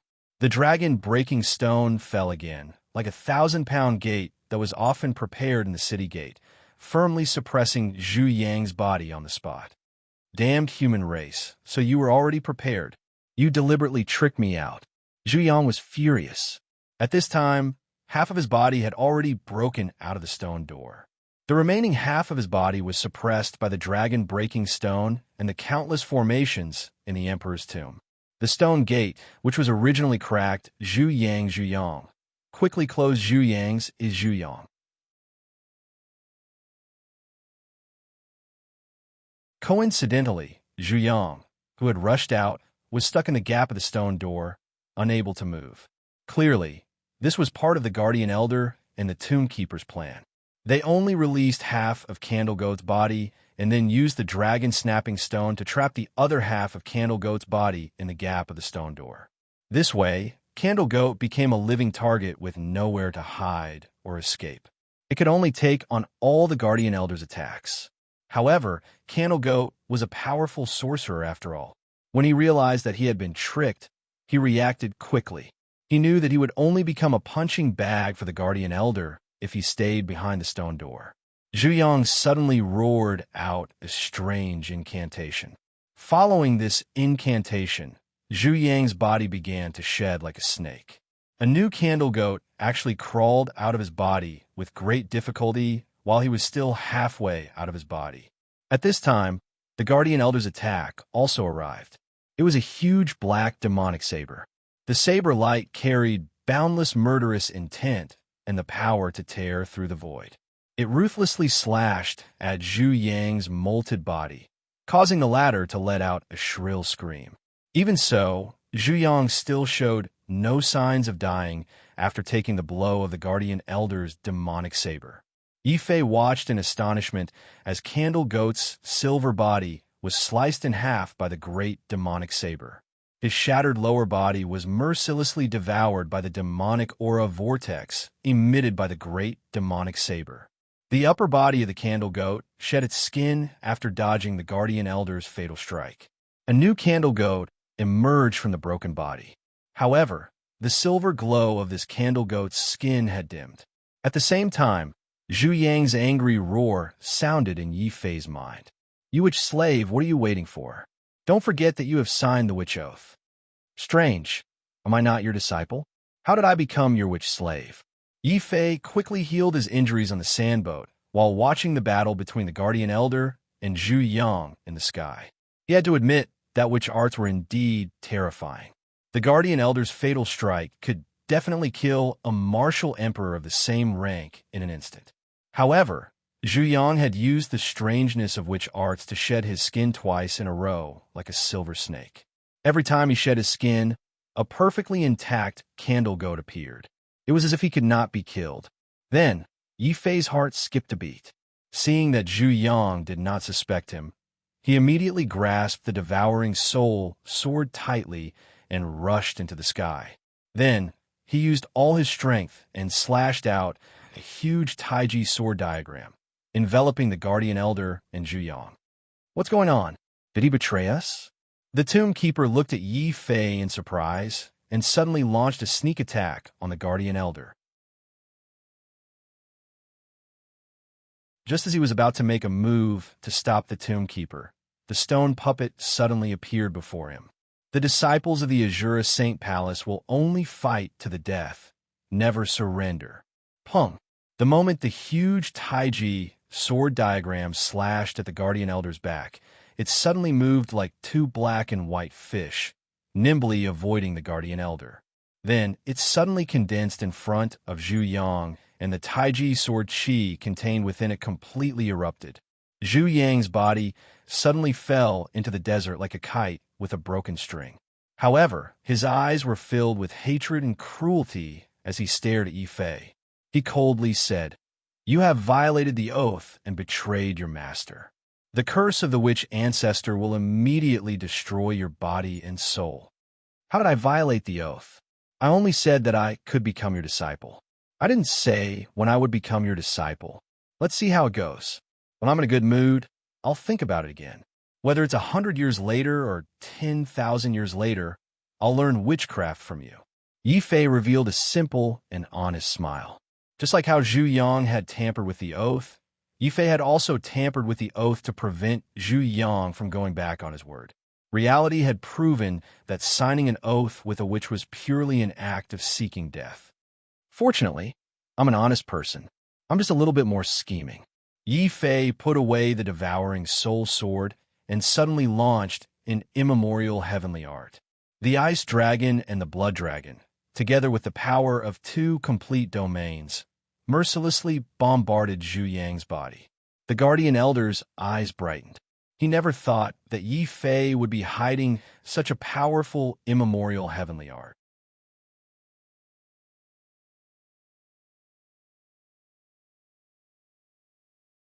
Chapter 1436. Silver Skin Yi Fei, I hate you. If possible, I will use all my mental strength to curse you for 10,000 years. Zhu Yang roared furiously and struggled with all his might. However, he was still killed until his flesh and blood splattered everywhere. His silver skin was dyed a watery silver color. Yi Fei's immemorial celestial palace only played a supporting role. At most, it could only slightly injure Zhu Yang. The one who really caused fatal injuries to Zhu Yang was the Guardian Elder, a living martial emperor. Yi Fei had tricked Zhu Yang too badly this time. He actually believed that Yi Fei was an honest person and signed the ancestral sorcerer's contract with Yi Fei. Although Zhu Yang had also played many tricks, most of them were sincere. He had the intention to cultivate Yi Fei into a spy for the human tribe and a lackey of the sorcerer tribe. However, he had never expected that Yi Fei would dare to play tricks like him and set him up ruthlessly, even though he did not know what the ancestral sorcerer's contract was. Zhu Yang was so angry that his silver face became distorted. His face was ashen, and he could only roar furiously. He hated Yi Fei to the core. Therefore, although the Guardian Elder had hurt him the most, Zhu Yang could only vent all his hatred and anger on Yi Fei. "I swear, if I believe that a human is an honest person again, I will kill myself." Zhu Yang roared furiously and cast various sorcery spells to block the Guardian Elder's next attack. Seeing Zhu Yang's miserable state, the stone puppet also sympathized with the enemy and said, "Is this sorcerer a fool? That kid is obviously a little devil. How could he believe that Yi Fei is an honest person? What a fool." While the stone puppet was still saying that he sympathized with the other party, he had already started to kill. He took out the Azura Saint Palace, the terrifying warhammer that was said to have killed a martial emperor. It whistled like a falling star and smashed a huge hole in the emperor's tomb. What shocked Yi Fei was that such a terrifying warhammer could only leave a bruise on the Zhu Yang's head. It was impossible for it to be smashed into pieces. The physical bodies of magi are so terrifying. Yi Fei drew a cold breath. If it were him, even if he had a strong physical body, there was a possibility that he would be hammered to death on the spot. However, when it landed on Zhu Yang, it only managed to break a layer of silver skin. Yi Fei immediately put down the heavy black sword that he had taken out halfway. We no longer expect to rely on pure weight to smash the other party to death. At this time, the tomb keeper in the distance also moved.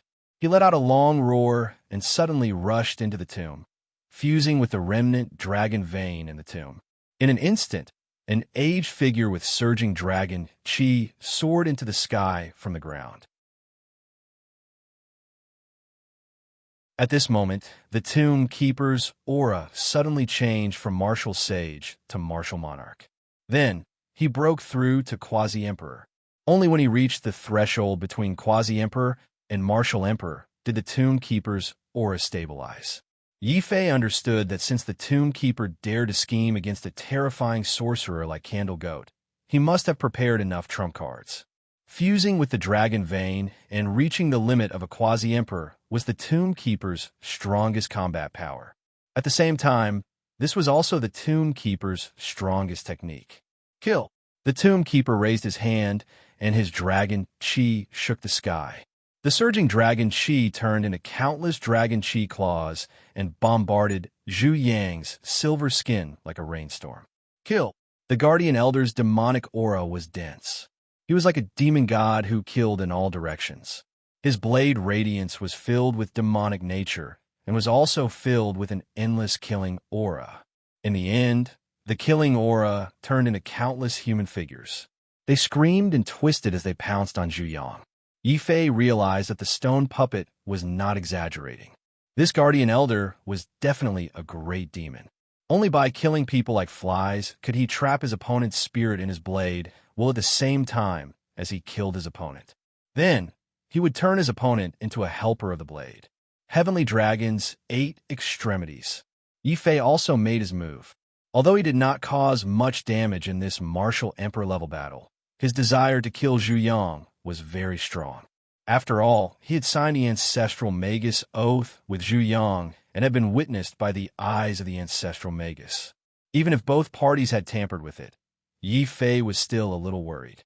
The best way to eliminate his worries was to kill Zhu Yang and make the oath completely invalid. Bastard, watch out for my sky-dominating hammer. Boom! The sky suddenly turned dark. The stone puppet raised its war hammer high. The weight of the war hammer caused the void to creak. As the war hammer fell, the void shattered. The sky and the clouds collapsed at the same time. Suddenly, a terrifying demon sword appeared from the collapsing clouds. The demon sword was like a poisonous thorn in the darkness. At the darkest and most opportune moment, it pierced Zhu Yang's throat. Then, Zhao Qinjuan's figure walked out from the void where he had been hiding. Under the joint attack of so many experts, this desert was penetrated, and an incomparably huge desert basin appeared. In the middle of the basin, Zhu Yang's silver body was also emitting a dazzling light. His mouth was constantly chanting strange syllables, and large amounts of silver blood were constantly spurting out from his eyes, ears, mouth, and nose. Pay my body with blood. Protect my body with sorcery. The silver blood on Zhu Yang's broken body began to burn like a raging fire. Layers of silver light, like the halo of the sun, spread out in all directions with Zhu Yang as the center. Very soon, a huge bright silver ball wrapped around Zhu Yang. The Guardian Elder's great demonic blade, the Tomb Keeper's dragon claws, the stone puppet's huge war hammer, and Zhao Qianjuan's demon sword were all blocked by the silver ball. Yi Fei looked at the silver ball in shock. Invulnerable and invincible. This sorcerer is also using Tai Chi? Boom! Subconsciously, a layer of purplish gold flames burned on Yi Fei's body. Then, a similarly bright purplish gold ball wrapped around Yi Fei. Yi Fei did not hold back and charged at Zhu Yang with the ball. He did not know why he was doing this, but he was unconvinced. He wanted to see which was stronger between his purplish gold Tai Chi and Zhu Yang's silver ball. This is impossible. How can he comprehend the laws of Tai Chi without anyone's guidance? Zhu Yang looked at Yi Fei in shock. Then, he felt an intense jealousy that made him furious. Zhu Yang was furious to discover that Yi Fei's Tai Chi was purer and more perfect than his. As a result, Yi Fei's purplish gold Tai Chi had shattered his originally perfect silver Tai Chi. Those who are abandoned by the heavens must die. Zhu Yang thought of an ancient order that had been passed down in the sorcerer race. He did not understand in the past, but now he completely understood. You're tuning into the Warrior Lore YouTube channel. Don't forget to subscribe and join us on this journey to catch the most captivating stories.